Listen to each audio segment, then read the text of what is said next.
as the default setting. Thank you.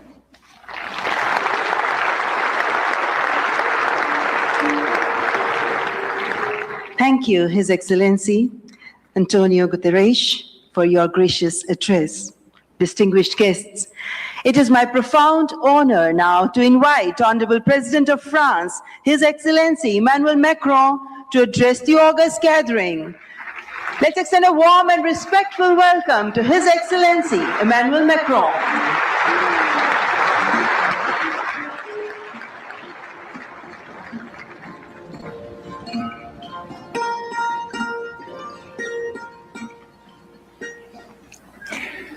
Mr. Prime Minister, dear Narendra Modi, Head of State and Government, Ministers, Ambassadors, CEOs, ladies and gentlemen, Namaste.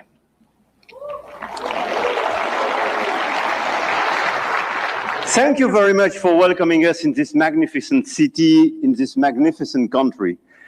And it's great to be back after my 2024 state visit for this Artificial Intelligence Impact Summit hosted by you, Mr. Prime Minister. And I want to start with a story. 10 years ago, a street vendor in Mumbai could not open a bank account. No address, no papers, no access. And today, the same vendor accepts payments on his phone, instantly.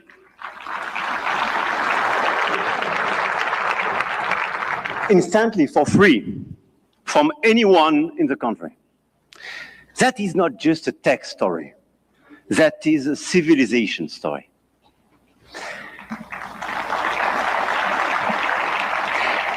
And India built something that no other country in the world has built. A digital identity for 1.4 billion people. A payment system that now processes 20 billion transactions every month. A health infrastructure that has issued 500 million digital health IDs. Here are the results. They call it the India Stack, open, interoperable, sovereign. That, dear friends, is what this summit is about. We are clearly at the beginning of a huge acceleration, and you perfectly described it during your interventions. But let me just recap during 1 year what happened. Last year, when France and India co-hosted the AI Action Summit in Paris, we set a global guiding principle for technologies that will transform our societies and our economies. We said then artificial intelligence will be an enabler for our humanity to innovate faster, to disrupt healthcare, energy, mobility, agriculture, public services for the good of mankind. Both of us, we do believe in this revolution. 1 year ago, the landscape started to shift. The US announced Stargate, China launched DeepSeek, AI has become a major field of strategic competition, and big tech got even bigger. And a lot of them are in this room and still accelerated during the last year. AI, GPU, chip tensions are now directly translated in geopolitical and macroeconomic terms. Sometimes for the best, sometimes for the worst, I have to say. But clearly 1 year ago, we demonstrated something else. Hegemony from any quarter is not a fatality. There is a path for innovation, independence, and strategic autonomy. And this path, I'm convinced, is one of the countries like France and India must take together. And we've already achieved a lot. If we speak about models, you perfectly described the acceleration and the diversity of this model. India made a deliberate sovereign choice. SML, small language models. Task-specific, designed to run on a smartphone. And India built the first government-funded AI and deployed 38,000 GPUs at the cheapest rates to every startup in the country, as you perfectly described, Mr. Minister. We took a complementary path. We invested in European large language models. Mistral, founded in Paris a little bit more than 2 years ago, is now valued at 12 billion euro, backed by Dutch leader SML, German SAP, and French CMS AGM, serving over hundreds of major clients all over the place in Europe and elsewhere. They announced last week a new investment in data center in Sweden and a new acquisition of Coyeb, building an actual European AI cloud. India chose granular and smart, and Europe chose sovereign and scaled. But both chose independence, and both were right. And this is as well the cooperation with LLMs coming from the US, and through cooperation, but cooperation based on mutual respect and independence, which could pave the way for progress. After the model of the infrastructure, you just described all the infrastructure made by a lot of large companies in India, and all of us, we are building new infrastructure, computing capacity. 1 year ago in Paris, we announced $109 billion in AI investments, and we are delivering this project with a lot of data centers, 58 billion euro in 2025, powered by our decarbonated nuclear energy. With a great asset, and this is very important indeed, to have low carbon and available energy. Last year, France exported 90 terawatt-hours of low carbon energy and pilotable energy, which is a huge opportunity to build faster and bigger data center. At the European level, 200 billion euro have been committed with the arrival of the Alice Lecoq exascale supercomputer, key component of our AI factory ambition shared with Netherlands and Greece, and we share the computer with them. Models, infrastructures, talents. India trains hundreds of thousands of AI engineers every year. With 500,000 engineers, India has the second largest developer community in the world. In France, we are doubling the number of AI scientists and engineers trained, and we've now more than 1,100 AI startups thriving in France, creating dozens, thousands of jobs. Armatan AI partnering with Dassault, Gradium for voice AI, Poolside, Ash, Hugging Face. I could quote the stories of these unicorns and large caps, and this is clearly one of our strengths. In quantum computing, the next frontier, France is not placing one bet. We are placing four technologies. 4 French companies, Pascal, Pandela, Alice and Bob, Quobly, and one ambition, to make Europe a quantum power, which is also the ambition of AMI Labs, Advanced Machine Intelligence Labs, from our dear Yann Lequin for Frontier Research. The smartest AI is not the most expensive. It is the one built by the best people and for the right purpose. Models, infrastructure, talents, capital, and adoption. This is where the Indian model is truly revolutionary, providing solutions for everyone in the country. From 200 million of Indian farmers in their own dialect, to travel advice for 400 million of pilgrims, or AI diagnostics for rural clinics, all running on India's digital public infrastructure, open rails, near zero cost. Adoption is key, and being inclusive is key. In Europe, our AI factories optimize energy grids, transform logistics, reinvent healthcare administration, and we are proving you can build a competitive AI industry while protecting your citizens' data. And opposite to what some misinformed friends have been saying, Europe is not blindly focused on regulation. Europe is a space for innovation and investment, but it is a safe space. And safe spaces win in the long run. I'm sure of that. Now, the point of this summit was not only to say, let's do more. It was to say, let's do better together. AI may be a powerful accelerator of productivity and a major shift for labor markets. This is why access to AI for all is critical. France and India share a common vision, a sovereign AI used to protect our planet and to foster prosperity for all. In health, we launched the Indo-French Institute for AI in Health, a partnership between Sorbonne's Brain Institute and AIMS Delhi, and the partnership between ASH and St. John's Research Institute in Bangalore will use AI to transform hospital administration as well. In language, we jointly launched Current AI for sustainable and sovereign AI access.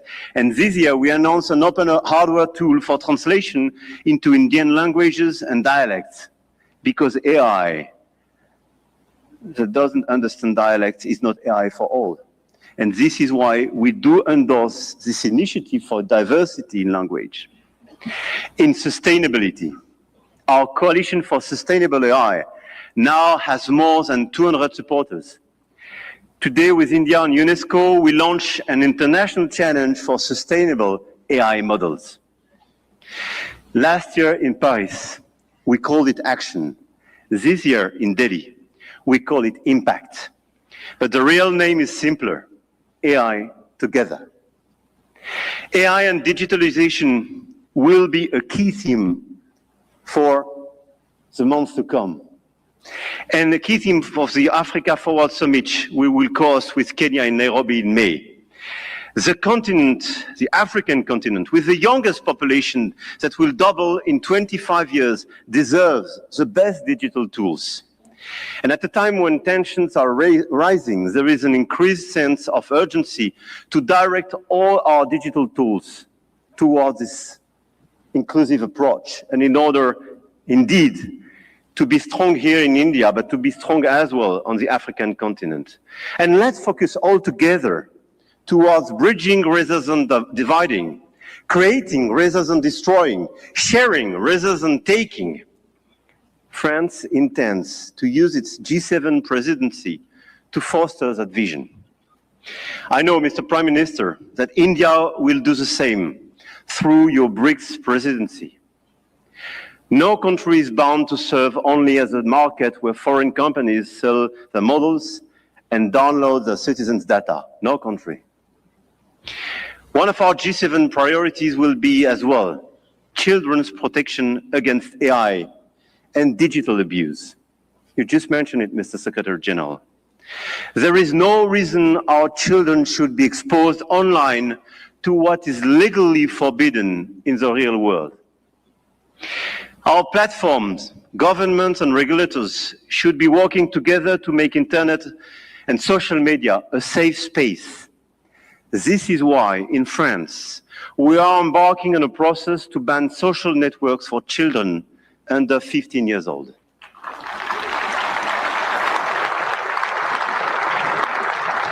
And we are committed here in this journey with a lot of several European countries being present here today.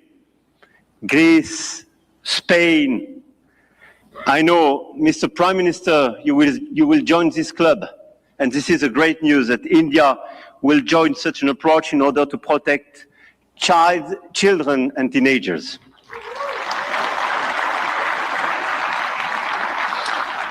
And we stand ready to take all necessary actions to ensure that our young citizens are truly safe, and wish to engage with all willing partners to make this vision happen for all. And this is a new coalition of willings in order to protect our children and teenagers. Protecting our children is not regulation as well. It is civilization.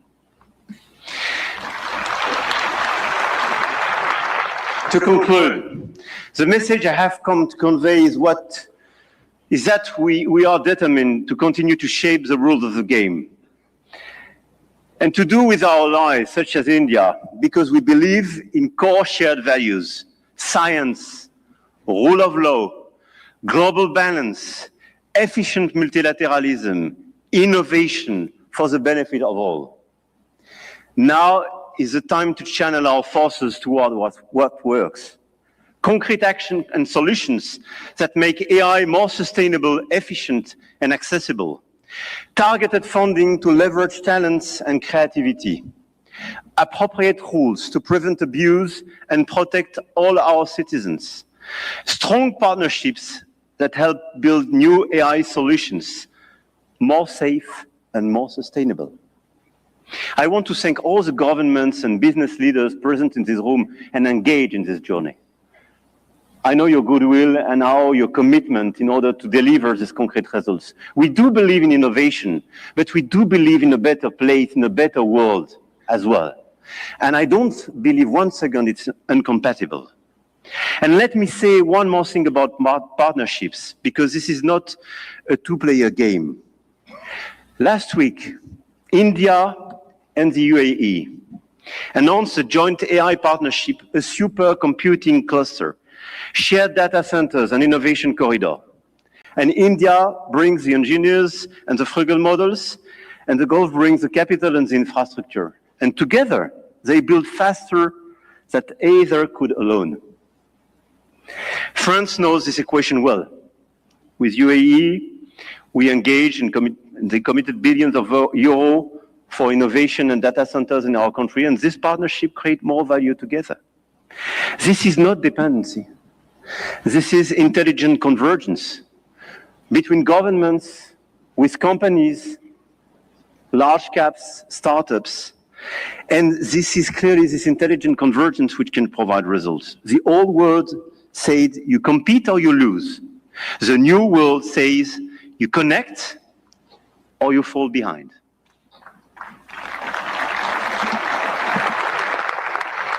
And I started with a story about a street vendor in Mumbai. 10 years ago, the world told India that 1.4 billion people could not be brought into the digital economy. India proved them wrong.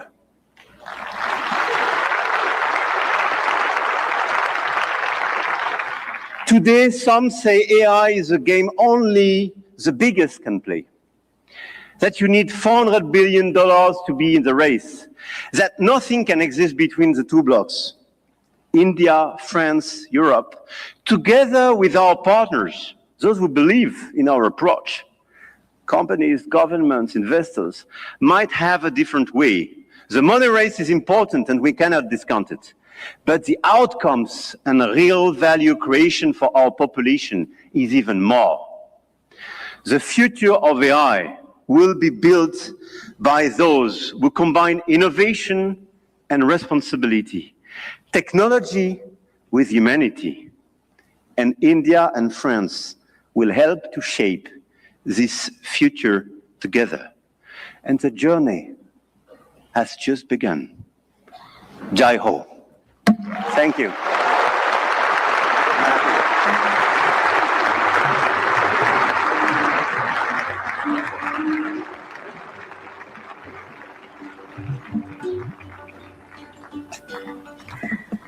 Thank you, His Excellency Emmanuel Macron, for your visionary address and for strengthening the spirit of international cooperation in shaping the AI-powered future. Ladies and gentlemen, may I now invite Shri Ashwini Vaishnav, Honorable Minister for Electronics and Information Technology, to announce the New Delhi Frontier AI commitments.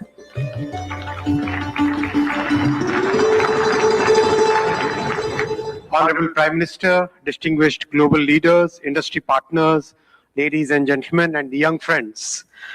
Today, it gives me great pleasure to announce a significant outcome of the India AI Impact Summit, the New Delhi Frontier AI Impact Commitments.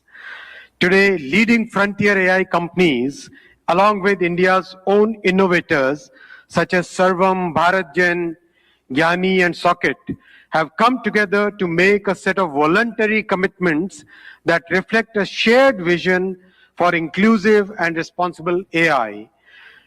Can we have the commitments displayed? Yes. These are two significant commitments. First, advancing understanding of real-world AI usage through anonymized and aggregated insights to support evidence-based policymaking on jobs, skills, and economic transformation. The second is strengthening multilingual and contextual evaluations of AI systems to ensure that AI works effectively across languages, cultures, and real-world use cases, especially in the global south. Together, these efforts mark an important step towards shaping AI that is not only powerful, but also inclusive, development-oriented, and globally relevant. This initiative positions India at the forefront of building a global South-led perspective on AI governance, one that balances innovation with equity and real-world impact. I now invite the distinguished leaders of these organizations to kindly join us on the stage for this announcement. Sundar, Sam, Dario, Brad, Alexander, Joel, David, Andrew, Pratyush, Ganesh, Abhishek, and Bharat. Guys.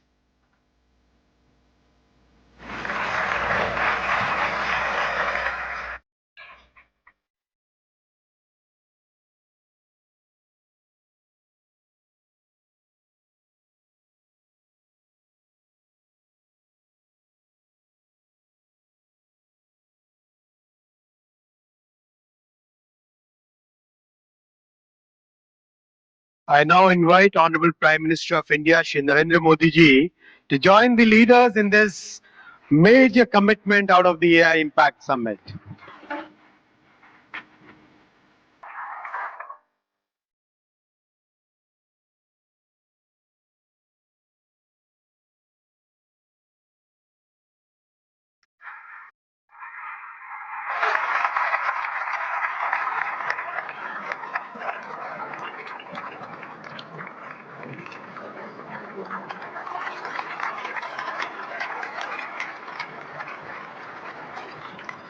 Thank you, tech leaders.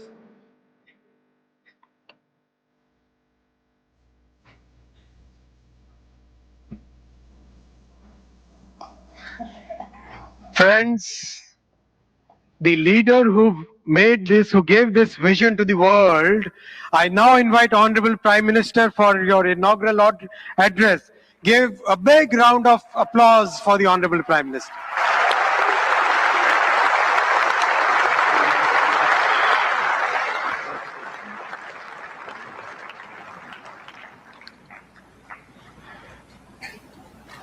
Excellencies, honorable ministers, industry leaders, innovators, entrepreneurs, researchers, delegates, अन्य सभी महानुभाव, देवी और सज्जनों, नमस्ते।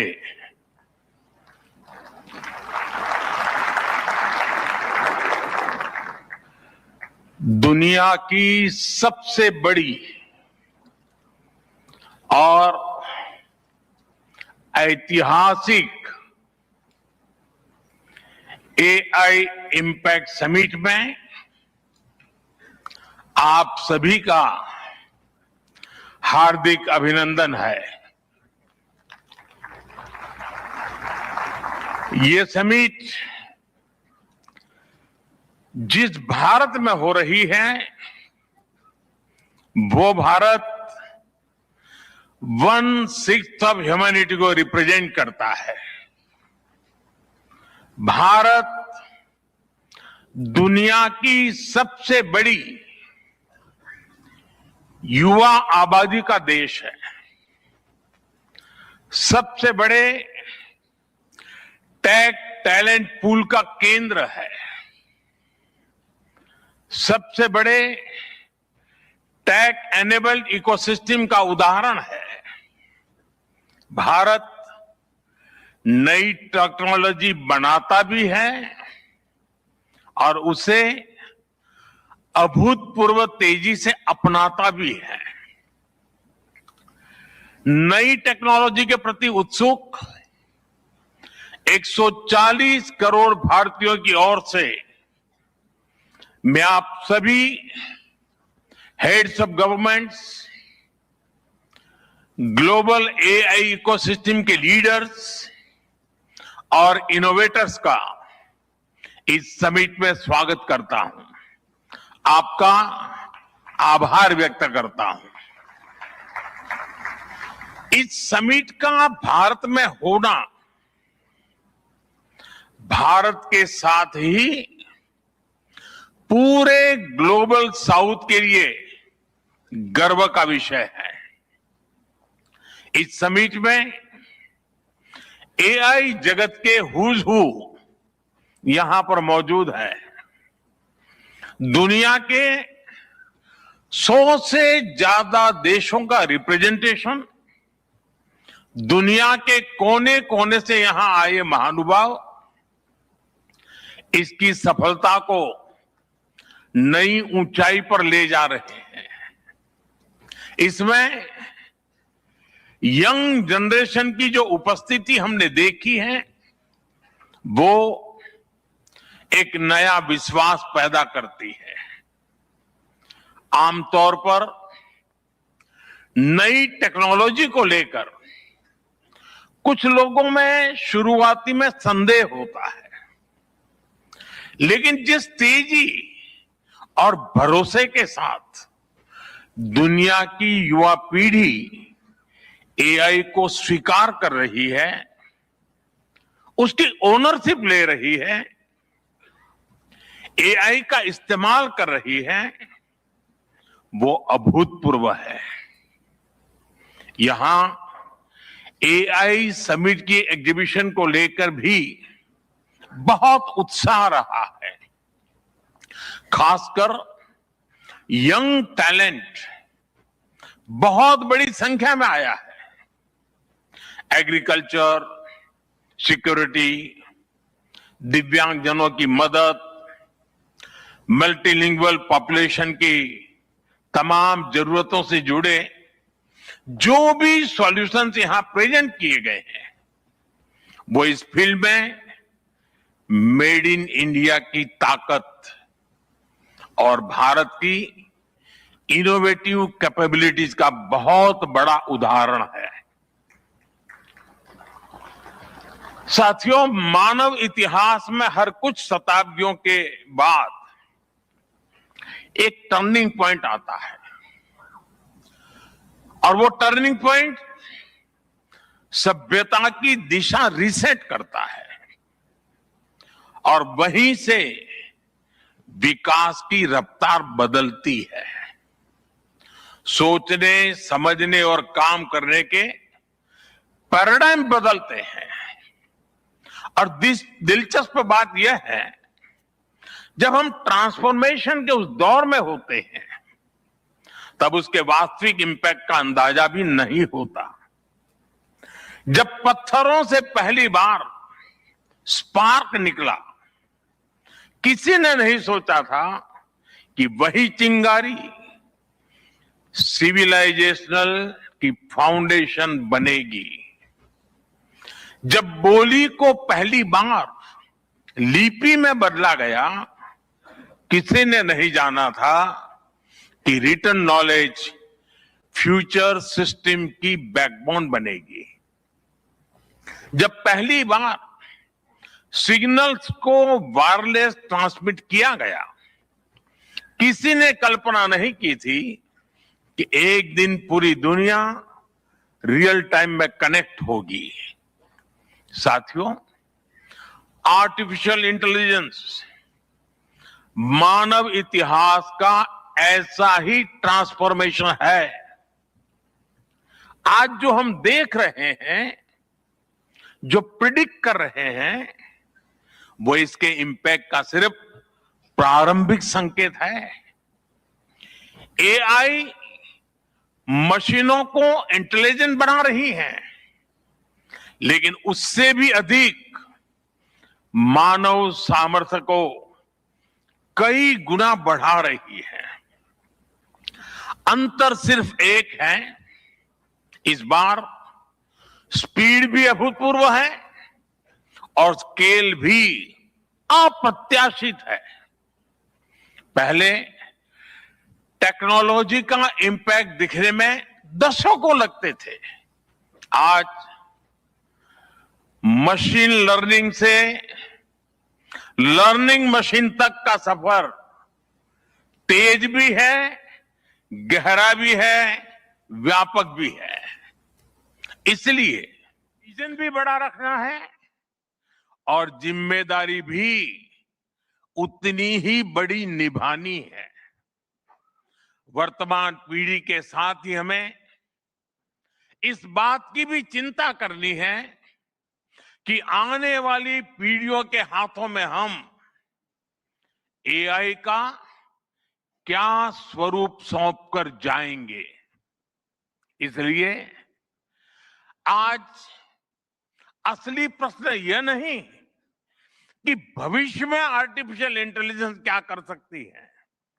प्रश्न यह है कि वर्तमान में हम आर्टिफिशियल इंटेलिजेंस के साथ क्या करते हैं। ऐसे प्रश्न मानवता के सामने पहले भी आए हैं। सबसे सशक्त उदाहरण है न्यूक्लियर पावर। हमने उसका डिस्ट्रक्शन भी देखा है और सकारात्मक कंट्रीब्यूशन भी देखा है। एआई भी एक ट्रांसफॉर्मेटिव पावर है। दिशाहीन हुई तो डिसरप्शन, सही दिशा मिली तो सॉल्यूशन। एआई को मशीन सेंट्रिक से ह्यूमन सेंट्रिक कैसे बनाएं, संवेदनशील और उत्तरदायी कैसे बनाएं, यही इस ग्लोबल एआई इंपैक्ट समिट का मूल उद्देश्य है। साथियों, भारत एआई को किस दृष्टि से देखता है, उसका स्पष्ट प्रतिबिंब इस समिट की थीम में है। सर्वजन हिताय, सर्वजन सुखाय, welfare for all, happiness of all. यही हमारा बेंचमार्क है।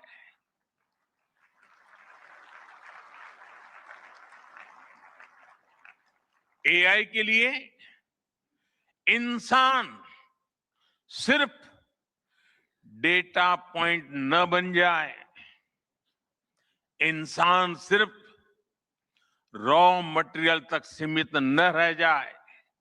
इसलिए एआई को डेमोक्रेटाइज करना होगा, इसे इंक्लूजन और एम्पावरमेंट का माध्यम बनाना होगा और विशेष रूप से ग्लोबल साउथ में। साथियों, हमें एआई को ओपन स्काई भी देना है और कमांड भी अपने हाथ में रखना है। जैसे जीपीएस होता है, जीपीएस हमें रास्ता सुझाता है, लेकिन हमें किस डायरेक्शन में जाना है, इसकी फाइनल कॉल हमारी ही होती है।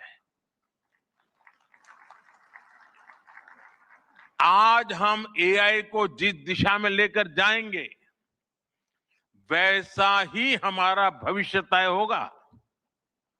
साथियों, आज new Delhi AI impact summit में मैं एआई के लिए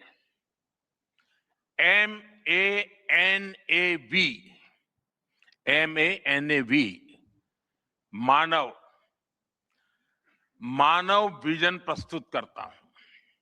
मानव का अर्थ होता है ह्यूमन और मानव विजन कहता है M moral and ethical systems, यानी एआई एथिकल गाइडेंस पर आधारित हो। ए अकाउंटेबल गवर्नेंस, यानी transparent rules, robust oversight. And national sovereignty, यानी जिसका डेटा उसका अधिकार। ए एक्सेसिबल एंड इंक्लूसिव, यानी एआई मोनोपोली नहीं, मल्टीप्लायर बने। वी वैलिड एंड लेजिटिमेट, यानी एआई लॉफुल और वेरीफाइबल हो। भारत का ये मानव विजन 21वीं सदी की एआई आधारित दुनिया में मानवता के कल्याण की अहम कड़ी बनेगा। साथियों, दशकों पहले जब इंटरनेट की शुरुआत हुई तो कोई सोच भी नहीं पाता था कि इससे कितनी जॉब्स बनेगी। यही बात एआई में है।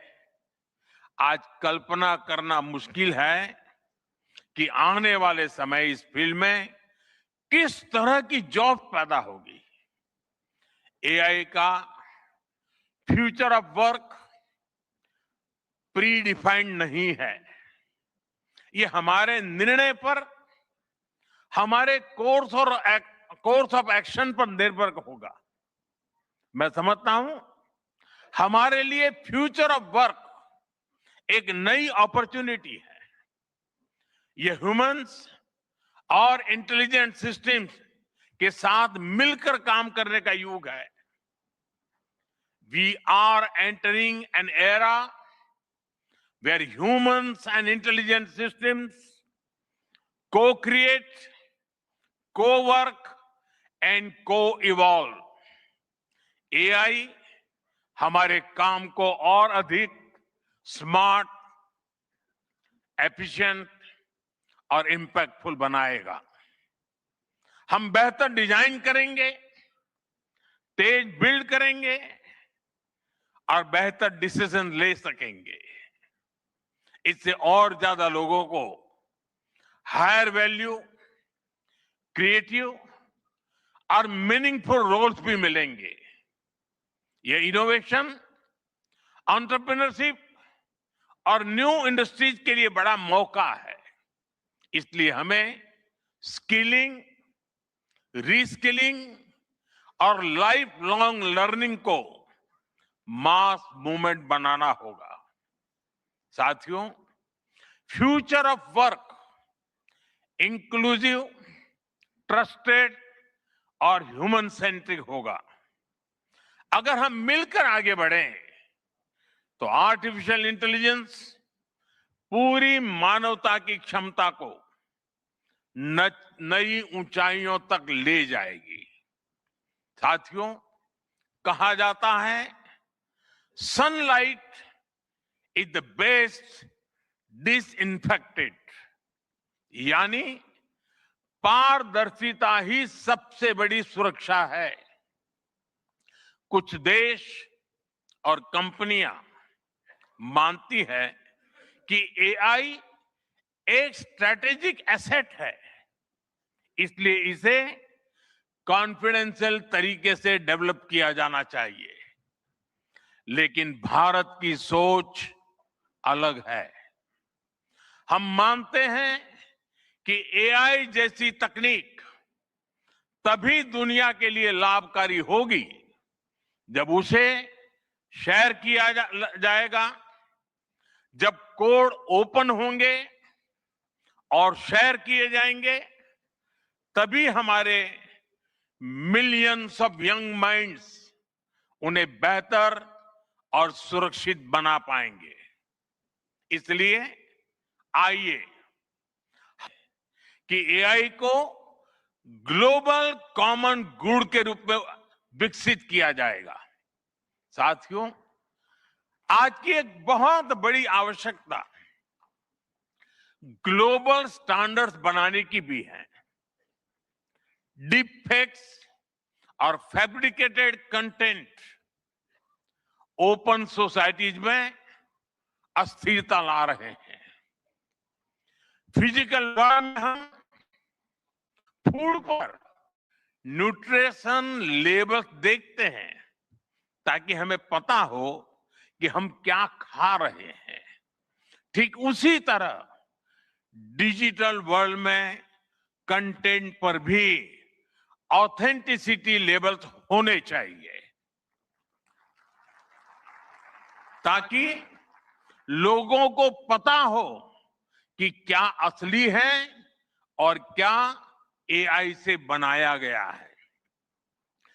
जैसे जैसे एआई ज्यादा टेक्स्ट, इमेजेस और वीडियोज बना रहा है, वैसे वैसे इंडस्ट्री में वाटरमार्किंग और क्लियर सोर्स स्टैंडर्ड्स की जरूरत बढ़ती जा रही है। इसलिए ये जरूरी है कि ये विश्वास टेक्नोलॉजी में शुरू से बिल्ट इन हो। साथियों, हमें चिल्ड्रन सेफ्टी के प्रति और अधिक सजग होना होगा। जैसे स्कूल का सिलेबस क्यूरेटेड होता है, वैसे ही एआई स्पेस भी चाइल्ड सेफ और फैमिली गाइडेड होना चाहिए। फ्रेंड्स, आज दुनिया में दो तरह के लोग हैं। एक, जिन्हें एआई में भय दिखता है, वो हमेशा वैसी बात करते हैं। ऐसे लोग जिन्हें एआई में भय दिखता है, और दूसरे वो जिन्हें एआई में भाग्य दिखता है। और साथियों, मैं जिम्मेवारी के साथ कहता हूं, गर्व के साथ कहता हूं, हमें भय नहीं, भारत को एआई में भाग्य दिखता है, भारत को एआई में भविष्य दिखता है। हमारे पास टैलेंट भी है, एनर्जी कैपेसिटी भी है और पॉलिसी क्लैरिटी भी है। और मुझे आपको ये बताते हुए खुशी है कि इस समिट में 3 भारतीय कंपनियों ने अपने एआई मॉडल्स और एप्स लॉन्च किए हैं। ये मॉडल्स हमारे यूथ के टैलेंट को दिखाते हैं, और भारत जो सॉल्यूशंस दे रहा है, उसकी डेप्थ और डाइवर्सिटी का भी प्रतिबिंब है। साथियों, भारत सेमीकंडक्टर और चिप मेकिंग से लेकर क्वांटम कंप्यूटिंग तक एक रिजिलियंट इकोसिस्टम बना रहा है। सिक्योर डेटा सेंटर्स, मजबूत IT backbone, dynamic startup ecosystem Bharat को एफोर्डेबल, स्केलेबल और सिक्योर एआई सॉल्यूशंस का नेचुरल हब बनाते हैं। भारत के पास डाइवर्सिटी भी है, डेमोग्राफी भी है और डेमोक्रेसी भी है। जो एआई मॉडल भारत में सक्सीड करता है, वो ग्लोबली डिप्लॉय हो सकता है। इसलिए मैं आप सभी को आमंत्रित करता हूं, design and develop in India, deliver to the world, deliver to humanity. एक बार फिर आप सभी को मेरी बहुत बहुत शुभकामनाएं। थैंक यू, धन्यवाद।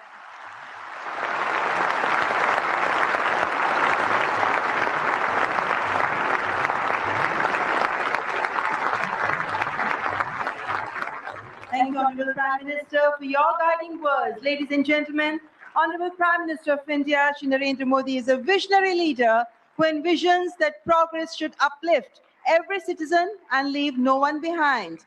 And reflecting his vision, the address of the Honorable Prime Minister was presented in sign language live through artificial intelligence, marking a significant step towards accessibility and inclusivity.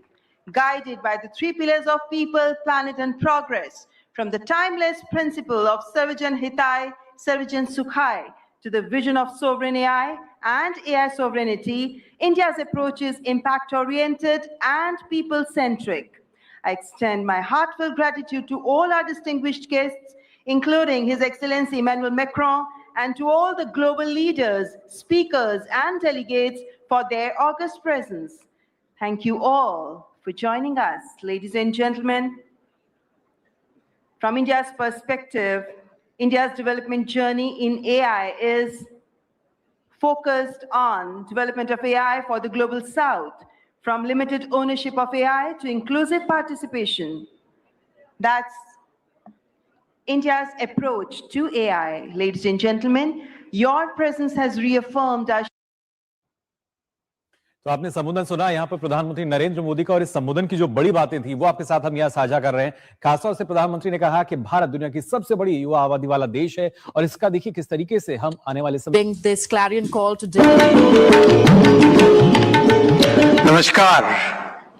Honorable Prime Minister Shri Narendra Modi ji, Honorable President Macron, President Pamelin, respected heads of states and heads of government, honorable ministers, distinguished delegates, friends from the industry, media, and dear students. A very warm welcome to India. Welcome to the first AI summit in the global south. And of course, the biggest AI summit so far. We have participation from 118 countries. Thank you all for making this summit a grand success. Friends, AI is a foundational technology. It is already transforming how we work, learn, and make decisions. Our Honorable Prime Minister Shri Narendra Modi ji believes that the true value of technology lies in ensuring that its benefits reach the masses. Our Prime Minister's vision is to democratize technology, deploy it at scale, make it accessible to all.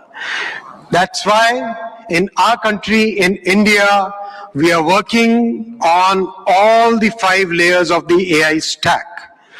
The first layer is the application layer. We sincerely believe that ROI will come from this layer. And this is where the real benefit will flow to the masses in line with our Prime Minister's vision. That is why we are building real world solutions in healthcare, agriculture, education, logistics, design, financial services, every sector wherever the benefits can reach the masses. The second layer is the model layer, and that's where the sovereignty comes in. While we understand that very large models will continue to push the frontier, we also understand and believe that more than 90% of the use cases can be addressed with smaller focused models. These specialized models will deliver greater value to our masses by addressing specific use cases at much lower cost per token, as well as overall cost of access. Our bouquet of sovereign models, many of which have been launched during this summit, they are all focused on. We must pursue it boldly, approach it responsibly, and work through this defining moment together. Why bold? Because AI can improve billions of lives and solve some of the hardest problems in science. For 50 years, predicting protein structures was a grand challenge and a blind spot that stalled drug discovery. Demis Hassabis and his team at Google DeepMind asked an audacious question: how could we use AI to solve this? That question led to AlphaFold. This breakthrough didn't just win a Nobel Prize, it compressed decades of research into a database that is now 90 countries are using it to develop malaria vaccines, fight antibiotic resistance, and much more.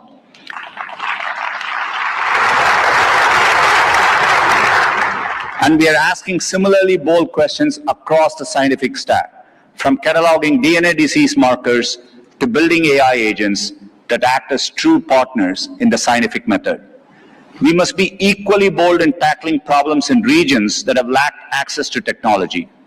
Take El Salvador, where Google has partnered with the government to bring affordable AI-powered diagnosis and treatment to thousands who could never afford to see a doctor.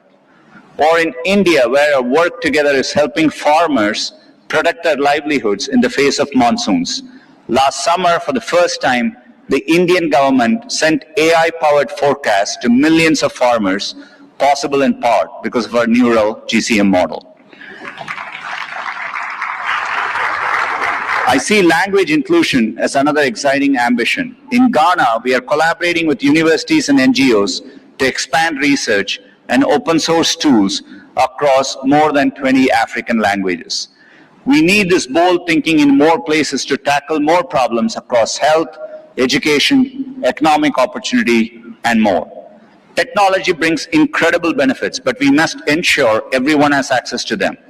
We cannot allow the digital divide to become an AI divide. That means investing in compute infrastructure and connectivity. I mentioned our Vizag investment, and we have others in Thailand, Malaysia, and more. We're also building a vast network of subsea fiber optic cables, including 4 new systems between the US and India, as part of our America-India Connect initiative announced yesterday. Responsibility also means navigating profound economic shifts. AI will undeniably reshape the workforce, automating some roles, evolving others, and creating entirely new careers. 20 years ago, the concept of a professional YouTube creator didn't exist. Today, there are millions around the world. Training is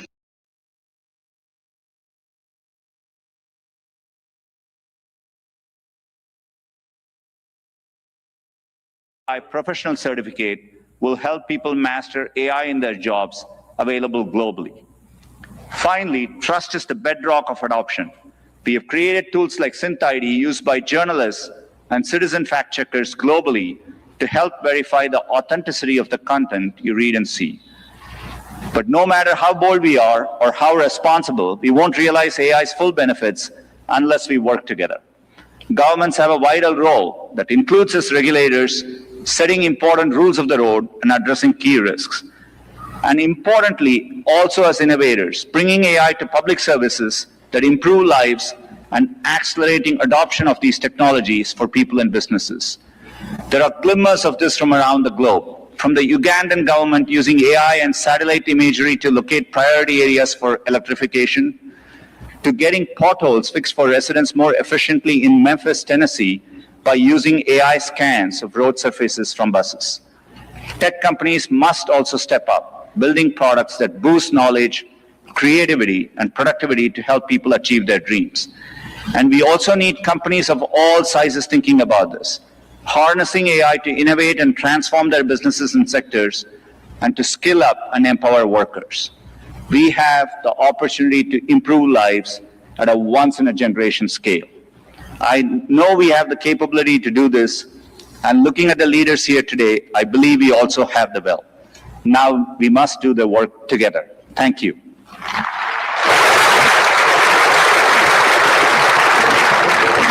Thank you, Mr. Sundar Pichai, for that warm and insightful address. Excellencies, ladies and gentlemen, it's a great honor to invite His Excellency Antonio Guterres, Secretary General of the United Nations, to present his address. A global leader championing peace, cooperation, and sustainable progress.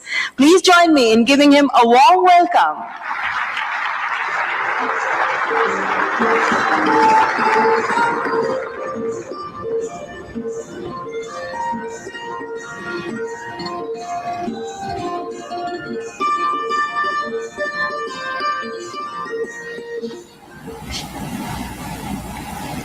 Prime Minister Modi, thank you for your kind invitation and congratulations for India's leadership organizing the first AI summit in the Global South.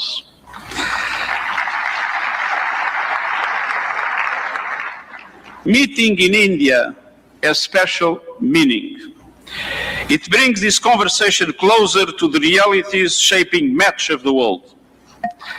Because the future of AI cannot be decided by a handful of countries or left to the whims of a few billionaires. Last year, The UN General Assembly took two decisive steps. First, creating an independent international scientific panel on AI. And I'm happy to announce that the panel has now been appointed. These 40 leading experts from across regions and disciplines embody a clear message. AI must belong to everyone.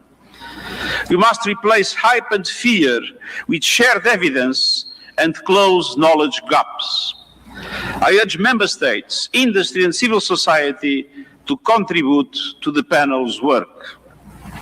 Second, launching a global dialogue on AI governance within the United Nations, where all countries, together with the private sector, the academia, and the civil society, can have a voice. We need guardrails that preserve human agency, human oversight, and human accountability. And the first session of the dialogue in Geneva in July will give every country and every stakeholder a voice to align efforts, uphold human rights, and prevent misuse, and to advance our common safety measures, the foundation of interoperability.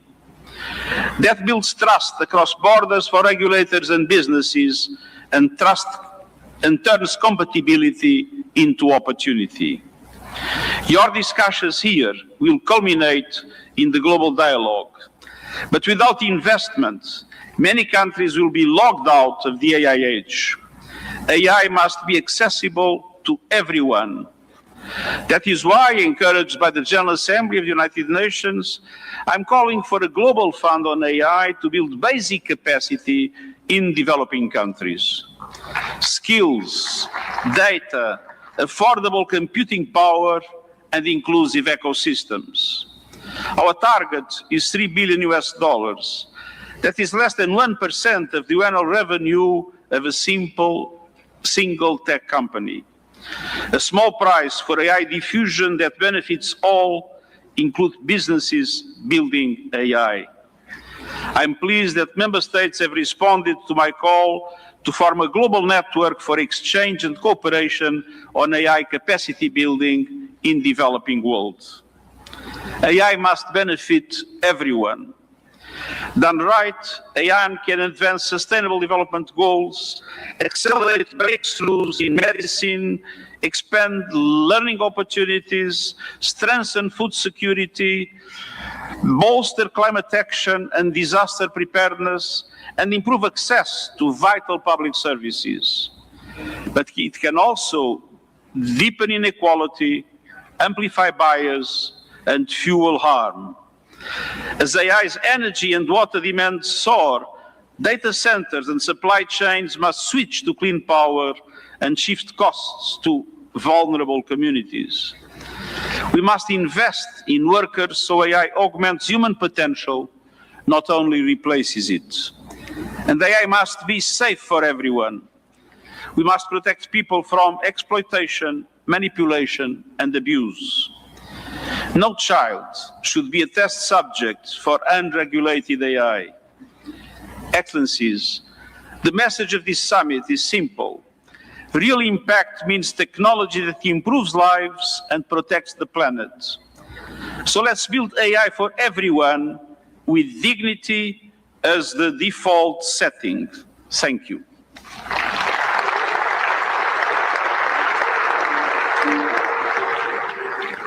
Thank you, His Excellency Antonio Guterres, for your gracious address. Distinguished guests, it is my profound honor now to invite Honorable President of France, His Excellency Emmanuel Macron, to address the august gathering. Let's extend a warm and respectful welcome to His Excellency Emmanuel Macron.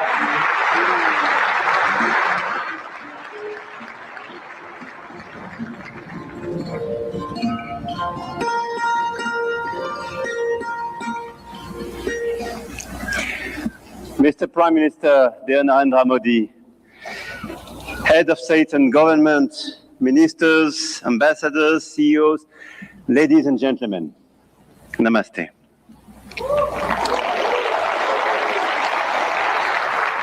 Thank you very much for welcoming us in this magnificent city, in this magnificent country. And it's great to be back after my 2024 state visit for this Artificial Intelligence Impact Summit hosted by you, Mr. Prime Minister. And I want to start with a story. 10 years ago, a street vendor in Mumbai could not open a bank account. No address, no papers, no access. And today, the same vendor accepts payments on his phone, instantly.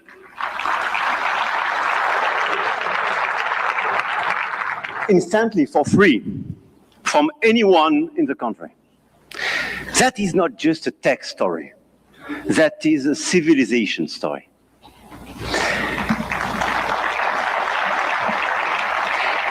And India built something that no other country in the world has built.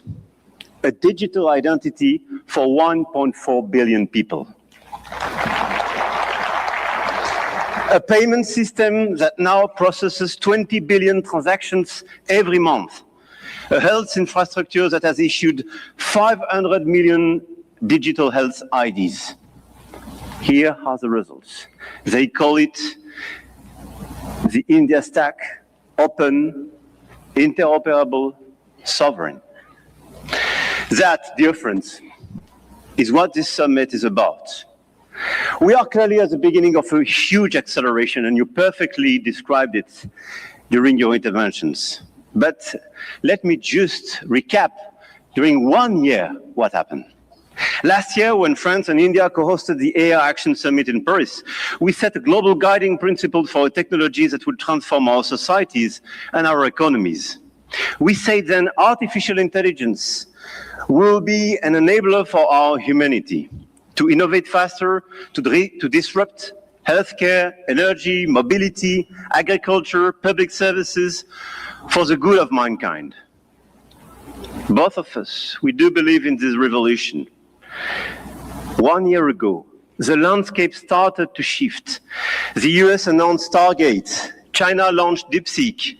AI has become a major field of strategic competition, and big tech got even bigger. And a lot of them are in this room and still accelerated during the last year. AI, GPU, chip tensions are now directly translated in geopolitical and macroeconomic terms. Sometimes for the best, sometimes for the worst, I have to say. But clearly 1 year ago, we demonstrated something else.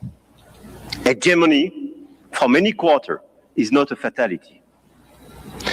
There is a path for innovation, independence, and strategic autonomy.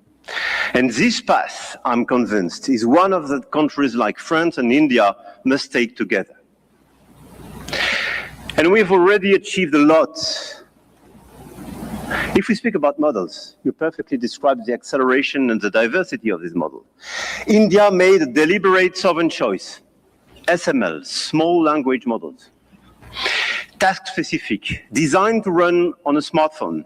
And India built the first government-funded AI and deployed 38,000 GPUs at the cheapest rates to every startup in the country, as you perfectly described, Mr. Minister. We took a complementary path. We invested in European large language models. Mistral, founded in Paris a little bit more than 2 years ago, is now valued at 12 billion euro, backed by Dutch leader SML, German SAP, and French CMS AGM, serving over 100 of major clients all over the place in Europe and elsewhere. They announced last week a new investment in data center in Sweden and a new acquisition of Koyeb, building an actual European AI cloud. India chose granular and smart, and Europe chose sovereign and scaled. But both chose independence, and both were right. And this is as well the cooperation with LLMs coming from the US, and through cooperation, but cooperation based on mutual respect and independence, which could pave the way for progress. After the model of the infrastructure, You just described all the infrastructure made by a lot of large companies in India, and all of us, we are building new infrastructure, computing capacity. 1 year ago in Paris, we announced $109 billion in AI investments, and we are delivering this project with a lot of data centers, 58 billion euro in 2025, powered by our decarbonated nuclear energy. With a great asset, and this is very important indeed, to have low carbon and available energy. Last year, France exported 90 terawatt-hour of low carbon energy and pilotable energy, which is a huge opportunity to build faster and bigger data center. At the European level, 200 billion euro have been committed with the arrival of the Alice Lecoq exascale supercomputer, key component of our AI factory ambition shared with Netherlands and Greece, and we share the computer with them. Models, infrastructures, talents. India trains hundreds of thousands of AI engineers every year. With 500,000 engineers, India has the second largest developer community in the world. In France, we are doubling the number of AI scientists and engineers trained, and we've now more than 1,100 AI startups thriving in France, creating dozens, thousands of jobs. Armatan AI partnering with Dassault, Gradium for voice AI, Poolside, Ash, Hugging Face. I could quote the stories of these unicorns and large caps, and this is clearly one of our strengths. In quantum computing, the next frontier, France is not placing one bet. We are placing four technologies. 4 French companies, Pascal, Pandela, Alice and Bob, Quobly, and one ambition, to make Europe a quantum power, which is also the ambition of AMI Labs, Advanced Machine Intelligence Labs, from our dear Yann Lequin for Frontier Research. The smartest AI is not the most expensive. It is the one built by the best people and for the right purpose. Models, infrastructure, talents, capital, and adoption. This is where the Indian model is truly revolutionary, providing solutions for everyone in the country. From 200 million of Indian farmers in their own dialect, to travel advice for 400 million of pilgrims, or AI diagnostics for rural clinics, all running on India's digital public infrastructure. Open rails, near zero costs, adoption is key, and being inclusive is key. In Europe, our AI factories optimize energy grids, transform logistics, reinvent healthcare administration, and we are proving you can build a competitive AI industry while protecting your citizens' data. And opposite to what some misinformed friends have been saying, Europe is not blindly focused on regulation. Europe is a space for innovation and investment, but it is a safe space. And safe spaces win in the long run. I'm sure of that. Now, the point of this summit was not only to say, let's do more. It was to say, let's do better together. AI may be a powerful accelerator of productivity and a major shift for labor markets. This is why access to AI for all is critical. France and India share a common vision, a sovereign AI used to protect our planet and to foster prosperity for all. In health, we launched the Indo-French Institute for AI in Health, a partnership between Sorbonne's Brain Institute and AIMS Delhi, and the partnership between ASH and St. John's Research Institute in Bangalore will use AI to transform hospital administration as well. In language, we jointly launched Current AI for sustainable and sovereign AI access. And this year, we announced an open hardware tool for translation into Indian languages and dialects, because AI that doesn't understand dialects is not AI for all. And this is why we do endorse this initiative for diversity in language. In sustainability, our Coalition for Sustainable AI now has more than 200 supporters. Today, with India and UNESCO, we launch an international challenge for sustainable AI models. Last year in Paris, we called it action. This year in Delhi, we call it impact. But the real name is simpler: AI together. AI and digitalization will be a key theme for the months to come. And the key theme for the Africa Forward Summit we will co-host with Kenya in Nairobi in May. The continent, the African continent, with the youngest population that will double in 25 years, deserves the best digital tools. And at a time when tensions are rising, there is an increased sense of urgency to direct all our digital tools towards this inclusive approach. And in order, indeed, to be strong here in India, but to be strong as well on the African continent. And let's focus all together towards bridging rather than dividing, creating rather than destroying, sharing rather than taking. France intends to use its G7 presidency to foster that vision. I know, Mr. Prime Minister, that India will do the same through your BRICS presidency. No country is bound to serve only as a market where foreign companies sell their models and download their citizens' data. No country. One of our G7 priorities will be as well children's protection against AI and digital abuse. You just mentioned it, Mr. Secretary General. There is no reason our children should be exposed online to what is legally forbidden in the real world.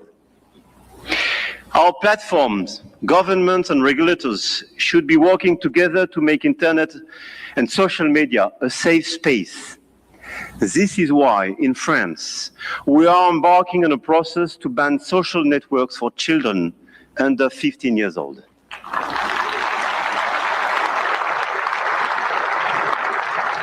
And we are committed here in this journey with a lot of several European countries being present here today.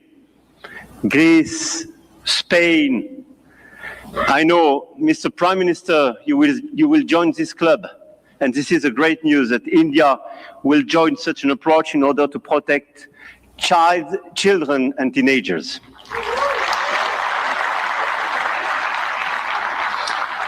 And we stand ready to take all necessary actions to ensure that our young citizens are truly safe, and wish to engage with all willing partners to make this vision happen for all. And this is a new coalition of willings in order to protect our children and teenagers. Protecting our children is not regulation as well. It is civilization. To conclude, the message I have come to convey is that we are determined to continue to shape the rules of the game.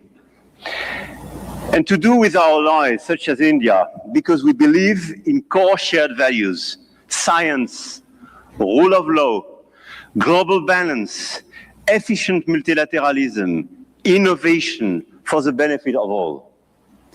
Now is the time to channel our forces toward what works. Concrete action and solutions that make AI more sustainable, efficient, and accessible. Targeted funding to leverage talents and creativity.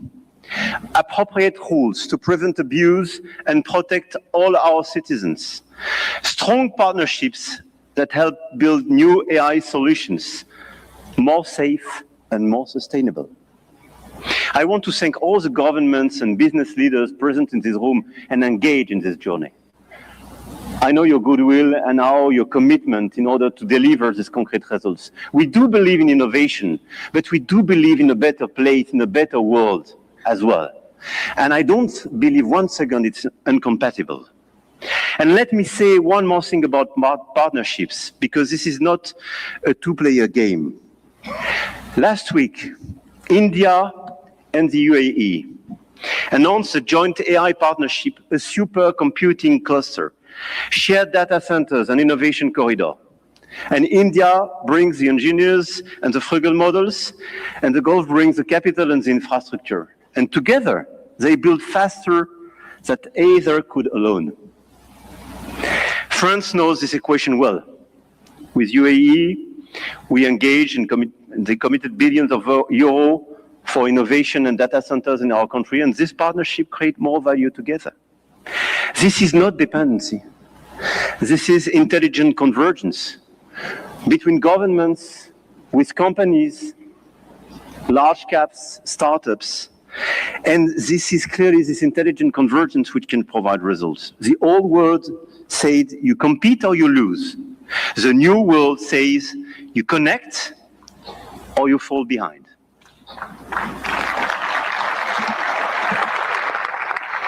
And I started with a story about a street vendor in Mumbai. 10 years ago, the world told India that 1.4 billion people could not be brought into the digital economy. India proved them wrong.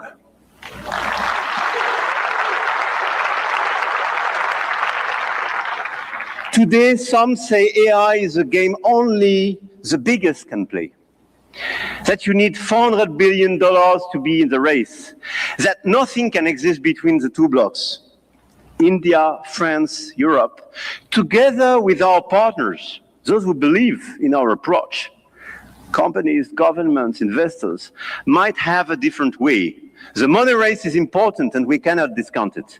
But the outcomes and real value creation for our population is even more. The future of AI will be built by those who combine innovation and responsibility, technology with humanity. And India and France will help to shape this future together. And the journey has just begun. Jai Ho. Thank you.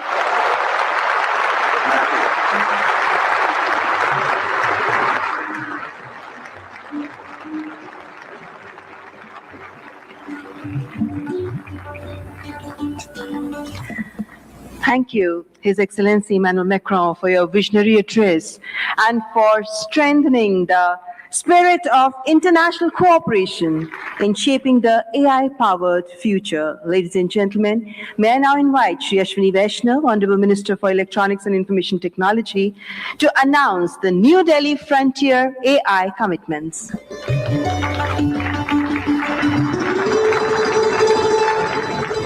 Honorable Prime Minister, distinguished global leaders, industry partners, ladies and gentlemen, and young friends.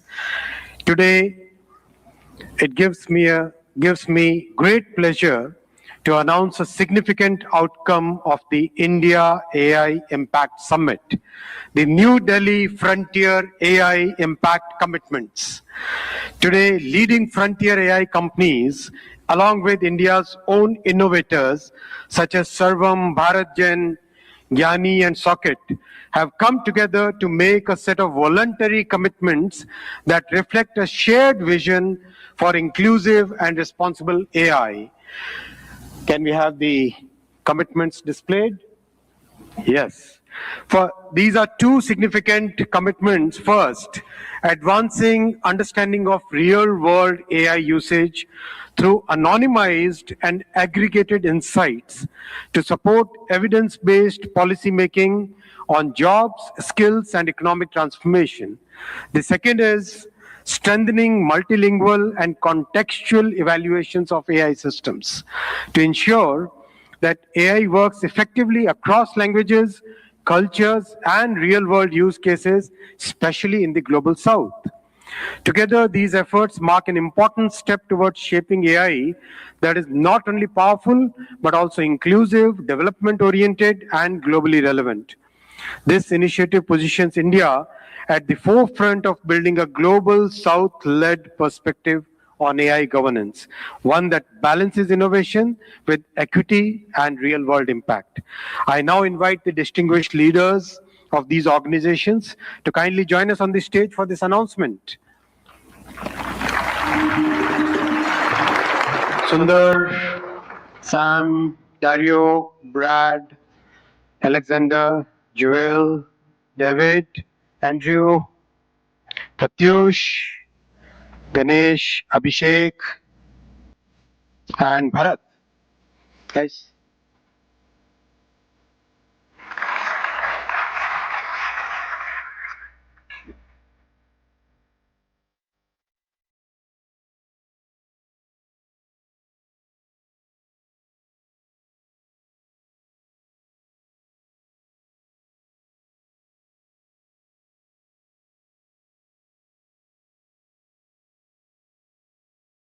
I now invite Honorable Prime Minister of India, Shri Narendra Modi ji, to join the leaders in this major commitment out of the AI Impact Summit.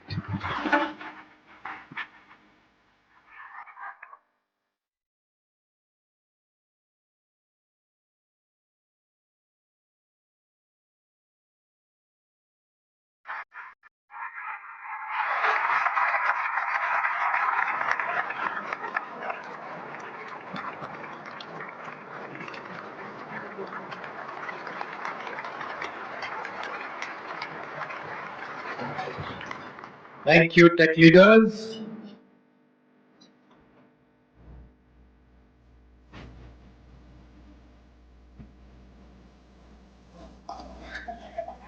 Friends, the leader who made this, who gave this vision to the world, I now invite Honorable Prime Minister for your inaugural address.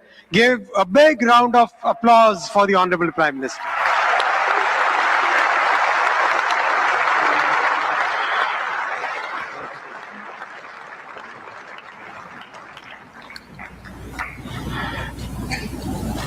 Excellencies,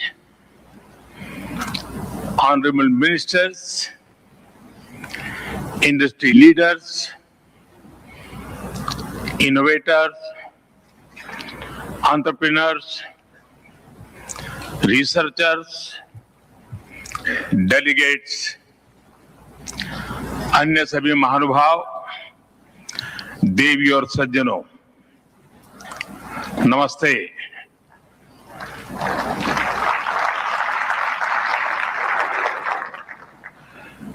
दुनिया की सबसे बड़ी और ऐतिहासिक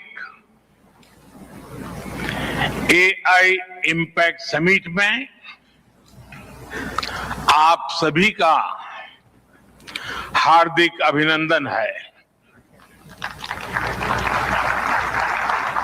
ये summit जिस भारत में हो रही है वो भारत 1/6 ऑफ ह्यूमैनिटी को रिप्रेजेंट करता है। भारत दुनिया की सबसे बड़ी युवा आबादी का देश है, सबसे बड़े टेक टैलेंट पूल का केंद्र है, सबसे बड़े टेक एनेबल्ड इकोसिस्टम का उदाहरण है। भारत नई टेक्नोलॉजी बनाता भी है और उसे अभूतपूर्व तेजी से अपनाता भी है। नई टेक्नोलॉजी के प्रति उत्सुक 140 करोड़ भारतीयों की ओर से मैं आप सभी heads of governments, global AI ecosystem के लीडर्स और इनोवेटर्स का इस समिट में स्वागत करता हूं, आपका आभार व्यक्त करता हूं। इस समिट का भारत में होना भारत के साथ ही पूरे ग्लोबल साउथ के लिए गर्व का विषय है। इस समिट में एआई जगत के हुज हू यहां पर मौजूद है। दुनिया के 100 से ज्यादा देशों का रिप्रेजेंटेशन, दुनिया के कोने कोने से यहां आए महानुभाव इसकी सफलता को नई ऊंचाई पर ले जा रहे हैं। इसमें यंग जनरेशन की जो उपस्थिति हमने देखी है वो एक नया विश्वास पैदा करती है। आमतौर पर नई टेक्नोलॉजी को लेकर कुछ लोगों में शुरुआती में संदेह होता है, लेकिन जिस तेजी और भरोसे के साथ दुनिया की युवा पीढ़ी एआई को स्वीकार कर रही है, उसकी ओनरशिप ले रही है, एआई का इस्तेमाल कर रही है, वो अभूतपूर्व है। यहां एआई समिट की एग्जीबिशन को लेकर भी बहुत उत्साह रहा है। खासकर यंग टैलेंट बहुत बड़ी संख्या में आया है। एग्रीकल्चर, सिक्योरिटी, दिव्यांगजनों की मदद, मल्टीलिंगुअल पॉपुलेशन की तमाम जरूरतों से जुड़े जो भी सॉल्यूशंस यहां प्रेजेंट किए गए हैं, वो इस फील्ड में मेड इन इंडिया की ताकत और भारत की इनोवेटिव कैपेबिलिटीज का बहुत बड़ा उदाहरण है। साथियों, मानव इतिहास में हर कुछ शताब्दियों के बाद एक टर्निंग पॉइंट आता है और वो टर्निंग पॉइंट सभ्यता की दिशा रीसेट करता है और वहीं से विकास की रफ्तार बदलती है। सोचने, समझने और काम करने के पैराडाइम बदलते हैं। और दिलचस्प बात यह है, जब हम ट्रांसफॉर्मेशन के उस दौर में होते हैं, तब उसके वास्तविक इंपैक्ट का अंदाजा भी नहीं होता। जब पत्थरों से पहली बार स्पार्क निकला, किसी ने नहीं सोचा था कि वही चिंगारी सिविलाइजेशनल की फाउंडेशन बनेगी। जब बोली को पहली बार लिपि में बदला गया, किसी ने नहीं जाना था कि रिटन नॉलेज फ्यूचर सिस्टम की बैकबोन बनेगी। जब पहली बार सिग्नल्स को वायरलेस ट्रांसमिट किया गया, किसी ने कल्पना नहीं की थी कि एक दिन पूरी दुनिया रियल टाइम में कनेक्ट होगी। साथियों, आर्टिफिशियल इंटेलिजेंस मानव इतिहास का ऐसा ही ट्रांसफॉर्मेशन है। आज जो हम देख रहे हैं, जो प्रिडिक्ट कर रहे हैं, वो इसके इंपैक्ट का सिर्फ प्रारंभिक संकेत है। एआई मशीनों को इंटेलिजेंट बना रही है, लेकिन उससे भी अधिक मानव सामर्थ्य को कई गुना बढ़ा रही है।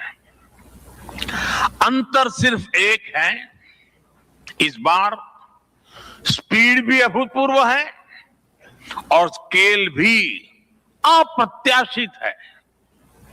पहले टेक्नोलॉजी का इंपैक्ट दिखने में दशकों लगते थे। आज मशीन लर्निंग से लर्निंग मशीन तक का सफर तेज भी है, गहरा भी है, व्यापक भी है। इसलिए विजन भी बड़ा रखना है और जिम्मेदारी भी उतनी ही बड़ी निभानी है। वर्तमान पीढ़ी के साथ ही हमें इस बात की भी चिंता करनी है कि आने वाली पीढ़ियों के हाथों में हम एआई का क्या स्वरूप सौंप कर जाएंगे। इसलिए आज असली प्रश्न यह नहीं कि भविष्य में आर्टिफिशियल इंटेलिजेंस क्या कर सकती है। प्रश्न यह है कि वर्तमान में हम आर्टिफिशियल इंटेलिजेंस के साथ क्या करते हैं। ऐसे प्रश्न मानवता के सामने पहले भी आए हैं। सबसे सशक्त उदाहरण है न्यूक्लियर पावर। हमने उसका डिस्ट्रक्शन भी देखा है और सकारात्मक कंट्रीब्यूशन भी देखा है। एआई भी एक ट्रांसफॉर्मेटिव पावर है। दिशाहीन हुई तो डिसरप्शन, सही दिशा मिली तो सॉल्यूशन। एआई को मशीन सेंट्रिक से ह्यूमन सेंट्रिक कैसे बनाएं, संवेदनशील और उत्तरदायी कैसे बनाएं, यही इस ग्लोबल एआई इंपैक्ट समिट का मूल उद्देश्य है। साथियों, भारत एआई को किस दृष्टि से देखता है, उसका स्पष्ट प्रतिबिंब इस समिट की थीम में है। सर्वजन हिताय, सर्वजन सुखाय, welfare for all, happiness of all, यही हमारा बेंचमार्क है।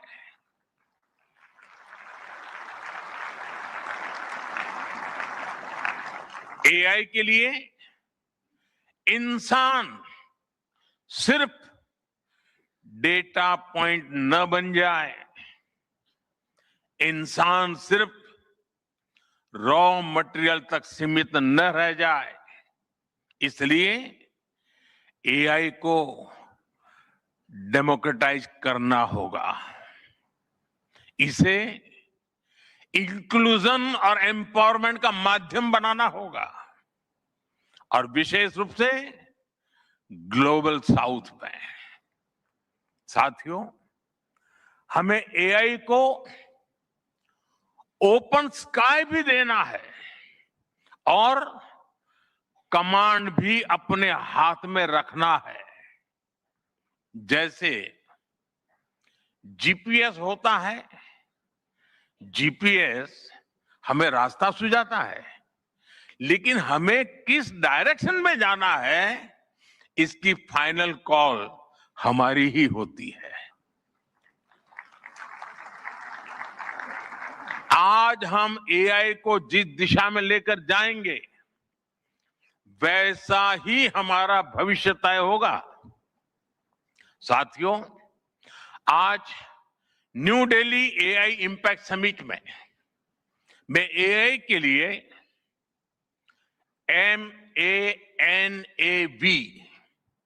MANAV मानव विजन प्रस्तुत करता हूं। मानव का अर्थ होता है ह्यूमन, और मानव विजन कहता है M, moral and ethical systems, यानी एआई एथिकल गाइडेंस पर आधारित हो। A, अकाउंटेबल गवर्नेंस, यानी transparent rules, robust oversight. N, national sovereignty, यानी जिसका डेटा उसका अधिकार। A, एक्सेसिबल एंड इंक्लूसिव, यानी एआई मोनोपोली नहीं, मल्टीप्लायर बने।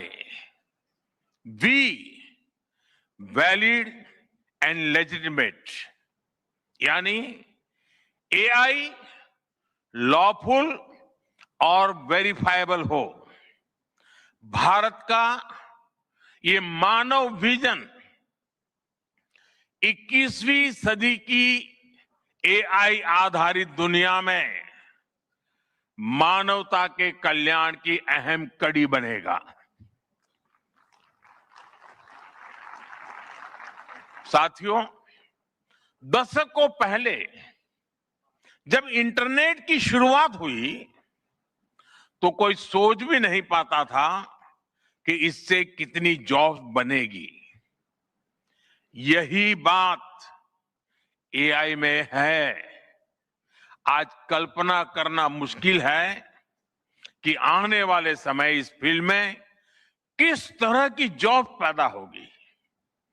एआई का future of work pre defined नहीं है। ये हमारे निर्णय पर, हमारे कोर्स ऑफ एक्शन पर निर्भर होगा। मैं समझता हूं हमारे लिए फ्यूचर ऑफ वर्क एक नई अपॉर्चुनिटी है। ये ह्यूमंस और इंटेलिजेंट सिस्टम्स के साथ मिलकर काम करने का युग है। We are entering an era where humans and intelligent systems co-create, co-work, and co-evolve. Home connectivity. With equal humility, I would like to announce that Geo will play an even bigger role in India's AI transformation.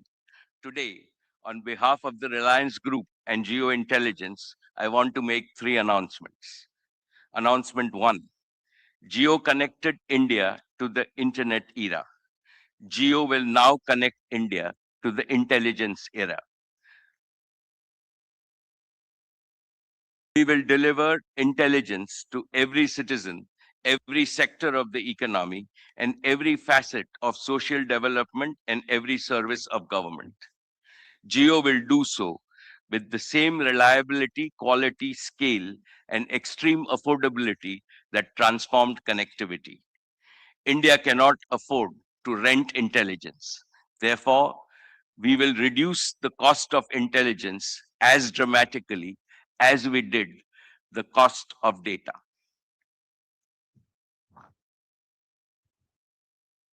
Announcement 2. Geo together with Reliance will invest 10 lakh crores over the next 7 years starting this year. This is not speculative investment. It is not for chasing valuation. This is patient, disciplined, nation-building capital designed to create durable economic value and strategic resilience for decades to come. Distinguished participants, the biggest constraint in AI today is not talent or imagination. It is scarcity and high cost of compute. Therefore, here is my third announcement. Geointelligence will build India's sovereign compute infrastructure through 3 bold initiatives. 1, gigawatt scale data centers. We already started construction on multi-gigawatt AI-ready data centers at Jamnagar. Over 120 megawatts will come online in the second half of 2026 this year, and a clear path to gigawatt scale compute for training and large scale inference. 2, our green energy advantage. We have an in-house energy advantage with up to 10 gigawatts of ready green power, surplus anchored by solar in both Kutch and Andhra Pradesh. 3, a nationwide edge compute. An edge compute layer deeply integrated with Geo's network will make intelligence responsive, low latency, and affordable, close to where Indians live, learn, and work. From Kirana stores to clinics, from classrooms to farms, intelligence will live at the edge. Our resolve is clear. Make intelligence as ubiquitous as connectivity. When compute becomes infrastructure, innovation will become inevitable. Friends, geointelligence is guided by 5 non-negotiable principles.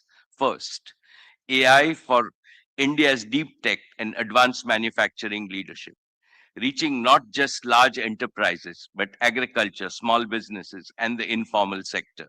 Geointelligence will not simply be a search or an ask tool. It will primarily be a resource for multiplying productivity and efficiency. Second, world-leading multilingual AI capability across all Indian languages. When farmers and artisans speak to AI in their own words and students learn in their own mother tongue, this is not convenience, this is inclusion. Geo AI Bharat की भाषा में बोलेगा, भारत की संस्कृति में फूलेगा और भारत की मिट्टी में फलेगा. Third, responsibility, security, data residency, and trust as Geo's core guarantees, not afterthought. Fourth, we will prove that AI does not take away jobs. Rather, it will create new high-skill work opportunities. And fifth, the AI story has shifted from who has the best model to who can build the strongest ecosystem for speed and scale of usage. Therefore, we will build deep partnership ecosystem with Indian enterprises, startups, IIT, IISC, and research institutions. We will work shoulder to shoulder with India's leading industrial groups to embed AI across manufacturing, logistics, energy, finance, retail, agriculture, and healthcare. We will empower startups with affordable compute and co-development platforms.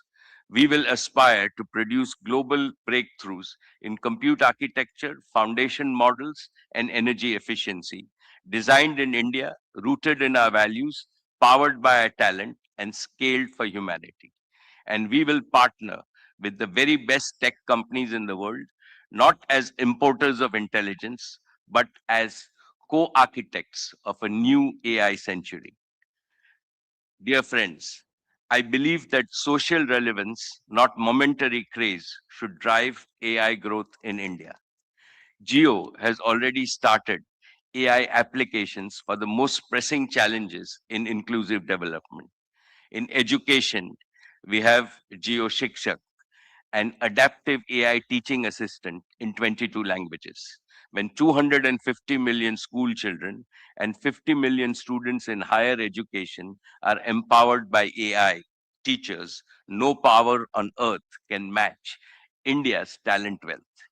In healthcare, Geo Arogya AI delivering first medical guidance in under 5 minutes in local languages on any phone. In agriculture, Geokrishi, converting satellite imagery and precision weather into simple voice-first advice to 140 million farmers to help improve their income. In everyday life, Geo Bharat IQ, a voice-first AI companion helping Indians learn, earn, and access government services at Bharat scale. From wearables to fully connected homes, Geo Frames, an AI glass device, and next generation AI devices will make intelligence truly ambient, as effortless, and as natural as human conversations. Through Geo Hotstar, AI will multiply Indian creativity with multilingual storytelling. We will popularize India's rich cultural heritage with futuristic technology, enhancing India's soft power globally. Friends, this inaugural Global AI Impact Summit in India has received a massive response. What does that show? That AI is now becoming a people's movement worldwide. The success of this movement hinges critically on global cooperation and not polarization.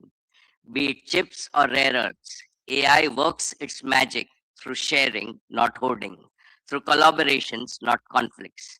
The unique strength of India is that India serves as the vital bridge connecting the global south and the global north.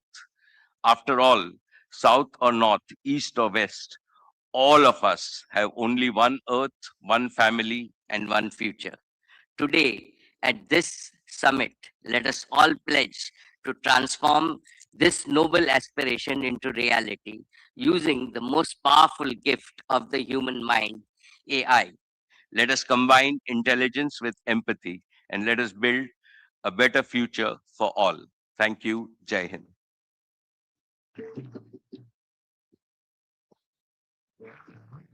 Thank you so much, Mr. Mukesh Dhirubhai Ambani, for your strong belief in India's capabilities and also for being at the forefront of India's AI revolution. Ladies and gentlemen, let's have a big round of applause for Mr. Ambani. And now I would like to invite Sir Demis Hassabis. He is the founder and CEO of Google DeepMind, the co-founder of Google DeepMind, and well, he is also the Nobel laureate, a chess prodigy, neuroscientist, and game designer before he became one of the world's leading artificial intelligence researchers. Sir Demis Hassabis brings an almost uniquely cross-disciplinary mind to the challenge of building artificial general intelligence. DeepMind's AlphaFold solved a 50-year-old problem in biology, and he's, well, just getting started. Please welcome the co-founder and CEO of Google DeepMind, Sir Hassabis.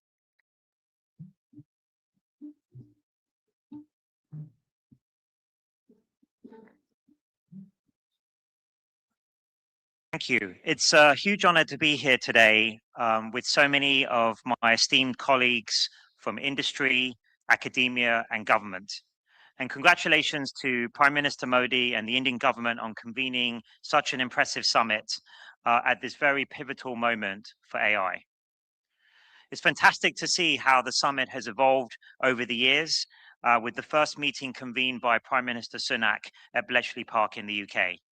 It's become an incredibly important convening point for international dialogue and hopefully cooperation in the future over the future of AI.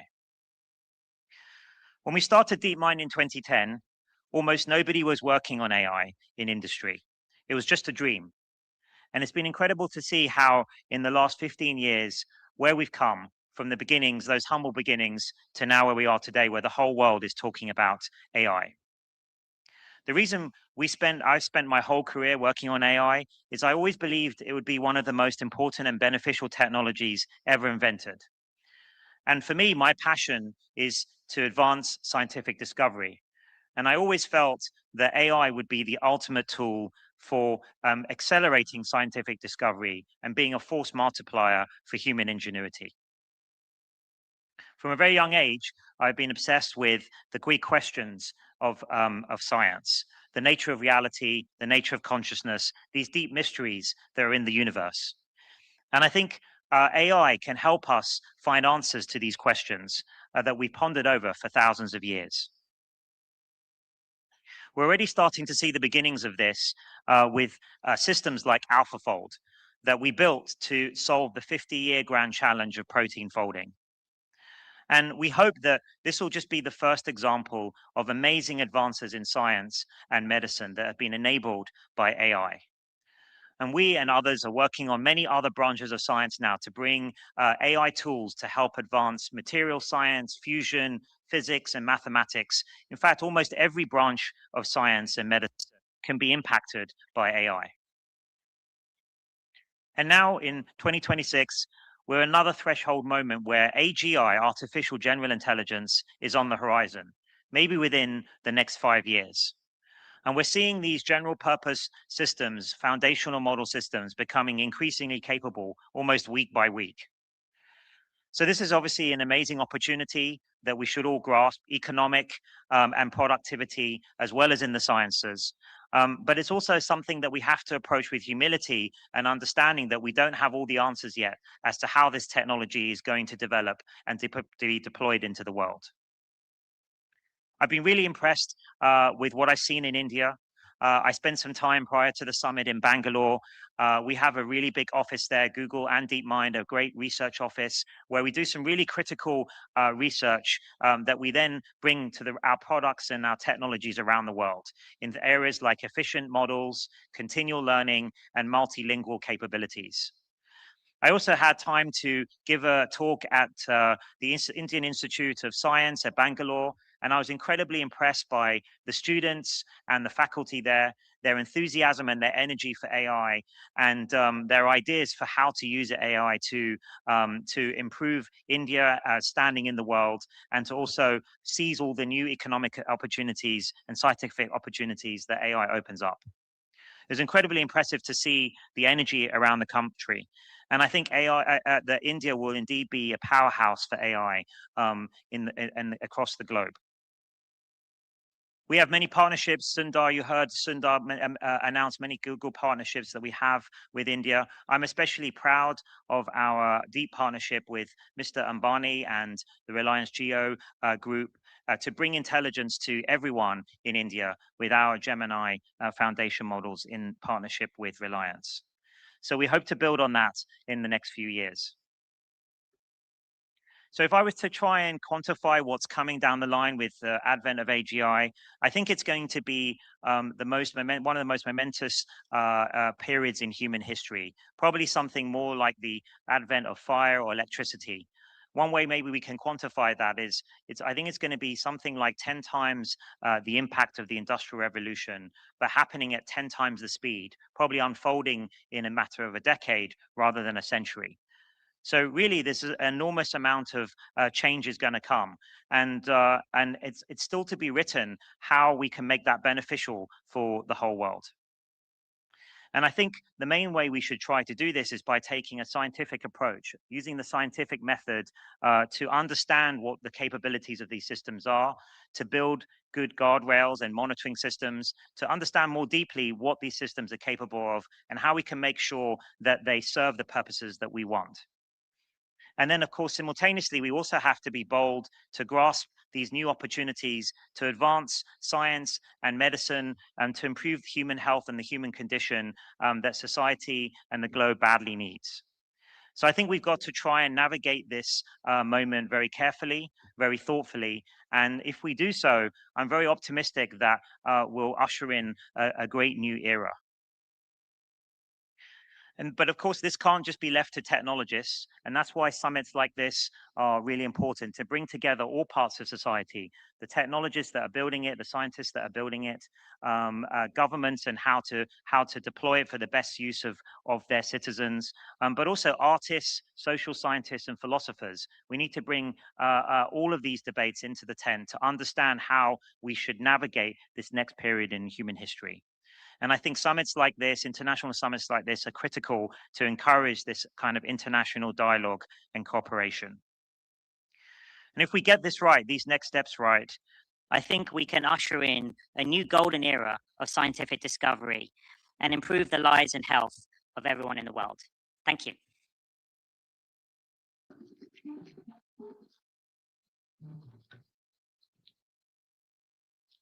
Thank you so much, Sir Hassabis, for your very profound and illuminating address. We really thank you. Sincere gratitude to your address. Ladies and gentlemen, and now I would like to invite Mr. Vishal Sikka. He's the founder and CEO of VNI.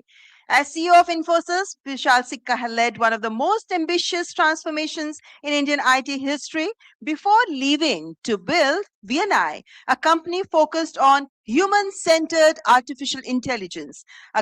He is a computer scientist by training, a philosopher by temperament. He is one of the most original thinkers of the intersection of AI and enterprise. Please welcome the founder and CEO of VNI, Mr. Vishal Sikka. Thank you so much. Thank you so much for that. Wow, wonderful introduction, and what an amazing event. I want to share 3 points from a long time that I have spent in AI. My first point is that what we see today in the world of AI, people who know what they are doing with AI are astonishingly effective with AI. Recently, a friend of mine, he and I were students together at Stanford. He has a large service that he runs, open public service. That service was built by 15 people, very world-class engineers, over 9 months. Recently, he rebuilt that service entirely by himself in 14 days using one of the generative AI coding tools. So if you are counting, that is about a more than 250 times improvement in productivity. Now, he's a genius, and not everyone gets a 250 times productivity gain. But you will see that people who understand how to use AI are astonishingly effective with it. And I had a similar experience recently with a customer of mine who is a distributor of home goods, and one of their main suppliers shut down their factories in one of their countries.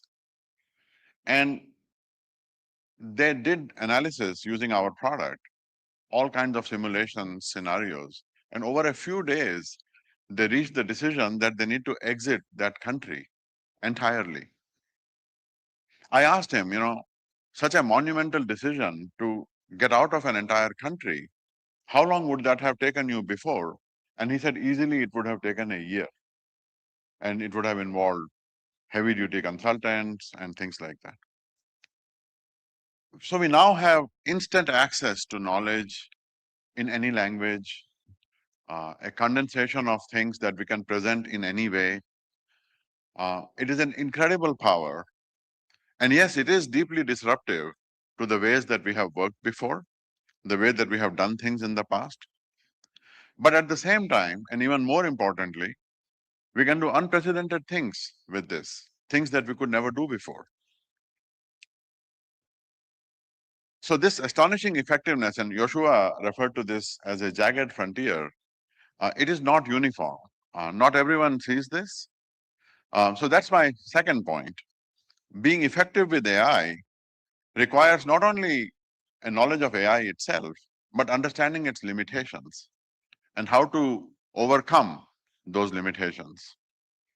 There is a huge gap between LLMs and the business users inside enterprises especially, and how to bring value to those users. And overcoming that gap is where a lot of value creating opportunity is.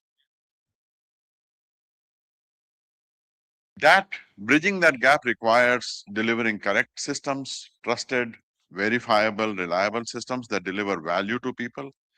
My own company works in this area, a layer that sits above the language models and delivers value to business users while ensuring correctness and things like that. When we overcome that gap, we can deliver massive value. Mukesh Bhai talked about it just now. We can transform every existing system, legacy systems, enormous complexities inside enterprises can be removed, industries can be transformed. We can give end users wings, we can amplify them to deliver things that were not possible to do before, or in the best case, it required professionals to do this. Doing that also requires not just overcoming the limitations of AI, but also imagination, to see what is not there, to see what is possible. India has all of this in great abundance.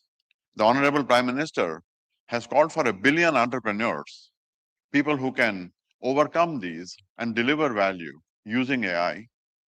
And I think this is exactly what the world needs and what India has the potential for. My third point is that we not only have to master today's AI, but we have to leapfrog it. AI today has enormous limitations. I have worked in AI for the last 38 years. One of our scriptures is Bhaj Govindam. It was written by the Shankaracharya, and it has a beautiful line. Samprapte sannihite kale, nahi rakshati dukrin karane. What it means is that when you are faced with a life or death situation, the knowledge of a book does not help you. Knowledge without wisdom does not save us. That wisdom comes from living, from doing, from being in the world. AI today has plenty of limitations. Joshua mentioned hallucinations. That's one of the main issues blocking the use of AI in enterprises. But beyond hallucinations, understanding the world, understanding physical activities, the physical movement, this is one of the next frontiers. Safety of AI, and the Honorable Prime Minister talked about this today, is an existential issue. Swarms of agents can be made to do completely reckless things, and we don't yet have ways to understand or deal with this. And Joshua and Demis also talked about this. We have to solve this issue. We have to deliver AI that is safe. We have done this with nuclear power for the last 80 plus years. We can and we must do this with AI. Energy is another one of these issues. Where I live in California on Highway 101, just north of San Tomas, I drive by there every time I go to see my dad. There is a massive data center that is coming up. It's 720 megawatts. And this idea that I write a prompt and these gazillion GPUs blast into existence to produce a response, and then I make a tiny change to that prompt and then do that again, it just seems like a completely absurd idea, especially to someone who has been around AI for such a long time. I have, thanks to the Ministry of IT, Honorable Ashwini Vaishnavji, I have a colleague who has been accompanying me throughout this conference. And he told me that yesterday he walked 32,000 steps. And I asked him, what did you eat? And he said, I ate 2 burgers. Shubham, if you're here, 2 burgers. You know, we normally eat 2,000 calories in a day. That's about a 100-watt light bulb, like less than one of these light bulbs. And out of that, our brain, our nervous system is maybe 15, 20 watts. That's like when your laptop is in sleep mode, it takes more power than that. So there are many zeros still to be removed from these models, and the models themselves have to be removed. So I think that there is a tremendous opportunity here. India is a country of the human potential. We have plenty of times before delivered the ability to billion plus Indians. Mukesh bhai talked about Jio, and Sunil talked about Airtel, and how now we have billion plus Indians who have data and connectivity. And when I was young, one of my earliest childhood memories is of worry in my parents' faces around food. They used to tell stories of how there was a shortage of food. And then the Green Revolution happened, and India is now one of the largest exporters of food in one generation. So I think that when you look at the time of intelligence, it is not only an opportunity to learn about this technology, to learn to master this technology, to understand its limitations, but to leapfrog that and to build the next generation of it. And as this summit so vividly demonstrates, we can be on our way to a human revolution powered by AI, by good AI, by purposeful AI, where every one of us, a billion entrepreneurs, is not just making a living, but is making a life. Not some artificial life or some artificial general life, but our own life and the life of others. And that would be so much fun to do. Thank you so much.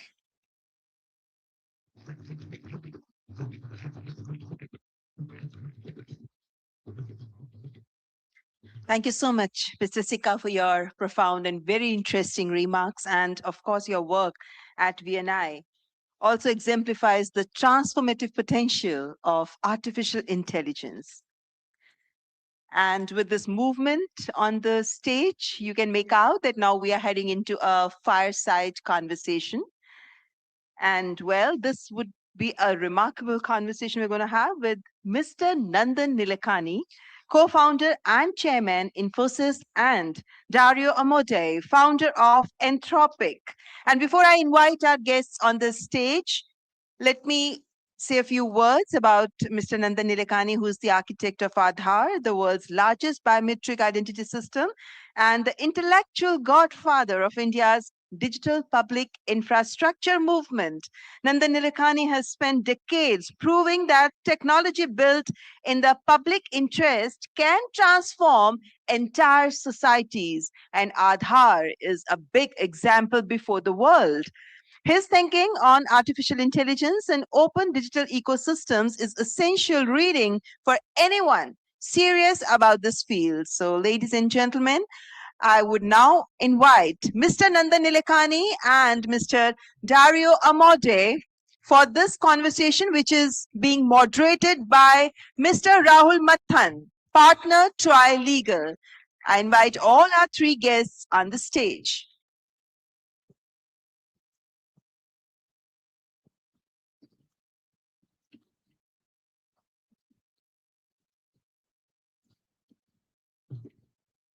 Please welcome our guests on the stage. Thank you.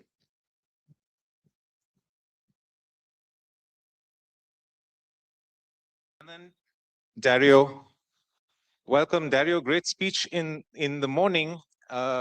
You mentioned that we are in the end of or towards the end of the exponential. This is something that you spoke about in Machines of Loving Grace, that we would have a country of geniuses in a data center. And the models over the last, I guess, 2 months have been sort of giving us a sense that we're getting there. But in your podcast with Dwarkesh, you sort of walked that back a bit by saying, we may reach a country of geniuses in a data center, but the impact on society will take a long time. Can you explain what that means? Because we thought we'd do AGI and we would be finished and done with it. Yeah, thank you for having us, Rahul. I would say there is this duality between the fundamental capabilities of the technology and the time that it takes for those capabilities to diffuse into the world, right? We're getting models that are very good at software engineering, that are increasingly good at, biomedical innovation. We're not there yet, but we're on this very fast exponential. But when I look across the world and I look across the enterprises of the world, we have many enterprises as customers. Even if we freezed in place what the technology was capable of today, I think the economic impact could be much greater than it is, because it just takes time. There are just frictions to adopt things through enterprises, and I think even more so in the developing world. And when I visited Infosys, one of the things I talked about with Nandan was we're both obviously very interested in making sure that this technology gets to everyone, and Nandan has devoted a big part of his life to many things in that direction, and has built out India's digital public infrastructure. And so I think this question of diffusion is very tied to the question of how do we make sure that everyone benefits. So when the foundation models came, Nandan, you said that we should do use cases. And it sounds like Dario is saying the same thing, that even if we do the foundation model, we will still need to do use cases. No, I think it's great what the foundations models are doing and the speed of evolution. But what we have learned is that diffusion of technology is a different ballgame. And how do you get technology to 1 billion people? And I think India, we have a little bit of experience with that. 1.4 billion people on Aadhaar, 500 million people on UPI, 20 billion transactions a month, the world's largest cash transfer system, the largest financial inclusion system, you name it, all that stuff. And we learned that diffusion is a technique. It's both an art and a science. It involves institutions, it involves policy making, negotiations, dealing with incumbents, dealing with newcomers, strategies for execution. So the whole, trust building, so a whole host of things. And I think if all the investments in AI are going to deliver the value to society, not just to individuals, we'll have to look at diffusion pathways to take this to everyone. And I think India will lead on that. That's why I've always been saying that India should focus on becoming the use case capital of the world. Dario, you had a more recent essay, which you call The Adolescence of Technology, which is a little more somber. Spoke a little bit about sort of dimming the enthusiasm of the first essay. And I want you to perhaps unpack that a little bit. We all have spoken about the risks of the technology, but particularly in the global south, where we think that AI is going to be hugely beneficial for us, we perhaps will have a different calculus on the risk-reward ratio. What do you think about that, and how would your essay address that? I think that's an insightful comment, which is that I think in the global south there's an opportunity for AI to accelerate catch-up growth, to solve a bunch of problems that are in the way of catch-up growth. And so I think AI is a technology that has big risks and big benefits, but in the global south, the benefits may be even bigger than they are anywhere else. But at the same time, that doesn't mean, of course, that the risks aren't real. We kind of, India is the world's largest democracy. We need to think about how democracies handle AI, and how we confront other countries that are authoritarian.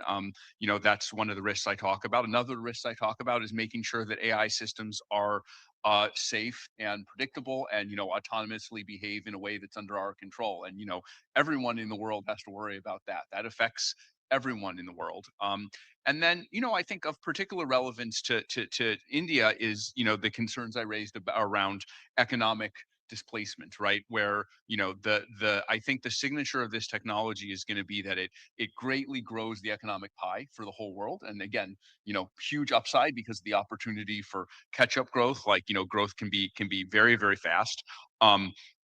But there things are going to change, and there's some potential for disruption. And I think what I've been thinking about as I visited India these last few days, and the last time I visited, is how can we work together with the companies in India to kind of drive this growth for everyone, to make sure that the existing companies, large and small, continue to prosper along with us and the other makers of AI, and also on a philanthropic basis, how we make sure that the benefits reach everyone, both in an economic sense and a health sense, in kind of other senses. So I think India is, it kind of offers a particularly keen distillation of especially the benefits, but also the risks. Nandan, you've had experience with an adolescent technology with the whole DPI.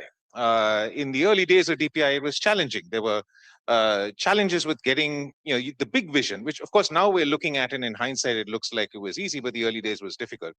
So, as the father of a mature technology, would you want to give the father of an adolescent some advice?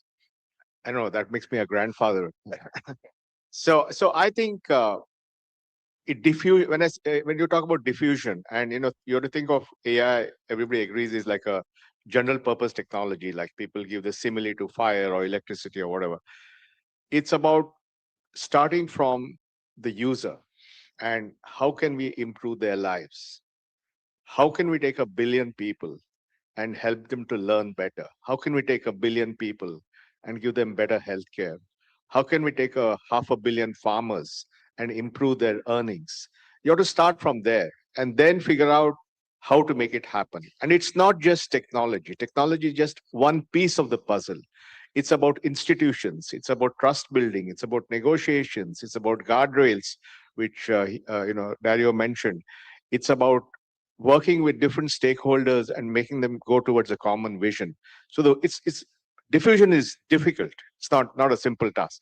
So I feel that India will demonstrate this because we have the experience of diffusion at population scale in all the various areas. And obviously, diffusion of AI, there are some differences that we need to think about, data, guardrails, and so on. But I think we can build a pathway or multiple pathways to that goal. And that will show the world. Because I believe right now in AI, there's a race to the top and a race to the bottom. And the race to the bottom is faster than the race to the top. So I think all of us who have a stake in AI being useful to humanity have to accelerate and redouble our efforts to make the diffusion happen. Otherwise, the consequences are going to be very, very difficult because there's going to be a backlash.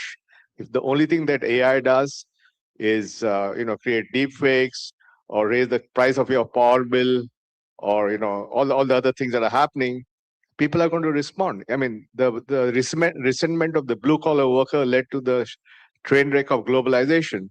The resentment of the white collar worker is going to lead to the train wreck of AI. So I think we really have to work very hard to show profound, useful cases of AI. Dario, you were in India in October, and you're back again now. You spend a lot of time actually with the developer community. You clearly were impressed because you've come back so quickly. Could you tell us a little bit about, what your experience is with how India is building and using AI? Perhaps just go through the stack. I mean, enterprise, small business, startups, then developers. What's What's different about the way India does it? Yeah, so I would say there's just an excitement here and technical acumen, and we can even see it in the statistics of usage of Claude. You know, use of Claude for technical kind of programming and software engineering, mathematical tasks. The fraction is substantially higher here in India than it is in most other places in the world. And you know, every time I go to speak at one of these, you know, kind of, you know, we'll host these builder or developer events in India, just there's a lot of excitement. You know, I can feel the brimming excitement of like, you know, what is something that we can build in just the last 4 months. You know, the use of Claude and Claude Code has doubled. Has doubled in India, and you know, I'm sure it's the same for the other. I don't say that to promote Claude and Claude Code. Like, it's more a statement about the kind of excitement in India on the enterprise level. I mean, you know, the two of us just announced a partnership just yesterday. So, you know, we're really excited to work with all the, you know, all the large enterprises in India. They know much more about the Indian market. They know much more about, you know, distribution. They know how to serve enterprises within India. And, you know, they're much better at that than we are. And, you know, can we plug our technology into what they do and, you know, create something that kind of, you know, that kind of wins for both sides, right? We would like to be able to, you know, jointly win with the companies in India. And then finally, I think there's another element that's almost unique, which is that there's an excitement to build, but there's an excitement to build for public good and for philanthropic benefits. So, you know, Nandan kindly introduced me to the XSTEP Foundation, of course, builds digital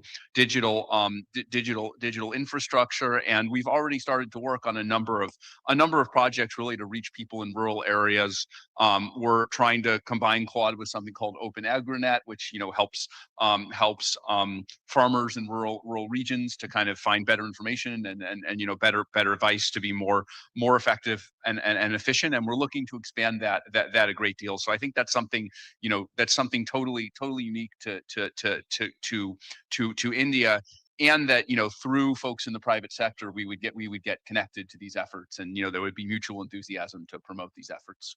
And you, of course, have an office. You've declared a managing director, but actually, more importantly, Sonnet 4.6, which dropped yesterday, very inconveniently, so I couldn't try it, apparently is doing very well on 10 Indic languages. So there seems to be a bit of a focus in your development as well on India.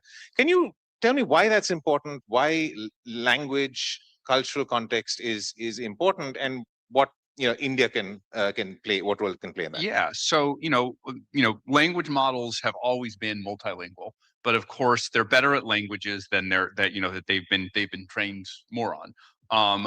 And, you know, of course, you know, as I learned when I first came here, India has, you know, a very long tail of regional languages. And, you know, we see this as something related to access, something related to making we provide benefits for everyone, right? If you can only speak the most common languages, then there's a long tail we're not reaching, right? The farmers that we mentioned, you know, many of them speak one of the less common regional languages, and so we've put in place a push, you know, collaborating with folks in India to acquire more data for this long tail of Indic languages, and Sonnet 4.6 represents an improvement. We're not all the way there yet. We want these models to be as good, even far out in the long tail of these languages as they are at speaking English. And we're making progress towards that. We're not there yet, but we want to keep going. And then after you built DPI, I mean, I say after, like as if you've stopped, you still continue to do it. But after you did the bulk of the work, you spent some time and effort actually taking it out to other countries. And I was wondering whether you've thought about that for AI. And, Sure. you know, as it's been mentioned so many times today that this is the first AI summit in the Global South. And so I think perhaps countries of the Global South, if there's a model, as it were, for doing this, would benefit from those ideas. So as you think about it, is it costs? Is it skill? Is it data, infrastructure? What is it that countries need to think about for this? No, sure. No, finally, it's about a lived experience. If you've done it, you can do it better next time. So what we did in the DPI part, the digital public infrastructure, is that after several years of that experience, we worked with global philanthropists, set up something called Co-Develop, and said, let's take DPI global. And today we have some version of DPI running in about 40 countries around the world. We recently had a summit in Cape Town where we had 1,200 delegates from 109 countries. So it's become a global movement. And we feel that AI has to be, if AI has to really be impactful, we need something similar. So yesterday we just launched something called 100 diffusion pathways by 2030. We like to have targets. So Can you explain that? yeah, so the idea is that a diffusion pathway is basically a way to reach a particular goal, which you got from learning, from doing things, and then packaging it. And it's not just technical packaging; it's about guardrails. It's about how do you get institutions on board, how do you make how do you make data available. There's a whole host of things. But think of it as a toolbox or a playbook for doing things. And then this is a global initiative. So we're going to work around the world and create multiple diffusion pathways and then share them with each other so that we can accelerate this thing. And, Anthropic is part of that. We have Google as part of that. Gates Foundation is there. UNDP is there. The Kenyans. It's a global coalition. Because what we learned from the agriculture experience, we implemented, we worked with Maharashtra on their agri stack, which is called Mahavistar. And that took us 9 months to figure out how to make it work safely at scale. Using the same learning, it was done in Ethiopia, which took 3 months because we had the learning of Maharashtra. And then using the same learning the PM was very keen to see it in animal husbandry. So we worked with Amul and we did that in 3 weeks. So you can see the trajectory of time, right? From 9 months to 3 months to 3 weeks. So what that shows is that if we can do this lived experience and keep improving and package that and take it to the world, we'll move the implementation of AI to the real world. And that I think is strategically important for the world of AI. So 100 by 30 is the new... Yeah, 100 diffusion pathways by 2030. And we welcome everyone to join this moment.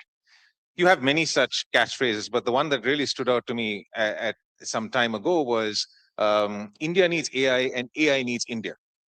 We've spoken a bit about the India needs AI, but why does AI need India? Because this is where we're going to show it working. I think because of the history of India's digital journey, and thanks to the leadership of Prime Minister Modi, who is the biggest champion of all the work that's going on, we have a political leadership that's committed. We have technologists. We have enough people with the right value system to make this happen. And we have done this before. And therefore, India will be where you'll see most of the deployment of AI in a tangible way, where farmers are able to make more money, where children learn better, where healthcare is better, where people talk in their own language, so you have universal access. So this is where you're going to show this. And the world needs this to be shown, and the AI companies need this to be shown because they have to show real stuff where this is working at scale for people. So I think, it's very important.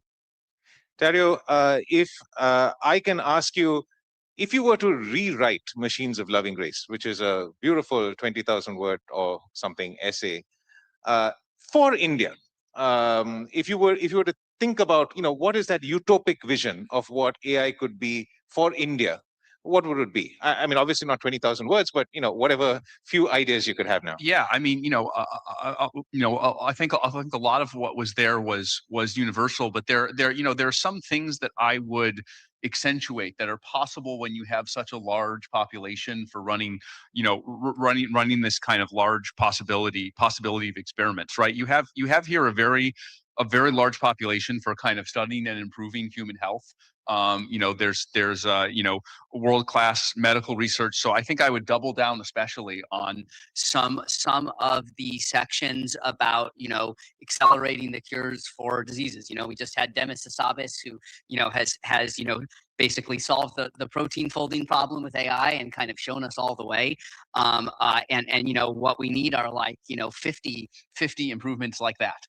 And the hope is working together between the AI developers and the folks who diffuse AI and do the actual medical research. Can all of us working together between the AI companies and folks in India really accelerate progress. I would also say accelerating the rate of economic development. There is so much technical potential and technical adeptness in India. And it actually almost seems like a perfect case study for the idea that AI could really accelerate economic growth, because it seems like the base ingredients are kind of all there, and AI could help to tie them together. So, in the developed world, I've wondered, well, could AI lead us to, 10% growth rates, which sounds absurd, but, that's the thing I imagined in the positive scenario of machines of loving grace. But I think here in India, there's a lot of catch-up growth to be done. There's an enormous amount of technical potential and ability, and, as I'm seeing, there's this eagerness to adopt AI. So India is one of the few places in the world where I wonder, could there be 20 or 25% growth, which is, sounds absurd, is unknown anywhere in the world. But as I think about this, it kind of stacks all the factors for a very bullish picture of how that growth could happen. So, I think I could imagine being in India being one of the countries in the world that most embodies this. Certainly the large country that most embodies this. And then with all of these things, there needs to be some unlock. So if you were to advise governments of the world, governments of India, governments of the global south, what should they do to unlock this 20-25% growth that Dario dreams of? I don't know about India. 25 and all that. If I get 10, I'll be happy. But I think there are a number of things. Obviously, I think people before have talked about the need to create massive compute. We need to bring in the models. I think the focus has to be on inclusion. I think this AI has to carry everybody. Everybody must feel it. Everybody must benefit from it. And that's why I think the language is very important. We want people to be able to speak to the computer in their language, in their dialect, mixing English, Hindi, Tamil, whatever. That needs to be done. I think that's a big thing. And then I think making agents work for people.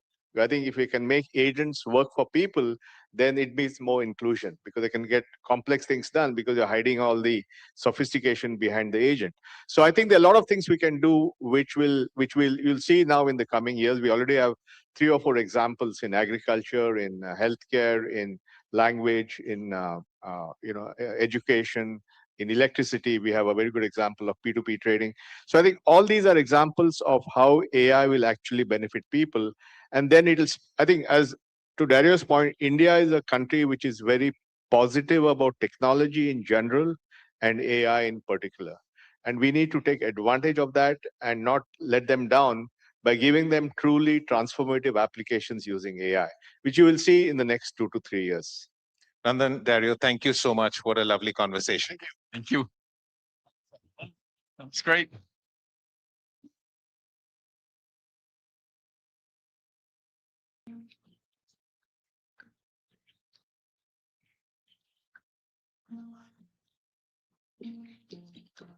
There's no audio. Thank you so much, Mr. Nandan Nilekani and Mr. Dario Amodei. And thank you, Rahul Mathan, for moderating it. Well, it was quite an engaging conversation, I must say. And they are the pioneers and the thought leaders of artificial intelligence, and they shared their profound perspectives. I thank our panelists. Ladies and gentlemen, our next speaker is Mr. Rishad Premji. He is the executive chairman of Wipro, the son of one of India's most beloved business leaders. Rishad Premji has carved out his own identity as a thoughtful steward of Wipro's transformation into an artificial intelligence native technology services company. He's also an unusually candid voice on the responsibilities that business leaders carry in times of technological disruption. Ladies and gentlemen, please welcome the Executive Chairman of Wipro, Mr. Rishad Premji.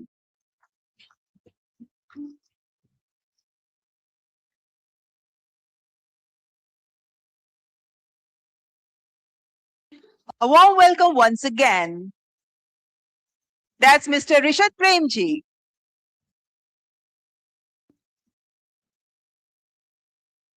So thank you for those of you who are here for being here.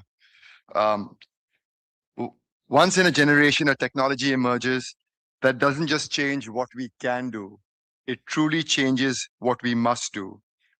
AI for me is certainly that technology. And how we as a country, how India responds in the next few years, will shape not just our own economic trajectory, but our ability to solve problems that matter to over 1 billion people. In the past several years, the conversation around AI has focused just not on the possibility. What can it do? How powerful could it become? How quickly could it evolve? But we are now at an inflection point.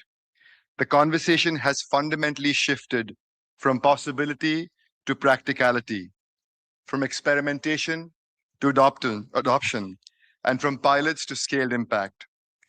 This shift matters, and it matters tremendously because technology creates value only when it is applied to solve real-world problems responsibly and at scale. So what does this moment mean for India?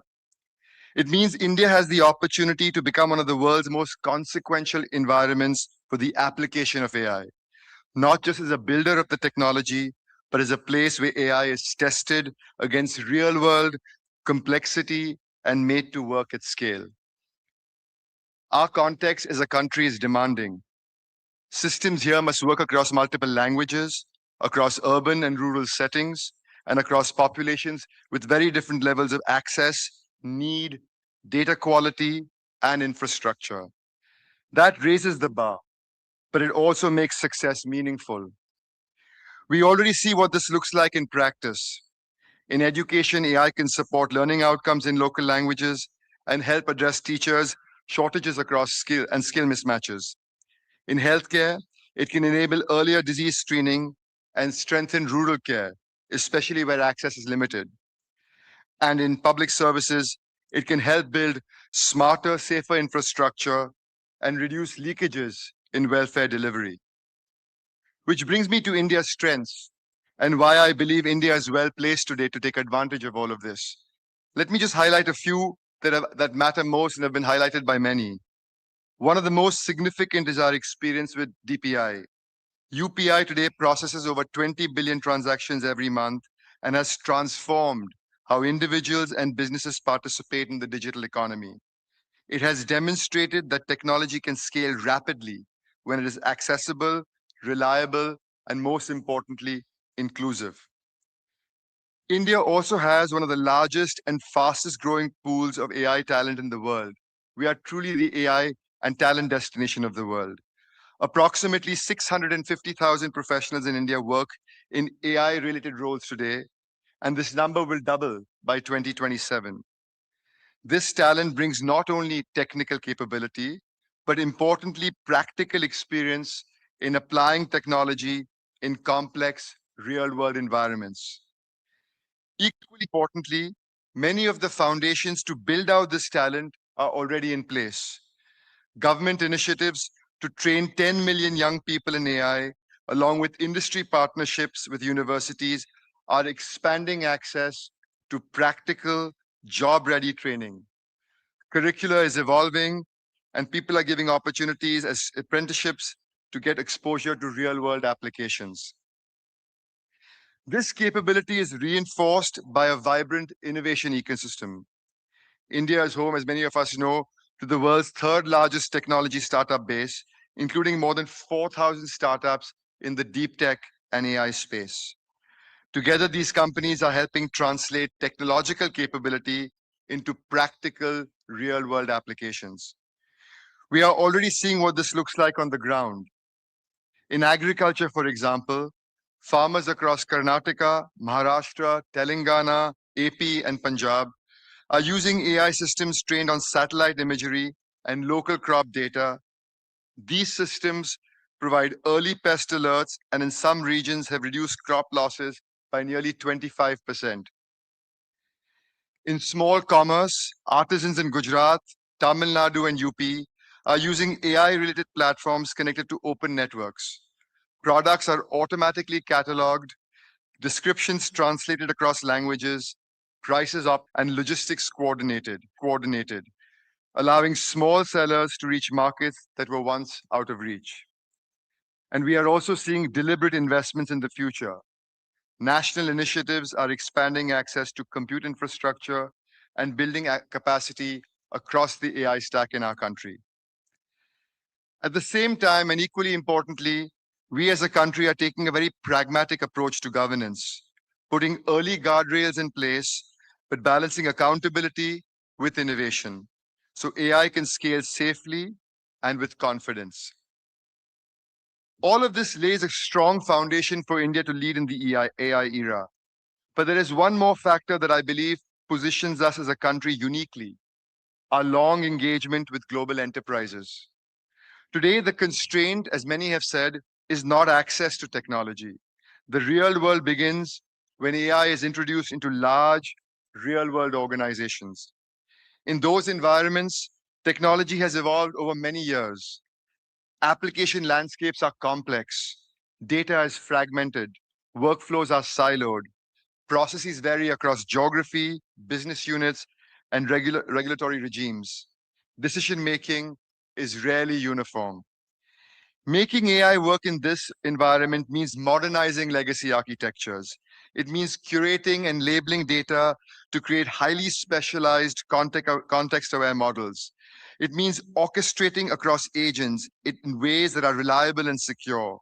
And it means earning confidence of security teams, risk leaders, regulators, and critically, the people who are expected to use these systems every day. This is where a more practical pattern has big processes or decisions tend to deliver the most reliable results. When AI is closely aligned to a defined workflow, it becomes more predictable, easier to govern, and more effective over time. What enterprises need today is not a model that does everything, but models that do the right thing consistently inside how work actually happens. But technology alignment alone is not enough. For these systems to deliver value in organizations themselves will have to invest in change, taking people truly along, helping them adapt to new ways of working, redesigning roles and decision-making, and building confidence in how AI is used. That includes reskilling people, reskilling teams to work effectively with AI tools so that they understand the outputs and exercise judgment where it matters most. When models are well aligned to workflows and people are supported through the transition, AI becomes just not deployable, but it becomes sustainable at scale. And that plays directly to India's strengths. We have decades of experience working inside complex enterprises, helping them modernize systems, manage risk, and take people along through this change. And that works in environments like these is not just deployable, it is resilient, responsible, and truly scalable. The same dynamics that determine success inside organizations will also shape how countries navigate this moment. As we look ahead, India's advantage in AI will not be defined only by the size of our models or the scale of our infrastructure. It'll be defined by the choices we make about where we apply AI, how we diffuse it, how responsibly is it deployed, and whether we can translate capability into real impact for governments, citizens, and enterprises. India's advantage will come from developing talent at scale, not just people trained on AI, but people who can apply it with context, judgment, and an ability to adapt to change. That is why AI fluency must extend beyond engineers, to teachers, to nurses, to administrators, to supervisors, to small business owners, among everyone else. The dividing line will not be human versus machine. It will truly be between those who adapt and those who hesitate to adapt. Technology shifts inevitably create uncertainty, but for countries that act decisively, they also create opportunity. India has embraced such shifts in the past, and I believe we are really well positioned to do so again. I want to close by sharing a personal story from the work of the Azim Premji Foundation, which is also the majority shareholder of our company, Wipro. India sees 2.7 million tuberculosis cases every year, making it one of the country's most serious public health challenges. Early detection is essential, but confirming TB often requires patients to travel to distant public hospitals for sputum or molecular tests. For many, the real barrier is not medical capability, but it is access. To address this, our foundation is running a pilot in a rural community in Tamil Nadu. Community health workers carry portable X-ray devices directly to people's homes. AI analyzes the X-rays instantly and identifies signs consistent with TB, enabling that early screening and faster referral without requiring patients to travel. If successful, this approach can help detect TB earlier and extend the reach of healthcare into communities that need it most. With a national doctor to population ratio of roughly 1:800 and even deeper shortages in rural India, AI does not replace care. It multiplies scarce expertise infinitely. The same last mile challenges exist across other countries in continents of Asia, Africa, and Latin America, home to more than 4 billion people. Solutions that work here in India at scale, low cost, multilingual, and resilient can travel far beyond our own borders. If we can do that, India's contribution can be vast, not just in building AI, but in applying it to solve problems for enterprises, for our own country, and for the world at large, thoughtfully, inclusively, and with impact at scale. Thank you for listening to me.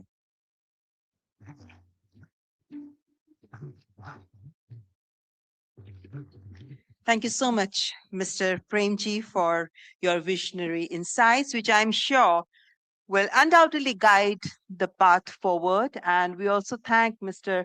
Premji for highlighting how AI is being used by Wipro for human-centric projects and for the welfare. That is what India is aiming at, to have an impact at ground level to change the lives of human beings.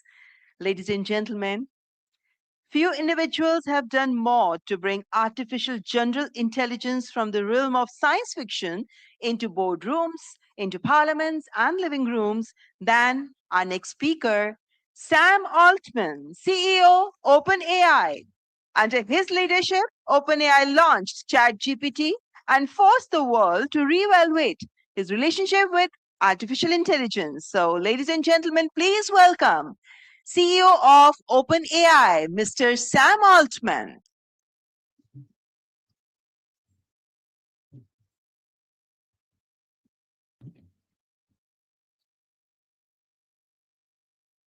Thank you so much.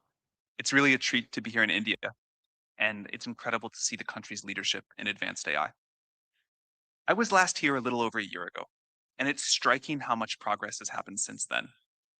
We've gone from AI systems that struggled with high school level math to systems that can do research level mathematics now and derive novel results in theoretical physics. It's also striking how much progress India has made in its mission to put AI to work for more people in more parts of the country. And India's leadership in sovereign AI, building on infrastructure, SLMs, and much more, has been great to watch. More than 100 million people in India use ChatGPT every week.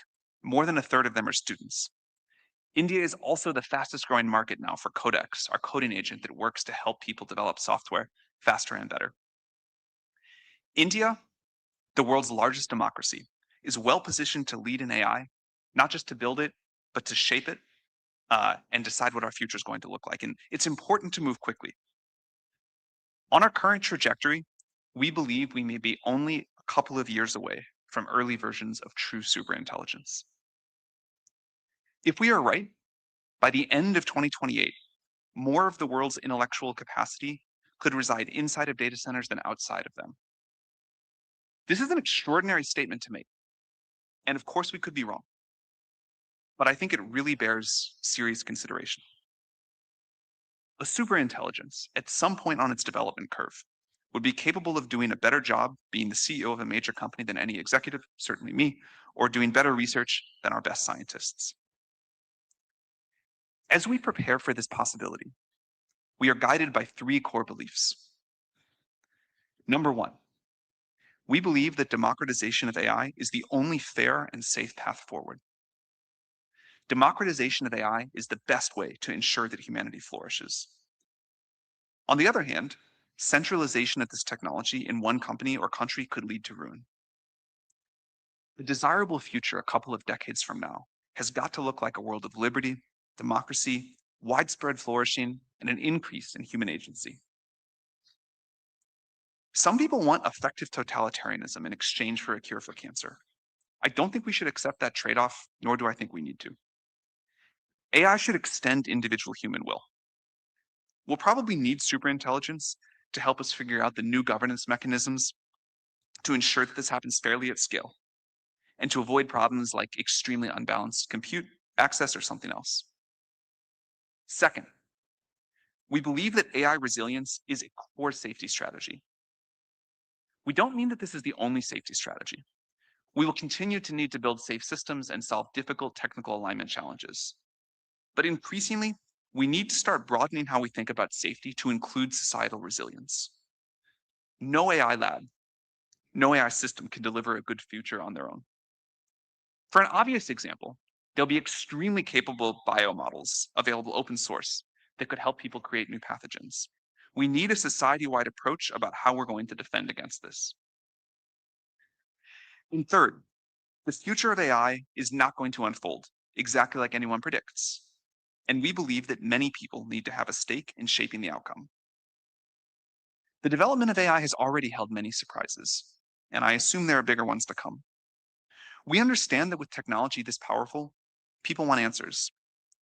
But it's important to be humble about what we don't know and always remember that sometimes our best guesses are wrong. Most of the important discoveries happen when technology and society meet, sometimes have some friction, and co-evolve. For example, we don't yet know how to think about some superintelligence being aligned with dictators and totalitarian countries. We don't know how to think about countries using AI to fight new kinds of war with each other. We don't know how to think about when and whether countries are going to have to think about new forms of social contracts. But we think it's important to have more understanding and society-wide debate before we're all surprised. Of special note, and related to all 3 points, we continue to believe that iterative deployment is a key strategic insight, and that society needs to contend with and use each successive new level of AI capability, have time to integrate it, understand it, and decide how to move forward. This has been working surprisingly well so far. If we are right, and systems continue to improve at this pace, it's going to change the economics of a lot of things. A really great thing about AI progress is that it looks like many things are going to get much cheaper. We can have much faster economic growth. We're already seeing what AI is doing for access to high quality healthcare, education, and more. In the coming years, we expect to see robots make many products and physical goods cheaper as supply chains get automated. The limit to how far this cost reduction can go may only be government policy. But the other side of this coin is that current jobs are going to get disrupted, as AI can do more and more of the things that drive our economy today. It'll be very hard to outwork a GPU in many ways. It'll be easy in some other ways. For example, we really seem hardwired to care about other people much more than we care about machines. We're somewhat less concerned about the long-term future. Technology always disrupts jobs. We always find new and better things to do. The people of 500 years ago would have thought that our current jobs often look silly, like ways to entertain ourselves, create stress. And the people 500 years from now hopefully will look at us, hopefully look to us, like impossibly rich people playing games, trying to find ways to pass their times. But we should all hope that they feel much more fulfilled than we do today. I'm confident we will keep being driven to be useful to each other, to express our creativity, to gain status, to compete, and much more. But the specifics of what we do day to day will probably look very different.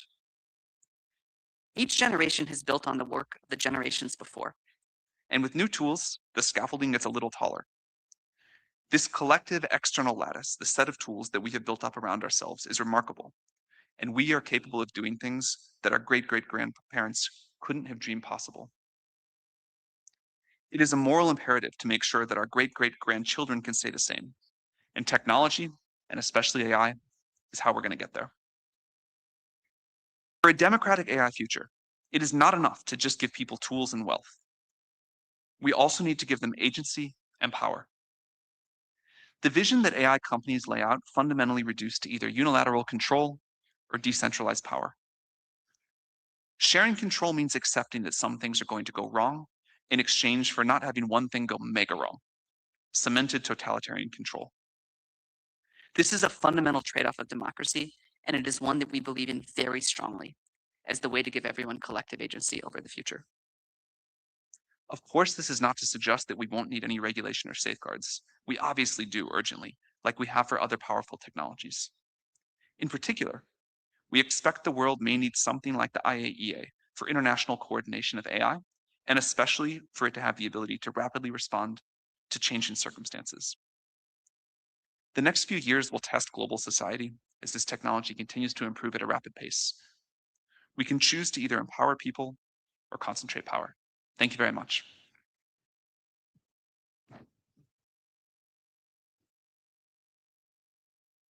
Thank you, Mr. Sam Altman, for your very interesting and compelling remarks. Ladies and gentlemen, I would like to now welcome Mr. Brad Smith, Vice Chair and President, Microsoft. Mr. Brad Smith has been Microsoft's conscience and its chief diplomat through some of the most consequential debates in technology policy, from privacy and cybersecurity to AI regulation. His book, Tools and Weapons, remains one of the most lucid accounts of the responsibilities tech companies carry in the modern world. So please welcome the Vice Chair and President of Microsoft, Mr. Brad Smith.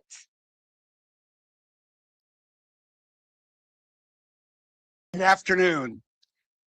It's always an important day when the world comes together under one roof, as we have today.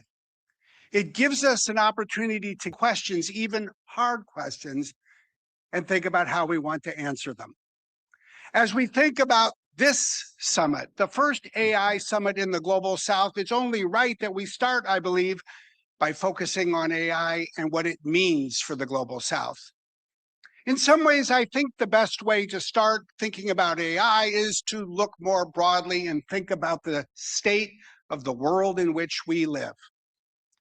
We live in a tumultuous time and in a fragmented world, but I think in so many ways, the deepest and most enduring divide has been the economic divide between the global North and South.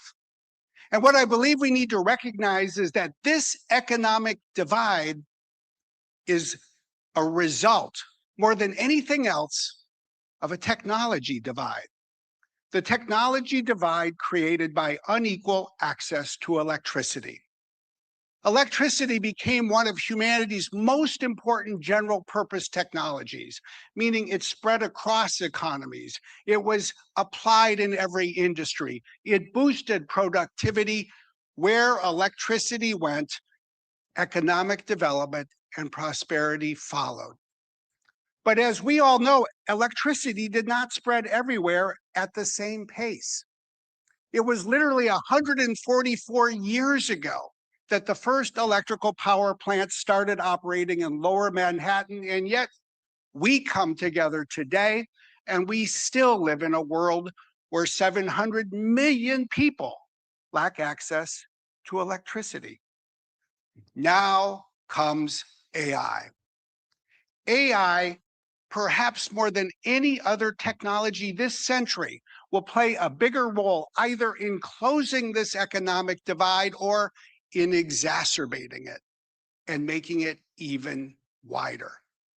That is perhaps the single most important question for us, I would suggest today, as we think about the role of AI in the Global South. How can we do better? Because we need to do better. What will it take? I think it's going to take a few things that will require that we all come together and work together. First, the obvious. We need to bring infrastructure to the Global South. That means data centers and compute. It also means more connectivity. It means more electricity. That is going to take not only the world's best technology, it's going to require an enormous amount of investment. That's why we at Microsoft announced yesterday morning that we're on pace to spend $50 billion by the end of this decade to bring AI to the global south. And of all the countries in which we are investing, India, not surprisingly, is one of the largest. But we'll need to harness private capital, investments from tech companies, other sources of private capital, government funding. We'll need governments and others to generate demand for the use of AI in the global south, because that is the only way to get the wheels of the market spinning and to do what we need to do together. That's the first thing we need to do together. There's a second thing we need to do. We've talked about it here already today, and it is so clear when you study the history of technology. Infrastructure is not only hardware, it's not only wires and grids, it's skilling for people. Because the key to enabling a country and a population to use a general purpose technology at scale is to give people across the country access to the skills they need to put it to work. And that's why it's such good news that we see so many governments supported by the United Nations and supported by private companies investing in more skilling. It's actually something that should speak to all of us. Certainly as a tech company, we're committed. We've launched through Microsoft Elevate new initiatives, including one we're announcing this week, Microsoft Elevate for Educators, to equip teachers with access to help their students learn how to use AI. But in the truth, it doesn't matter where you work. You have a role to play. Because the lesson of digital technology, I was an example of this, was that it took employers to open their doors to computing. It takes employers today to open their doors to new AI tools. It will take employers to invest in the skilling of their employees. It's not just for the next generation, it's for every generation that this fully matters. Then there's a third challenge for the global south. We need to make AI work effectively for the global south, and that requires some special initiatives, at least two. First, we need to make AI as effective in every language as it is in English, and today it is not. Performance tests show that's the case. That's why one of the good things to come out of this week is new announcements to invest upstream in better data in other languages, to provide better tools and measurement systems for AI that is built in other languages, to build out data provenance with a view to linguistic diversity, diversity that we need to advance around the world. And we need to use AI in the global south to solve the problems that matter to the global south. Oftentimes, as we're doing here in India, that's about improvements in agriculture, or as a number of partners, including Microsoft, are doing this week, launching a new initiative to address food security across Africa. These are just two of the myriad of opportunities we have to put AI to work in ways that will bring faster benefits to countries in most of the world. If we do those three things well, build infrastructure, invest in skilling, address real-world problems, then I think it may create the foundation to think more and do more about the question I am willing to bet will be a bigger part of the conversation in the next few AI summits. What will AI mean for the future of work and jobs? Within these walls, I think we're mostly enthusiastic about the future of AI. But outside these walls, I think we need to recognize that increasingly around the world, and especially in some countries, many parents are asking a common question. What will AI mean for my kids? What will AI mean for my family? What will AI mean for our future? I get it that some people are excited and they'll do well, but what about us? us, meaning most of the people who live on this planet. I think we have something to prove.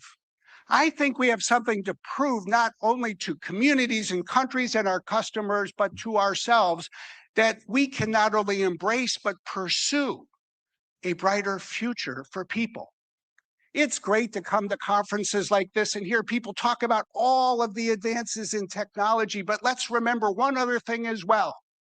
Human capability is neither fixed nor finite.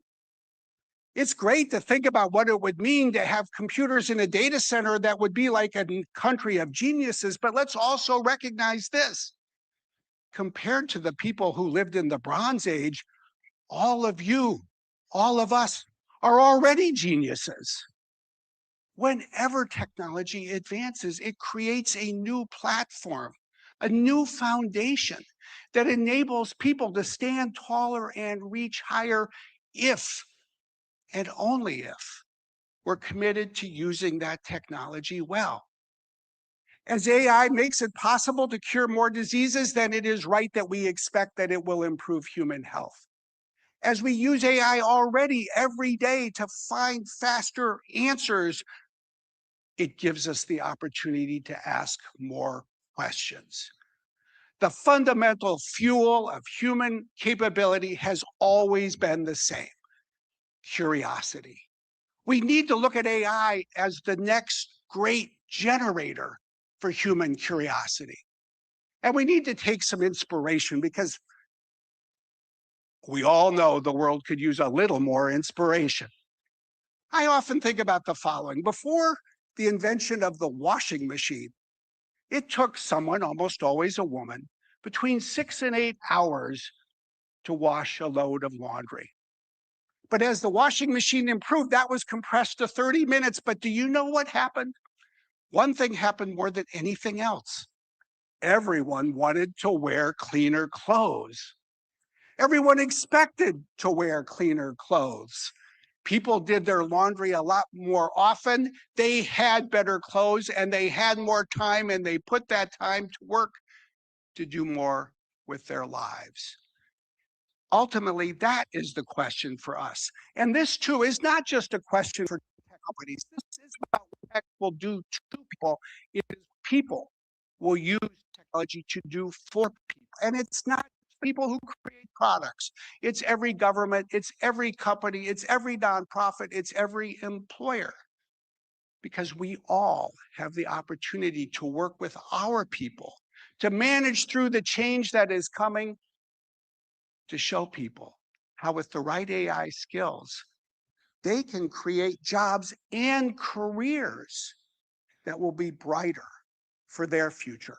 That will not be easy, but if that's not our goal, then we're missing the big picture. As we come away from this AI summit, it reflects so much progress, but I would say one thing as well. Each of these AI summits is a proud moment for a great nation. But we have an opportunity. Rather than have summits that are islands that are disconnected from the summits before or that follow, we need to build bridges. We need to build bridges between these summits. We need to define clear goals. We need to have common measurement systems. And every year, we need to ask the same question.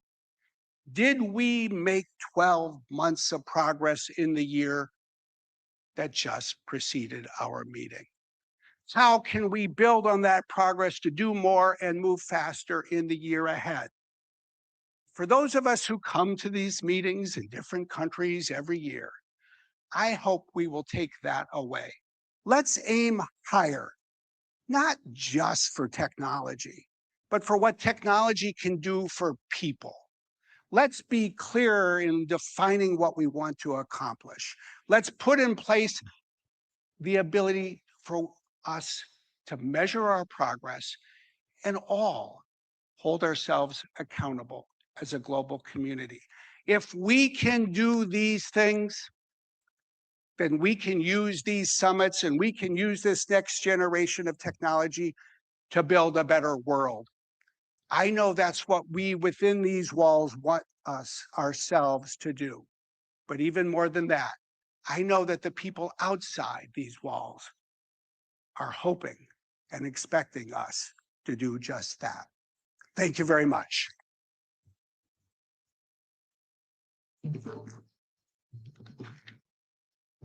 Thank you so much, Mr. Brad Smith, for that very energizing address, ladies and gentlemen. I think he really deserves an energetic applause from you all. His address has actually given a very constructive direction to the discourse on artificial intelligence. And well, now we are moving to the next conversation, for which our guest is the person who's often called the godfather of deep learning. Our guest is Mr. Jan LeCun, Executive Chairman, Advanced Machine Intelligence Labs, and his foundational work on convolutional neural networks underpins virtually every image recognition system in use today.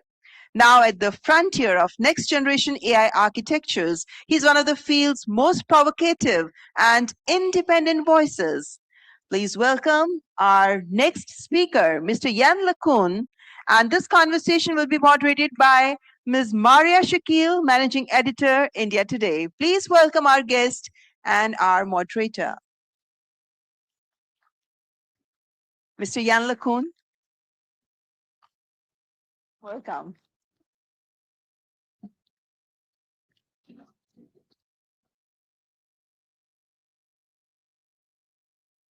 Good afternoon, everyone. So let's begin with the big idea here, Professor LeCun. Are we on a path to creating the smartest mind that humanity has ever known? And will that happen in our lifetime? Maybe in the lifetime of some people here, possibly not in mine. We'll see. It will take a while. But I think the more interesting thing that we're going to build is an amplifier for human intelligence.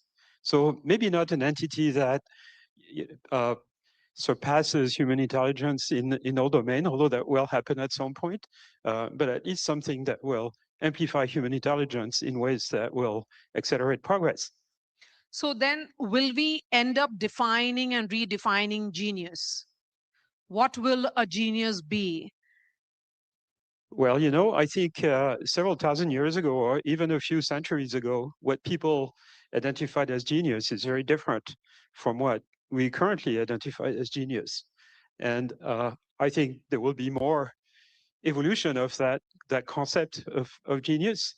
You know, in the past, perhaps, you know, genius was, you know, some act of creation or invention, but maybe not at a theoretical level like we tend to think of it today. It was, you know, more practical. Certainly, in the very ancient past, people who figured out how to cultivate crops or domesticate animals probably were seen as genius. So, you know, we have often seen, and this is a thought that you have all, you know, pretty openly shared, that AI is powerful but not intelligent. When we make that distinction, and there are conversations around LLM, where do you see intelligence and AI-driven power? Yeah, I think there's a lot of confusion, really, because we tend to anthropomorphize systems that can reproduce certain human functions. So LLMs are incredibly useful. There's no question about that. And they do amplify human intelligence, like computer technology going back to the 1940s. But LLMs, to some extent, except for a few domains, are mostly information retrieval systems. They can compress a lot of factual knowledge that has been previously produced by humans and can give easy access to it. In a way, it's kind of a natural evolution of, you know, the printing press, the libraries, the internet, and search engines, right? It's just a more efficient way to access information. And there are a few domains where the intelligent capabilities of those systems actually is more than that. It's more than just retrieval. So for generating code, maybe doing some type of mathematics, that, you know, we're getting the impression that it's beyond this, but it's still to a large extent domains where reasoning has to do with manipulating symbols.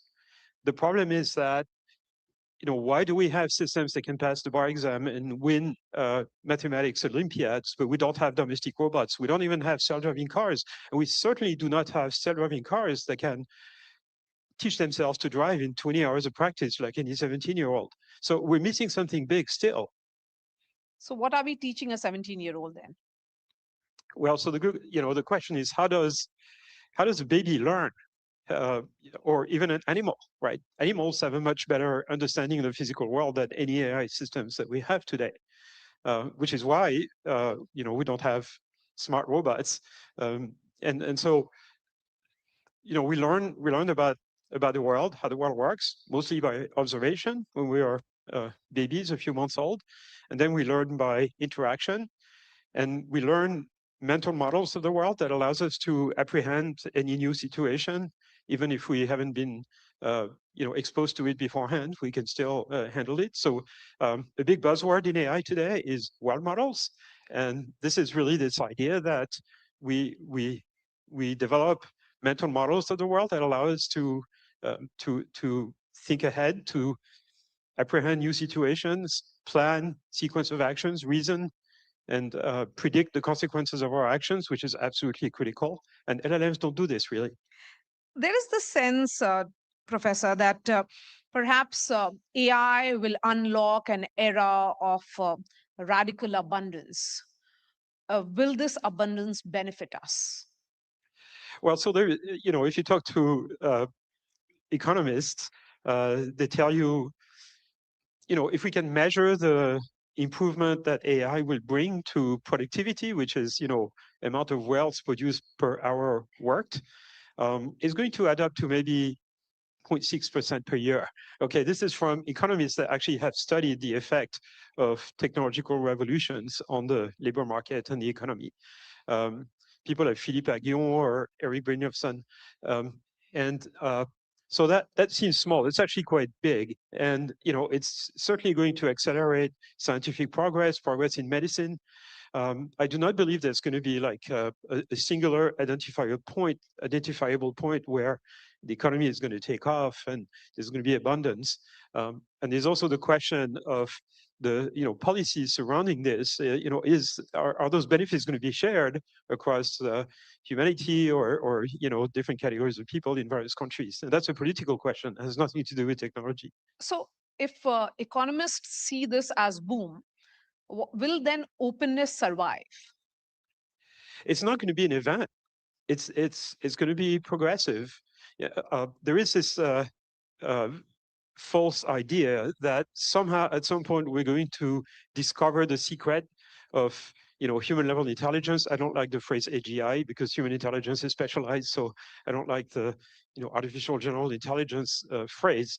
But it's not going to be an event. We're not going to discover one secret. We're going to make continuous progress, and we're not going to be able to measure that progress by just having a series of tests that are going to test, whether a machine is more intelligent than humans, because machines are already more intelligent than humans on a growing number of narrow tasks.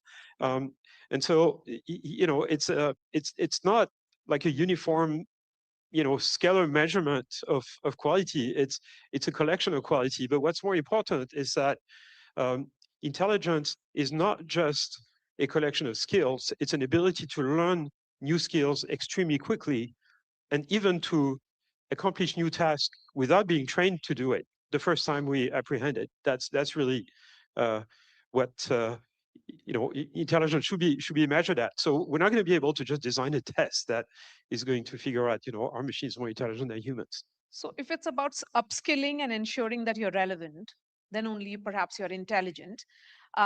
Will that then mean that the countries that adopt AI and the pace at which India and the scale at which India has adopted AI, the challenge would be to create talent which is upskilled and reskilled and have the required skills for this? Absolutely. So the relationship that we're going to have with intelligent AI systems is going to be similar to the relationship that a leader in business, politics, or academia, or some other domain has with their staff. Okay, AI is going to be our staff. Every one of us is going to be a manager of a staff of intelligent machines. They'll do our bidding. They might be smarter than us, but certainly if you are an academic or a politician, you work with staff that are smarter than you. In fact, that's the whole point. You need to attract people who are smarter than you, because that's what makes you more productive. For an academic, it's students who are smarter than their professor and teach. It's not the professor that teaches graduate students; it's the other way around, actually. And certainly, we have a lot of examples of politicians who are surrounded by people who are smarter than them.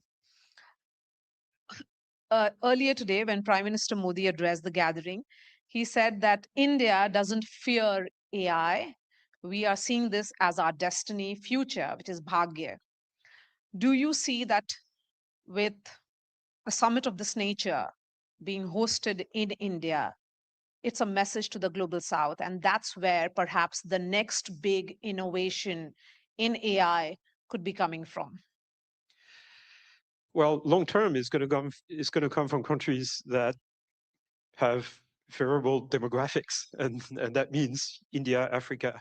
The youth is the most creative part of humanity, and there's sort of a deficit of that in the north, largely. So the scientists, the top scientists of the future, and in fact many of the present are from India, and in the future will be from mostly Africa. So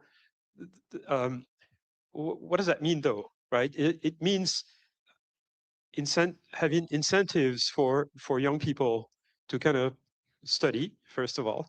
So the idea that somehow we don't need to study anymore because AI is going to do it for us, and that's completely false, absolutely completely false. And it's not because I'm a professor, okay, that I'm saying this. On the contrary, we're going to have to study more. We see, for example, a trend where in industry, in the past, in certain countries, it's certainly true for India, but it's also true in European countries, and certainly in the US, we see more demand for people with more education at the PhD level, for example.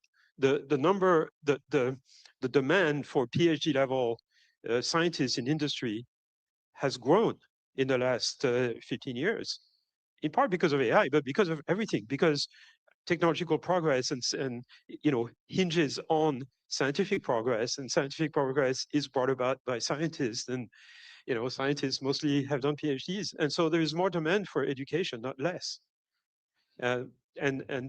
So for countries in the global south, that means investing in education and youth. And making AI more accessible, something that India believes in.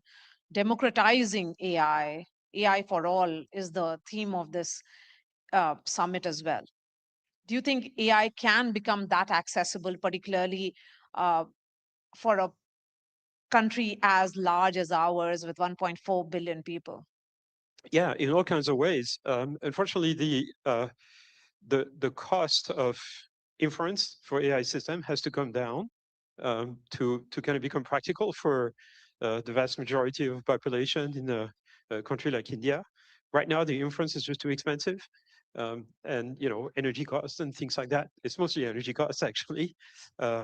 So this has to come down, but then it will play a role in education. AI will improve the quality of education, not degrade it. Once we figure out how to use it best, it will improve, agriculture and In everything healthcare, else. in particular. Healthcare, of course, right? So I don't work at Meta anymore, but there was an experiment a couple of years ago or a year ago that was run by my former colleagues, where they gave smart glasses to Yes. agriculture, to farmers in India, and they could talk to the AI assistant to figure out, like, what is this disease on my plant, or should I harvest now, or what's going to be the weather, and Yes, I it think is those being things. used a lot in agriculture as well. That's right. It is assisting farmers to ensure that their produce gets better, they make right choices. But when you say about education, will AI assist education in terms of making students or youth of the country more literate, or will they become more AI dependent? Well, I mean, we're dependent on technology, right? I'm dependent on this pair of glasses, otherwise I don't see you. So that's been with us for centuries. Yeah, we'll be dependent on AI, of course, but AI will facilitate access to knowledge, and thereby kind of be a tool for education. I think the effect on society, might be extrapolated from what was observed in the 15th century when the printing press started enabling the production of printed matters and the dissemination of knowledge, right? It had a huge effect on society worldwide, at least in countries that allowed it to flourish. And I think it's going to be a similar transformation with AI, of course, in the modern world. Just more access to knowledge. The internet played also a similar role, and I think this is just going to make people more informed, smarter, able to make more rational decision if it's deployed in the proper way. So, if you were to define this moment, which we are witnessing in history, we are living it. How will you say it? Is it like the advent of electricity? Yeah, people have made that claim, They have including made that claim, including yes. economists. It's the new electricity. I think it's more like the new printing press, really. But again, in the sort of this vision of kind of more dissemination and sharing of knowledge and amplification of human intelligence. But the impact on society and the way countries need to be run is very difficult to predict at this point. I'm sort of an optimist in the sense that I think societies will figure out how best to use that technology for the benefits of their population. While I am an optimist, nevertheless, I'm going to ask this question to you, Professor. Are we overestimating the change or underestimating what has struck us? So usually in technological shifts of this type, we are overestimating the changes in the short term and underestimating them in the long term. I think for AI, it's a little bit different because there's been a huge amount of hype and expectations that, the transition to human level AI, superhuman level AI is going to be an event and is going to happen within the next few years. And people have been making that claim for the last 15 years and it's been false. In fact, they've been making it for the last 60 years or 70 years and it's been false. Every time in the history of AI that scientists have discovered kind of a new paradigm on AI, how you build intelligent machines, people have claimed, within 10 years, the smartest entity on the planet will be a computer. And that just proved to be wrong, 4 or 5 times in the last 70 years. It's still wrong. We're still very far from that. We're not very far. We're getting close, right? We're seeing the end of the tunnel. But it's not like, we're going to have super intelligent systems within 2 years. It's just not happening because of this gap. Right? Where is the robot that can learn to drive in 20 hours of practice, like a 17-year-old? Even though we have millions of hours of training data of people driving cars around, we should be able to train an AI system to just imitate that. That doesn't actually quite work. It's not reliable enough. Okay, so let's try and wrap up this conversation with who gets to define intelligence now onwards. Will it be actually humans, machines, or both together? Probably both together, but mostly humans. Like we set the agenda, and the biggest difficulty is not to get fooled into thinking that a computer system is intelligent simply because it can manipulate language. We tend to think of language as the epitome of human intelligence, right? But in fact, it turns out language is easy to deal with because language is really a sequence of discrete symbols of which there is only a finite number. And that turns out to make things easy when you train a system to predict what the next word is in a text, which is what LLMs are based on. It turns out the real world is much, much more complicated. And it's been known in computer science for many years. It's called the Moravec paradox, after a roboticist, Hans Moravec. And so the company I'm building and the research program I've been working on for the last 15 years or so is intelligence for the real world. How to deal with high-dimensional, continuous, noisy signal that the real world is, which your house cat is perfectly able to deal with, or a squirrel or whatever, but not computers yet. That's the big challenge for the next few years in AI, dealing with the real world. And that's the point of the company I'm building. So AI has to deal with the real world, or real world has to deal with AI? AI has to deal with the real world, the messiness of the real world, the unpredictability of the real world. All right. Thank you so much for this conversation, Thank you. Professor.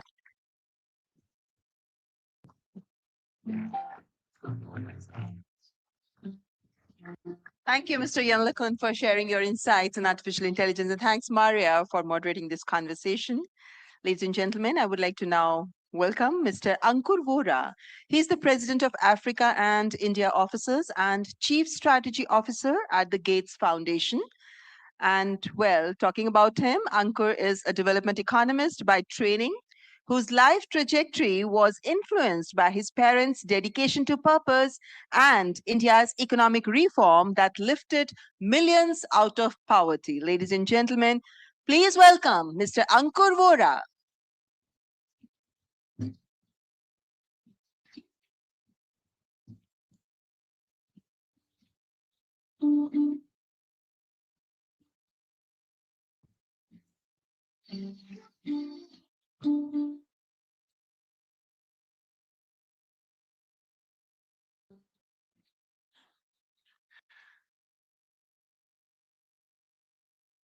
Thank you, Honorable Prime Minister Modi, for hosting this summit.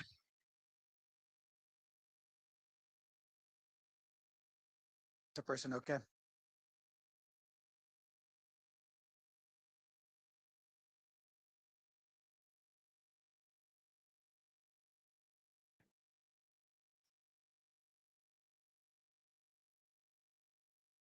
Thank you, Honorable Prime Minister Modi, for hosting this summit. India's leadership on AI is remarkable.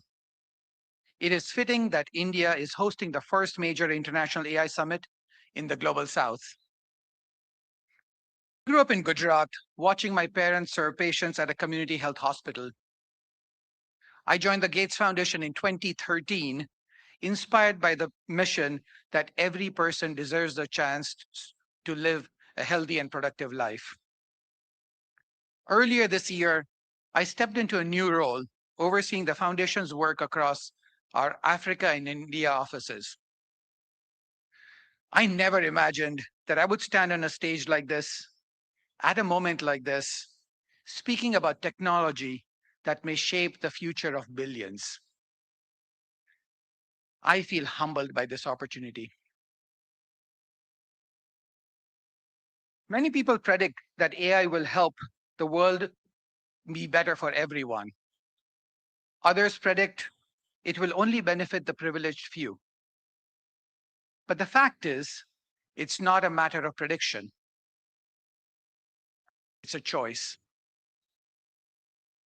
Technologists can choose whether we use AI to take on the world's greatest challenges or just the most profitable ones. Policymakers can choose to build rules that ensure everyone benefits and not just a few. That means governance, safeguards, infrastructure built for inclusion. Here in India, leaders have already made that choice. India has built world-class digital public infrastructure like Aadhaar and UPI. This has improved the ease of living for billions. India is investing in Bhashini and AI Kosh to ensure languages and high-quality data sets are no longer a barrier, and innovators do not have to start from scratch. During its G20 presidency, India strengthened global consensus around using AI responsibly and for good.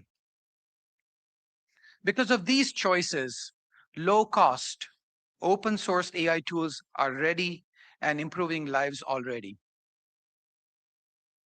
AI is not a leap into the unknown for India. It is the next chapter in a journey of building solutions that serve everyone. The world follows this approach. AI could possibly compress progress of the next 20 years into 5. That progress means fewer children dying from preventable causes, fewer women dying in childbirth, more infectious diseases eliminated, millions rising out of poverty. If we step back, the real test of AI is simple. Will it help make people's lives better? That fundamental question guides how we think about our work in health, education, and agriculture. Since 2000, the world has cut child deaths into half. That represents millions of lives saved. Within our lifetimes, we could see the end of preventable child deaths. AI can help us get there faster. In sub-Saharan Africa, there are 6 million fewer health workers than we require. AI tools, when deployed correctly, can free up time of existing workers so they can help more patients. Last month, Bill announced Horizon 1000 in partnership with OpenAI, the government of Rwanda, and ministries of health across the regions. The effort will deploy AI tools in 1,000 primary health clinics across Africa. Imagine visiting a local health center that offers AI-powered guidance. Simple cases can be resolved immediately, complex ones are referred appropriately, and millions of lives are saved. AI will not just speed up innovation, it can help bring that innovation to community clinics, to health workers like my parents, and to the patients who depend on them. Is expanded access. Another area where AI can make a material difference is in education. There are 2 hard problems in education. First, accurately assessing where each child is in his or her learning journey. And second, once a teacher knows that, helping her customize her lesson plans for that child. Earlier in my career, I worked to bring Pratham's teaching at the right level model to Africa, to Ghana. I have seen firsthand that works, but the challenge has always been about cost and scalability.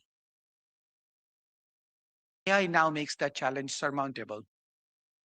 It makes activities like personalized assessment far more affordable and easier to implement at scale. With Vadwani AI here in India, we developed a tool that analyzes short audio clips of children reading. Each assessment takes only 2 minutes. It costs about 5 paise. That is less than 1 cent per child. The result is more children being supported, more hardworking teachers having the time and ability to do the things that they love the most, shaping the next generation. 6 million children in Rajasthan and my home state of Gujarat have already benefited from this revolution. It is clear AI will make a difference in health and education, but can it also help advance economic opportunities for the poorest? More than half of the workforce in the global south is engaged in agriculture. Every country that has moved out of poverty has seen rising farm productivity. For a farmer, every cropping season comes down to a handful of decisions.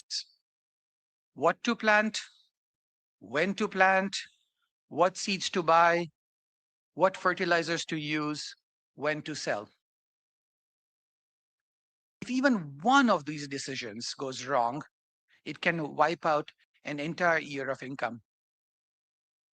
And that does not just affect the harvest. It affects the choices the farmer's family can make for that year. AI can ease that uncertainty It can provide timely, localized information so farmers can make better decisions with confidence. Earlier this week, Bill and I met Annapurna, a banana farmer in Andhra Pradesh. She showed us how she used an AI assistant on her phone to identify a pest attacking her crop. She took a photo on her app. Within 48 hours, a drone had precisely treated the affected area. She saw technology help her in real time to save her harvest and protect her family for the season. When Bill and Melinda first thought about the Gates Foundation, the vision behind it was simple. Innovation should serve those who are left behind. At that time, it meant vaccines, diagnostics, better delivery systems. Today, it also must mean artificial intelligence. Globally, the Gates Foundation has 3 objectives. No mother or baby should die of preventable causes. The next generation of people should grow up in a world without infectious diseases, and millions of people should escape the clutches of poverty. AI can accelerate progress across all 3. For the first time, we can deliver precision at scale, replacing one-size-fits-all solutions with the right fit solutions that are cheaper, faster, and more inclusive. To support these efforts, the Gates Foundation is launching Advantage India for AI. Yes, that is AI for AI. This initiative will bring together innovators and philanthropists across India and the Global South to advance AI for social good. Ultimately, history will not remember the models we perfect or the speeches we give. It will remember the lives we improve. It's not a prediction, it's a choice. Thank you.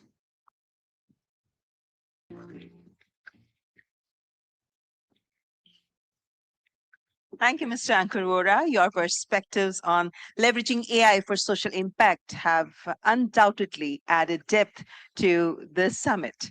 And ladies and gentlemen, our next speaker is Ms. Julie Sweet, Chair and CEO, Accenture. Ms. Julie Sweet has repositioned Accenture as one of the world's largest AI and technology transformation companies, deploying hundreds of thousands of professionals across every sector of the global economy. Her perspective on what AI adoption actually looks like at scale, beyond the hype, is grounded in hard operational reality. So please welcome the CEO of Accenture, Ms. Julie Sweet.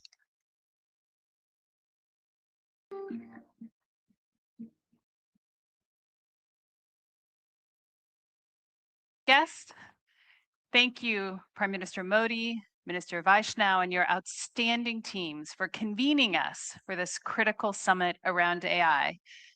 The breadth of distinguished guests from around the world is a recognition of the importance of broad global partnerships to capture the incredible potential of AI and address the risks.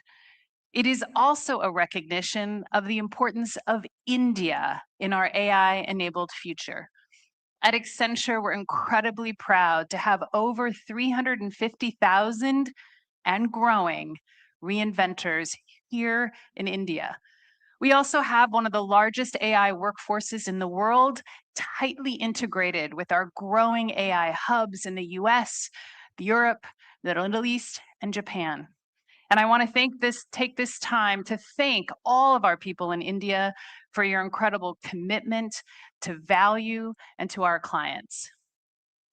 Today, I want to leave you with 3 perspectives that we believe will help us ensure that AI's immense potential is captured for the benefit of all. First, using AI as an engine for growth is the only path for global prosperity for all. Second, The agenda ahead of us is unprecedented. Companies, countries, and individuals must reinvent how they work together, and how they learn. And finally, it is humans in the lead, not humans in the loop, that will determine our future. As we turn to the imperative for growth, I want to take you back for a moment to 2013. Oxford University had just published a widely read study that said, based on technology progress at that time, 47% of US jobs would be automatable. Dire headlines and predictions soon followed. One of those technologies was robotic process automation, or RPA. And there were predictions that IT services would be badly damaged because it would automate so many jobs. And in fact, we used RPA to automate thousands of jobs. And we also, as an industry, embraced the new technologies of digital and classical AI, and we created many, many more jobs. We helped our clients adopt RPA, and those who did created investment capacity to invest in new technologies and to grow. And in fact, the IT services industry has thrived over the last decade, including many of India's most successful companies that you've heard from today. At Accenture alone in 2013, we were roughly 275,000 people and $29 billion in revenue. And today we're over 750,000 and growing and $70 billion in revenue. What the last decade has taught us is a critical lesson. When companies and countries embrace new technologies and then use them to drive growth and productivity, they prosper.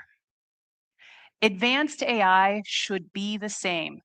In fact, in our latest quarterly survey of C-suites across 20 countries, they agree. 78% say AI's greatest value is in growth. Now, as we think about what growth should look like, there's two important considerations. First, AI should make the impossible possible. AI should make the impossible possible. If in a few years as a CEO, you cannot point to new products and services, new levels of performance that were not possible before, then you have not captured potential of AI. Think about the consumer and retail industries. LLMs are about to become the new mall. This is an entirely new way to engage customers and to engage in commerce that did not exist in 2022. If you think about pharma, we see a path toward bringing drugs to market much faster than the average of 9 years. Not possible before, which means that life-saving drugs will get to people faster and pharma will have accelerated growth. And we are just beginning to understand how AI will create new drugs, new materials, new products across industries. A second consideration around growth is that we must commit to providing access to the technology and the talent for small and medium-sized enterprises. If we are to use AI as an engine for growth, we need to make sure that the engine for growth, these size enterprises, have access. 50% of the world's GDP are small and medium-sized enterprises. And in the global south, it's 70% of employment.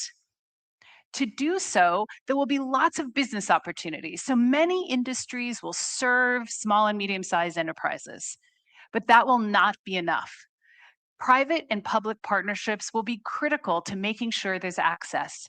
For example, we're working with the US college system where we're funding internships of college students at small and medium-sized enterprises.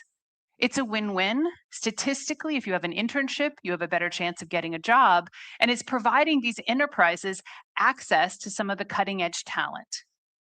And so we must make sure that we're continuing to focus on the small and medium-sized enterprises.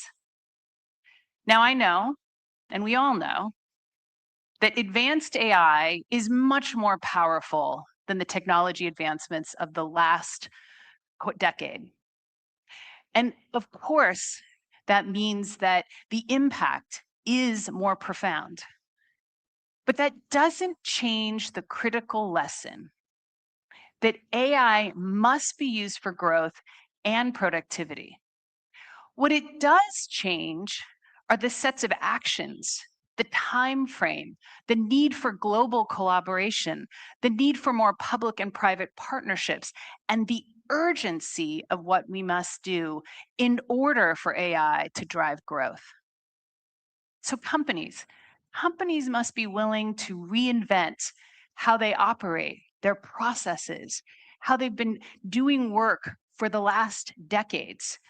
Underneath the headlines of a failure of AI is mostly a failure to reinvent.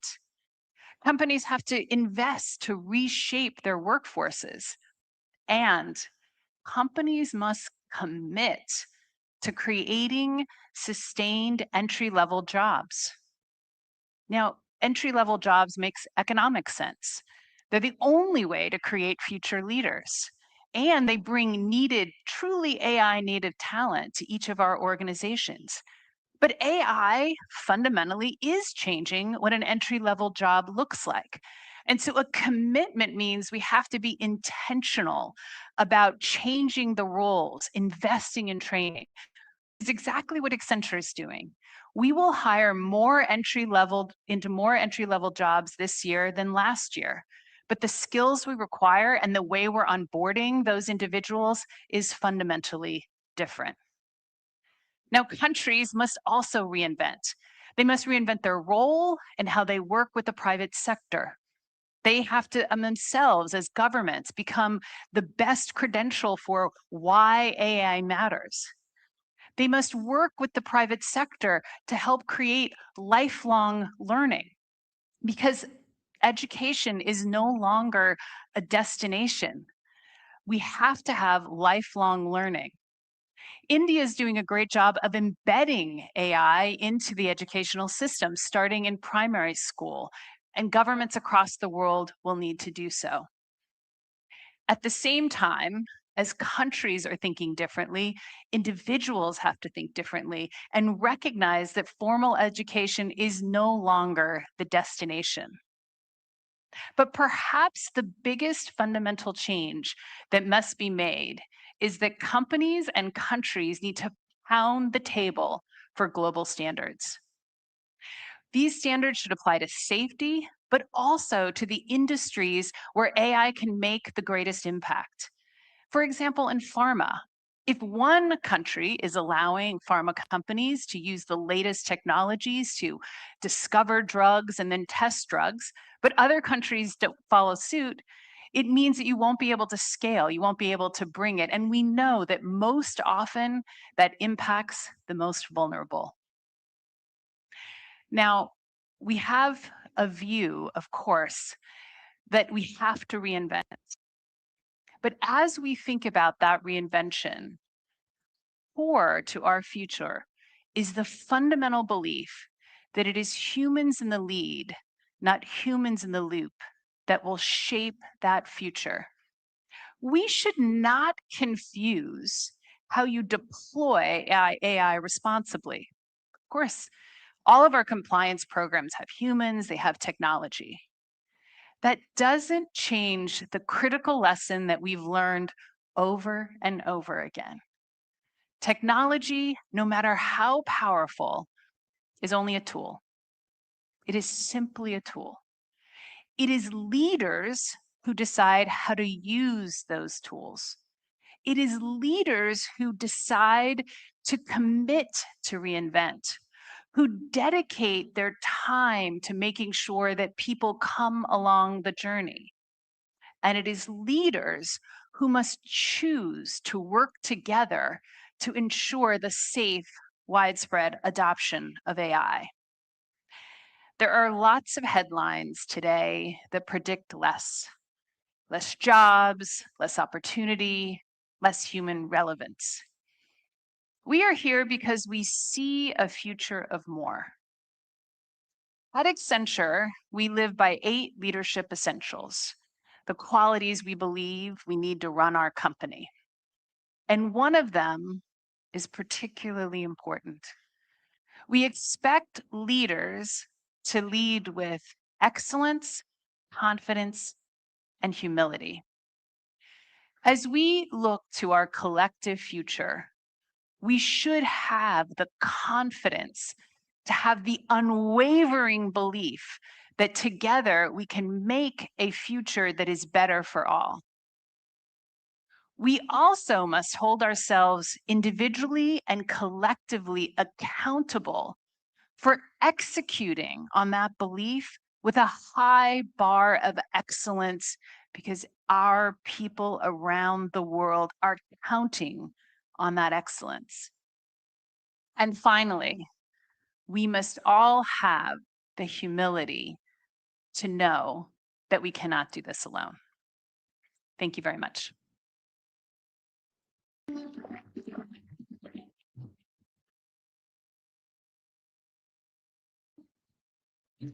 Thank you so much, Ms. Julie Sweet.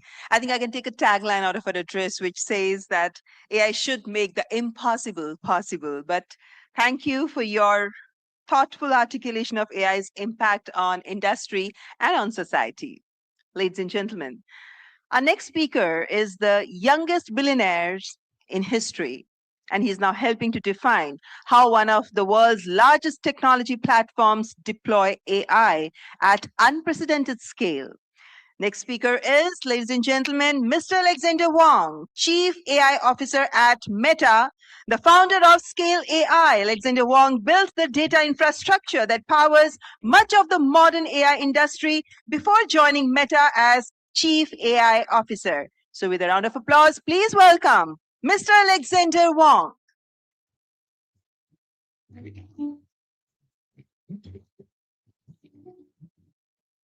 Thank you so much for having me. Namaste. It's fair to say my upbringing wasn't typical. My parents were physicists in a town called Los Alamos in New Mexico. Los Alamos is a government lab town where, for decades, scientists have come to push the boundaries of what's possible in mathematics and supercomputing, in human genome studies, vaccine research, space explorations, and material science. My mother studies how plasma behaves inside stars. At the dinner table, we'd talk about physics problems, scientific trade-offs, the reasoning behind how systems work. One kid in my town made huge balls of plasma in their garage for a science fair project. You know, normal high school stuff. Growing up in a place like Los Alamos leaves 2 things deeply ingrained in you: a belief that anything is possible and that science should serve society. Those ideas are what led me to study AI while I was at college at MIT. They led me to start my own company, Scale AI, and last year they led me to Meta, where I am now the Chief AI Officer. If you believe that anything is possible, Meta is one of the few companies with the resources, talent, and ambition to push the science of AI forward at scale. If you want to make technology that serves society, Meta has an incredible opportunity to get this technology into people's lives. 3.5 billion people use at least one of our apps every day. That blows my mind. It's more than 500 million people in India alone. People are already using our AI to do amazing things. Across India, creators use our AI to automatically translate reels into the language of the person watching. Small businesses talk to customers through WhatsApp business agents that they create in 10 minutes on their phones, and they use our Gen AI tools to create ads and reach customers way more efficiently than they ever could before. And India has world-class developers building genius things to solve societal challenges. For example, there are more than 20 million people with disabilities in India who are locked out of education, jobs, and digital services because the digital world wasn't designed for them. So iSTEM built voice-first, AI-powered infrastructure that helps people with disabilities to learn, discover careers, and complete digital tasks independently, like converting textbooks into usable formats or giving personalized career guidance that takes into account their disability. In healthcare, researchers at Ashoka University used our SAM3 model, which is trained on billions of natural images, to speed up the identification and segmentation of cancer tumors and at-risk organs. Their model, OncoSeg, can help radiologists and radiology oncology teams do in seconds what it takes hours to do manually. The beauty of general purpose models is the same technology that can segment tumors in the brain can segment leaves to help farmers assess the health of their crops, as AgriPoint has done. We recently open sourced our omnilingual models, which recognize speech across more than 1,600 languages and can rapidly adapt to new languages with just a few audio samples. It's not a fantasy that in a few years we'll have real-time, voice-to-voice translation for every spoken language on Earth. Now build that into your glasses, real-time translation in any language just for you. That's transformative, perhaps most especially in countries like India, where so many languages are spoken. In fact, language is an area where we're collaborating with the Indian government on through its AI Kosh platform. We're providing datasets in 10 major Indian languages so people can build AI models that deeply understand Indian languages and contexts. I'm sure you're used to people from big tech world making lots of grand but vague assertions about what AI will be able to do. But we don't have to be vague. People use our AI right here, right now. They're getting value from it, and they're building amazing things with it. And that gives us confidence about what we're building towards. We're releasing new models this year, with the first coming in the next couple of months. These will be deeply integrated with our products in a way we're really excited about. We're optimistic about the trajectory we're on. The first models will be good, and as the year goes on, I think we're going to be pushing the frontier. Our vision is personal superintelligence. AI that knows you, your goals, your interests, and helps you with whatever you're focused on doing. It serves you, whoever you are, wherever you are. We all lead busy lives. I'm sure you'd want to do more if only you had the time and headspace. That's how I think about personal superintelligence. Say you want to be healthier. Your personal AI could help you see through a personal health plan covering diet, exercise, and sleep, and your daily routine. Or you have a project you'd like to get done, like putting on an event. It can track your progress, reach out to venues, arrange invites, remind you of things you haven't considered, and more. If you love to go fishing or paint or want to travel more, it can help free you up so you can do more of these things, and it can give you advice when you need it, or help you show up as a better friend or in your community. It won't just do your admin, it'll be an extension of you so you can be you more. I get that some people will worry what companies like Meta really want is to get you hooked and leave you passively staring at screens. But the whole point of personal superintelligence is the opposite. It's about helping you be more active in your life, in pursuing your goals, and deepening your relationships. I know people are going to be skeptical when I say we're going to do this work responsibly. But you don't have to take us at our word, take us at our incentives. This is a competitive space, which is why we're seeing so much innovation. Given how intimately your personal AI will know you, people aren't going to hire us for the job if we're not doing it responsibly. Our AI needs to work the way we say it does, as well as we say it does, and as safely and as securely as you need it to. It needs to help you in your life, and if it doesn't, people simply won't use it. We'll lose customers, we'll lose public trust, and we'll lose out to our competitors. That's why we're transparent about our models. We publish model cards and evaluation benchmarks and data so you can see how they work, their intended use, and how we assess their performance.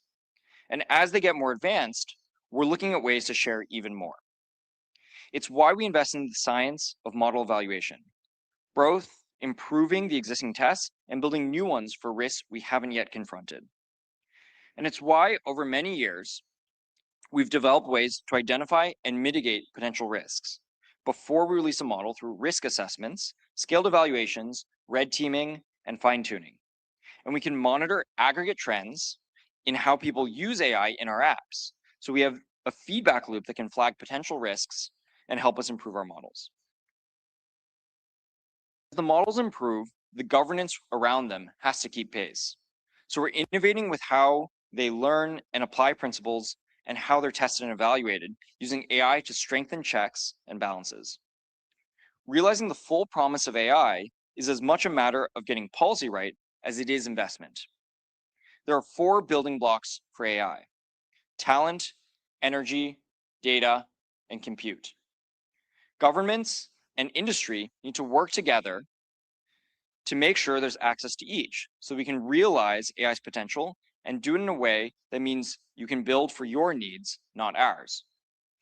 That's in part about having bold national AI strategies and policies that encourage innovation, not patchworks of inconsistent regulations that make it harder. But above all, it's about collaboration between public and private sectors to deliver these 4 building blocks and to design and deploy AI that works for your citizens and your economies. I don't want these amazing technologies to be one size fits all. I want them to serve your needs, designed for the challenges and opportunities that are unique to India, to societies across the global south and all over the world. I want them to serve you as an individual, no matter who you are, where you live, what language you speak, or what culture you're a part of. That's only going to be possible if the public and private sector are on the same side. We need to be partners working together in a spirit of openness and collaboration, and with a sense of shared ambition. I truly believe we're on the cusp of a moment where really anything is possible. We want to work with you to build AI that serves your societies. I hope you'll work with us. Thank you.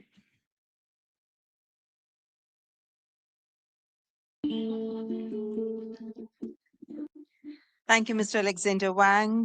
Our heartfelt gratitude to you for your remarks, for sharing your findings as well. And well, your vision for AI and innovation, it does inspire many of us. Well, ladies and gentlemen, please join me now in welcoming Mr. Roy Jacobs, CEO of Philips. Mr. Jacobs leads one of the world's most storied healthcare technology companies through a pivotal transformation, putting AI diagnostics and patient monitoring at the center of Philips' mission. His work sits at the critical intersection of AI and human health, where the stakes could not be higher. Ladies and gentlemen, please welcome CEO of Philips, Mr. Roy Jacobs. Thank you so much. Good afternoon. It's a true honor to be here among so many brilliant minds and very bold ambitions.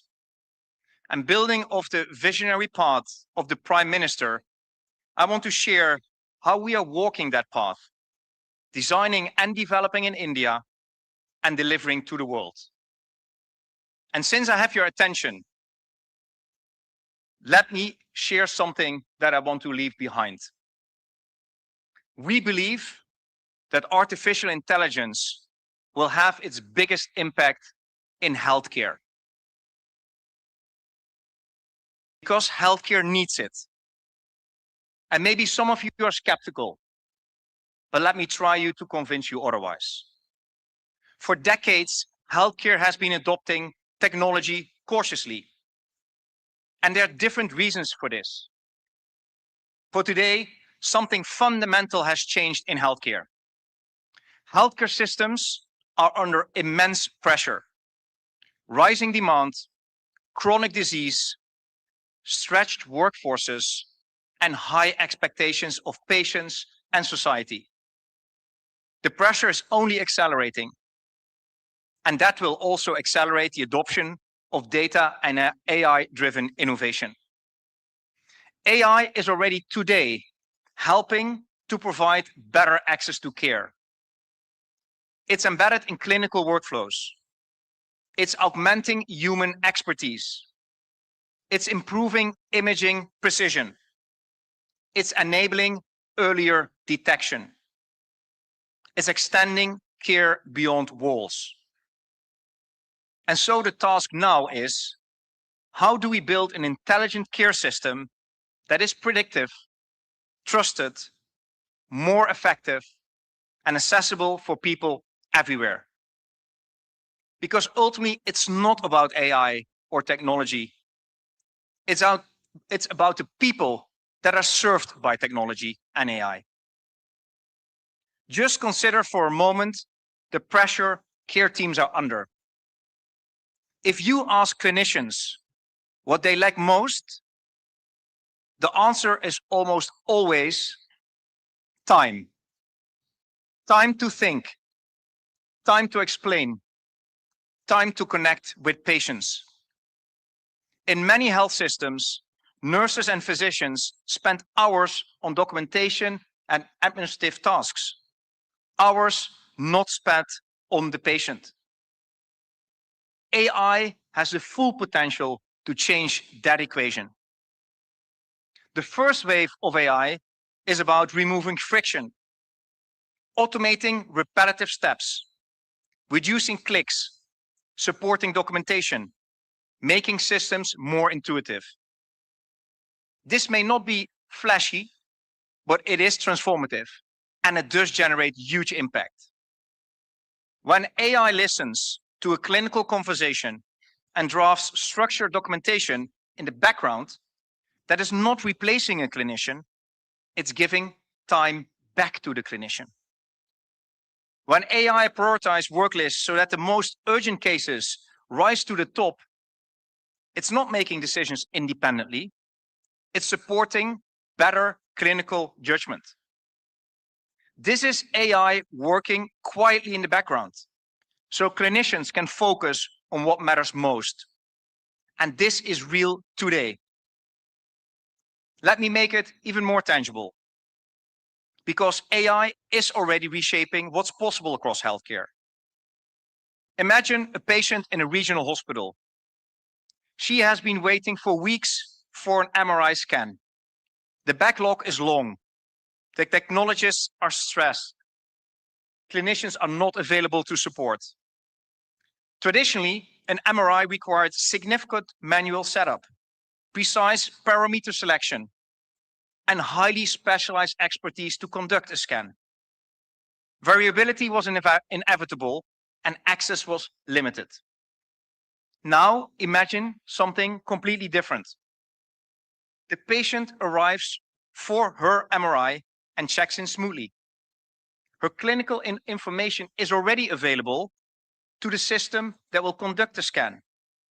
AI helps position her first time right accurately and selects the optimal scan protocol.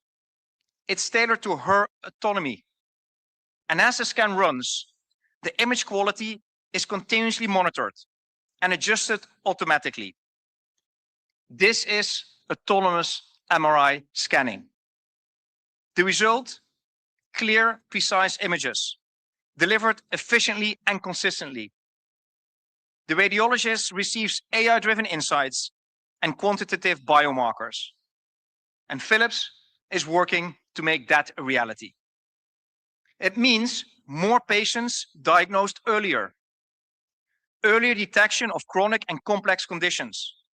It expands capacity and access to care. It reduces variability. It scales expertise. And over time, it helps reduce the overall cost of care. And at Philips, we have been laying the groundwork for this future through advanced automation, integrated MR workflows, and an AI engine that scans faster while enhancing quality. We are also leaders in helium-free MRI systems. That's a hardware breakthrough.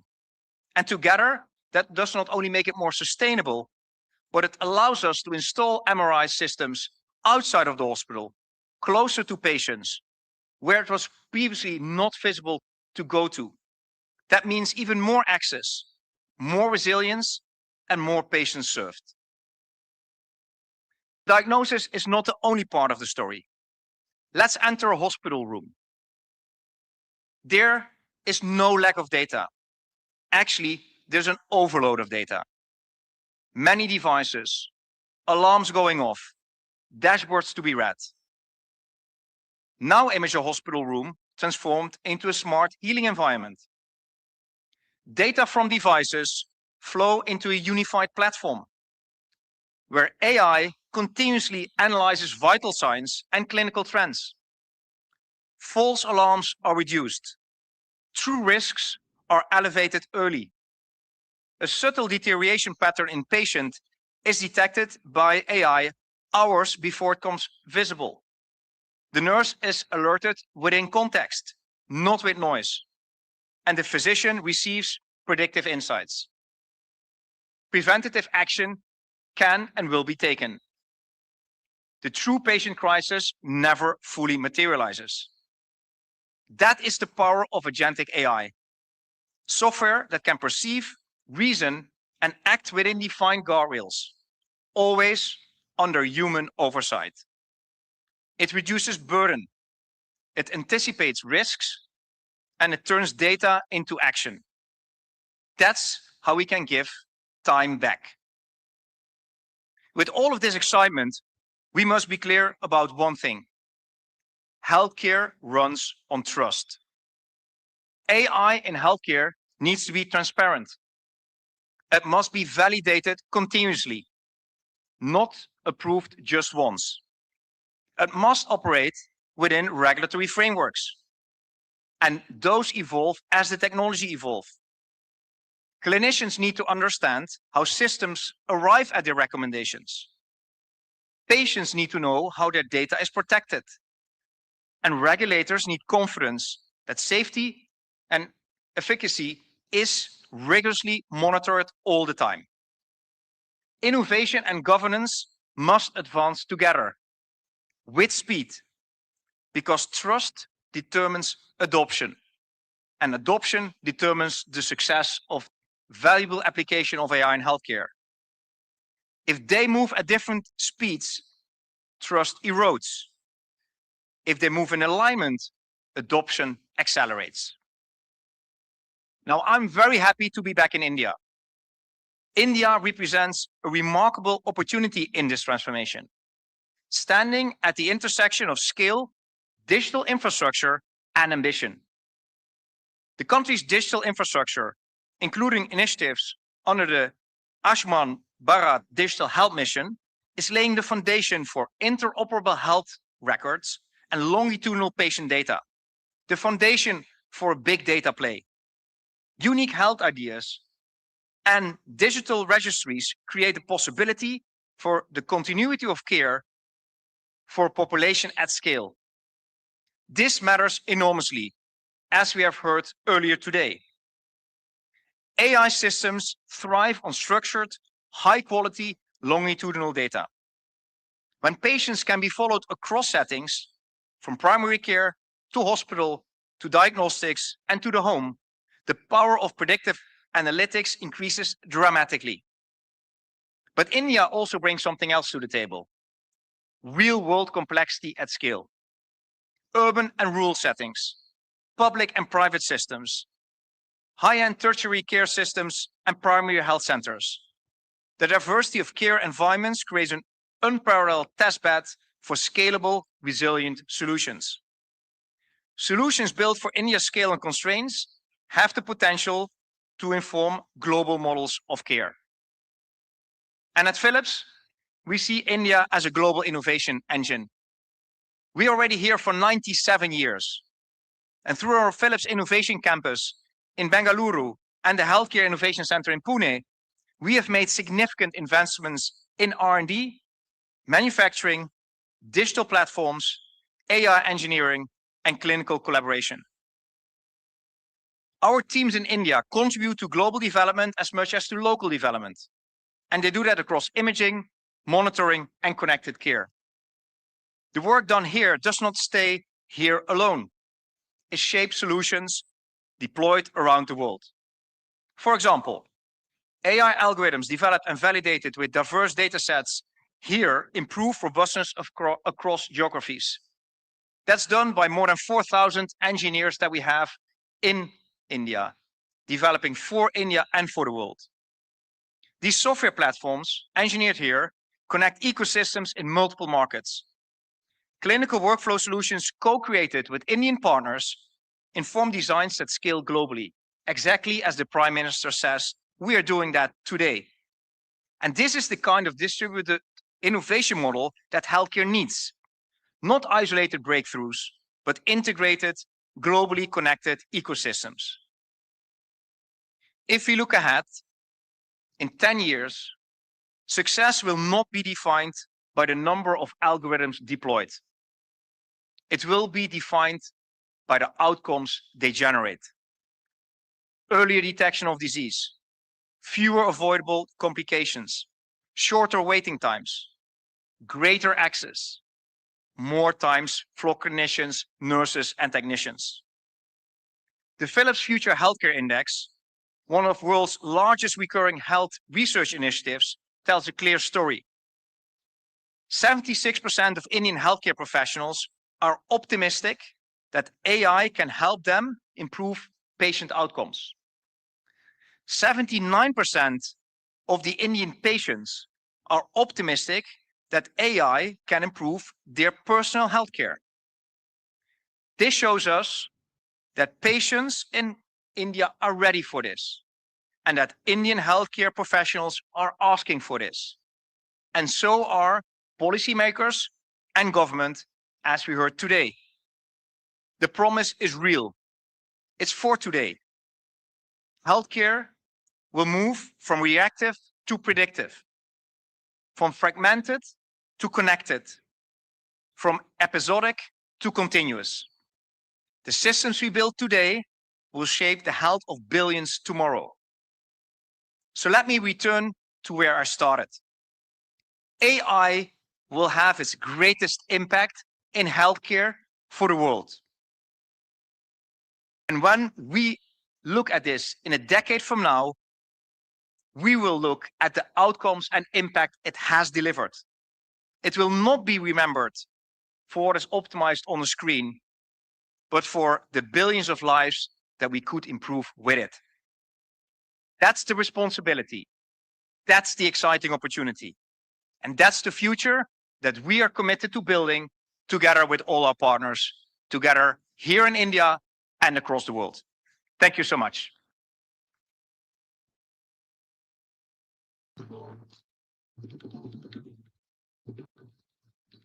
Thank you so much, Mr. Jacob, for your enlightening words and also for highlighting how AI can be a game changer in the field of health sciences.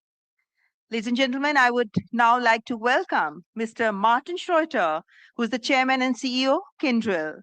As the leader of the world's largest IT infrastructure services company, spun out of IBM, Mr. Martin Schroeter manages the technology backbone of thousands of enterprises across the globe.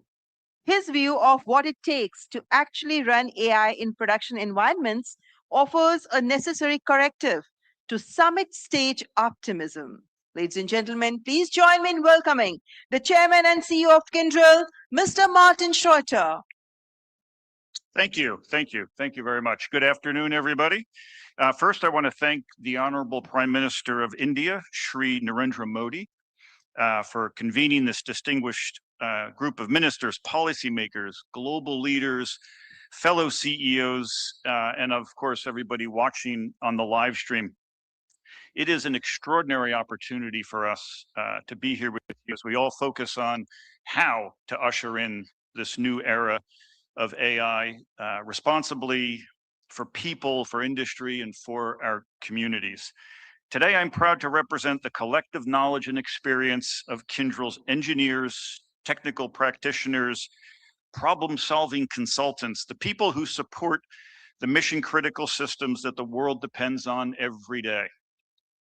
As the largest IT infrastructure services provider, the question that we continuously come back to at Kyndryl, and one that I suspect many of the policymakers and the business leaders and the technologists and the citizens here among us have, is how do we actually make AI work in the real world for real world impact?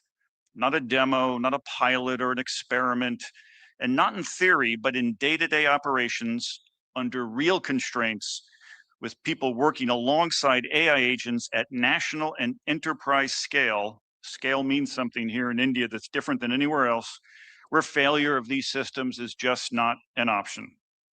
Because when AI moves, when it moves from labs into the systems that power economies, the hospitals and the banks and the transportation networks and the energy grids and the governments. Getting it wrong, and these are the systems we run every day, getting it wrong is not just an inconvenience, it actually impacts lives. And these systems sit at the heart of what this summit represents, the people, the planet, and the progress that we're all working on. Progress in all three depends on the ability to operationalize AI reliably and, again, at scale. So today I'll share a bit about what we're learning, working with our global customer base and our partners to close the gap between intelligence and reality, and where AI either becomes part of how we work and how work actually gets done, or never makes it out of the experimentation phase. And what we're seeing is not an innovation problem. The innovation is real, but it's a readiness problem.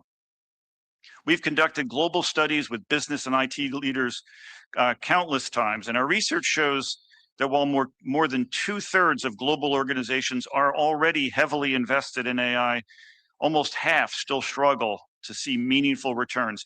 And in India alone, 75% said their innovation efforts stall after the proof of concept stage. So based on our research and our experience with our customers, both in regulated and unregulated industries, the leading indicator for why project stalls, not because of the technology isn't smart, it's brilliant. It's brilliant. It's because we haven't industrialized it yet. AI today is not industrialized. The infrastructure, the data, the operations, and the people simply aren't ready to support AI adoption and deployment at scale.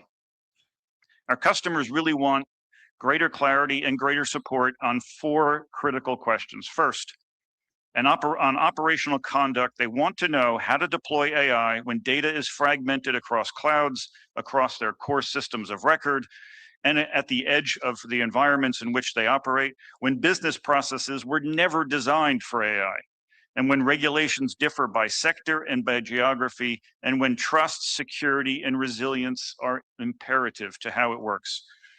Second, and more systemically, they're asking, can this system really run 24/7 without failure?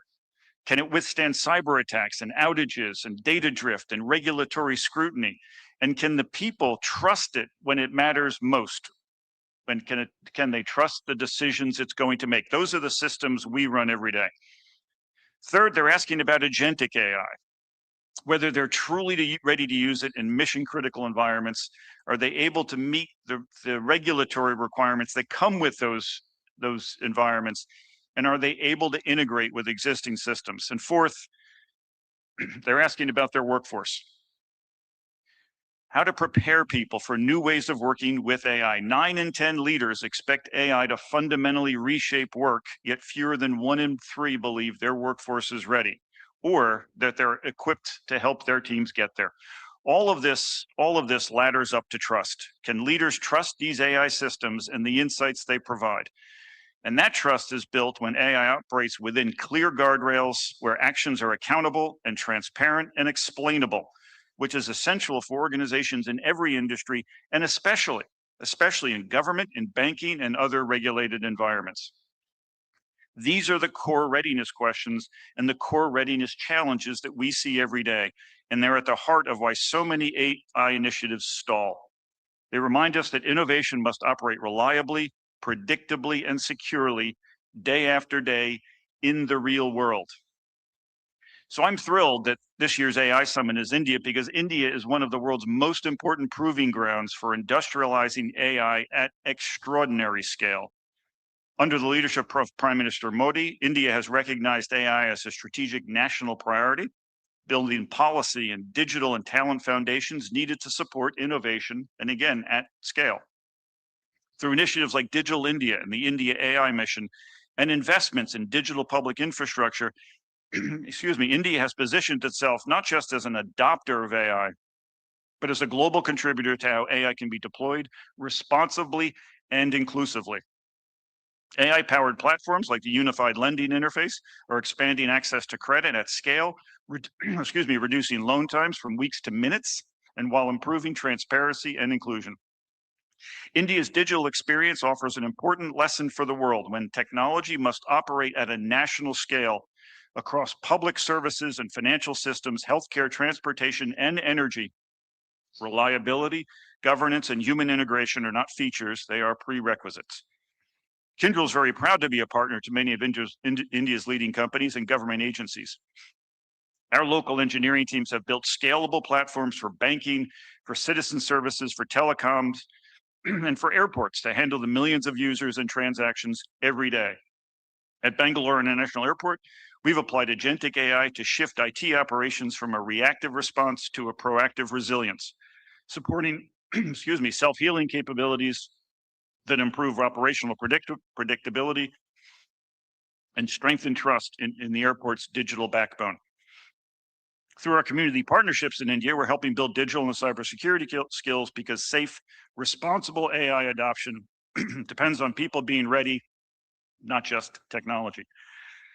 And because sophisticated adversaries are already using AI to move at machine speed, tomorrow we're opening a new cyber defense operations center in Bangalore so we can detect and contain threats that already start at the edge of the network before they become disruptions. So we are deeply committed to helping India and our partners around the world implement AI at the scale to drive people, planet, and progress outcomes. In every part of the globe, conversation about agentic must now shift from intelligence to industrialization, from what AI can do to how it's orchestrated and how it's governed and secured and integrated, and how it's sustained with agents and humans partnering to drive business impact. This is a transition every major technology invention has gone through. Invention comes first, but impact only comes when societies learn how to industrialize it safely, reliably, and at scale. A critical part of this industrialization is operationalizing the governance of AI. That means moving governance out of policy documents and into live systems, embedding auditability, logging, explainability, and compliance directly into how AI operates. We're seeing how our approaches like policy as code can establish clear guardrails for agentic AI to drive trust and compliance, giving regulators, boards, and the citizens alike that confidence in these systems are controlled, accountable, and safe. So what do we do next? We get ready by focusing on the fundamentals: infrastructure that can scale, security that earns trust, and people with the skills to operate AI responsibly. This readiness perspective is particularly important for policymakers, because the impact of AI not be measured only by productivity gains or economic growth, as important as those are to drive the future. It will also be measured by how institutions help people adapt in the next phase of industrial automation and how work evolves. AI can absolutely change the world. It can change work, it can change skills, it can change mindsets, and it can change operating models. But it will only change, thank you very much. It will only change the world when it is embedded responsibly and reliably into the systems that society depends on every day.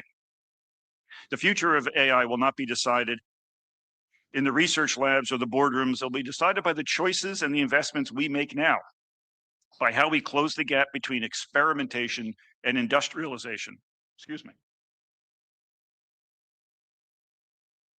Work ahead is hard because this is not just a technology shift, it's a human shift. We have to build trust in AI. We have to reskill our workforces at scale. And we have to ensure these systems are worthy of the societies that depend on them. The responsibility belongs to the companies and the governments alike. And it is a responsibility worth embracing, because when AI is industrialized responsibly, it doesn't just optimize, it strengthens the institutions people rely on every day. And that is how AI truly changes the world. Thank you very much.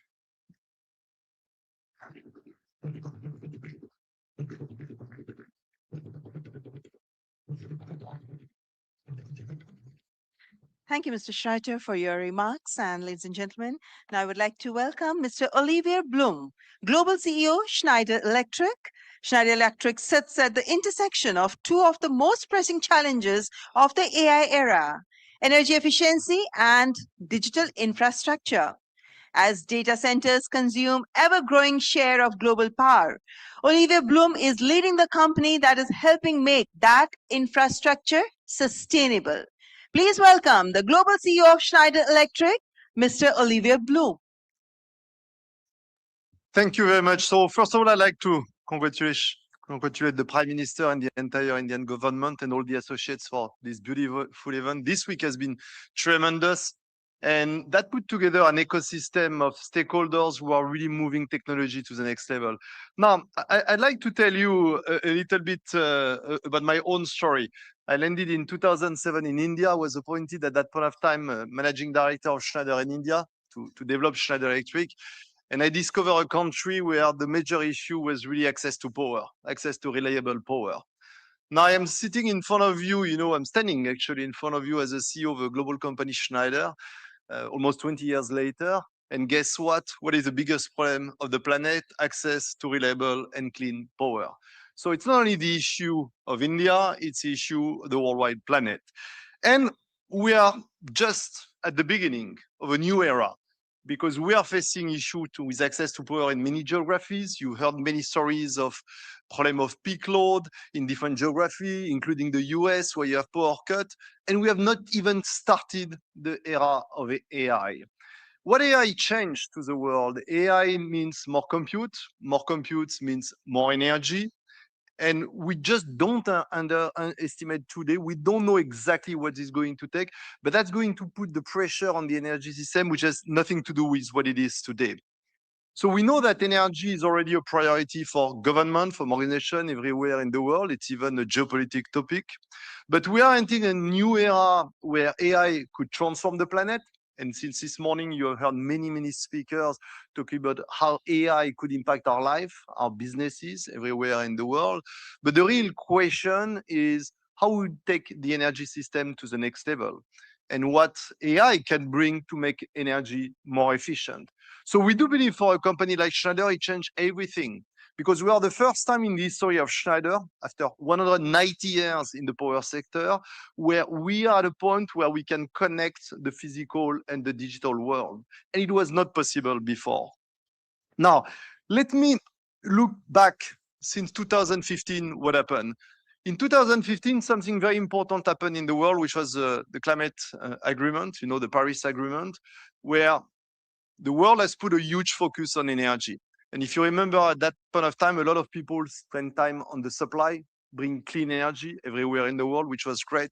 But Schneider Electric was a very strong advocate to say, look, working on the supply is very important, but we have to spend even more time to work on the demand side, on how we make energy efficient.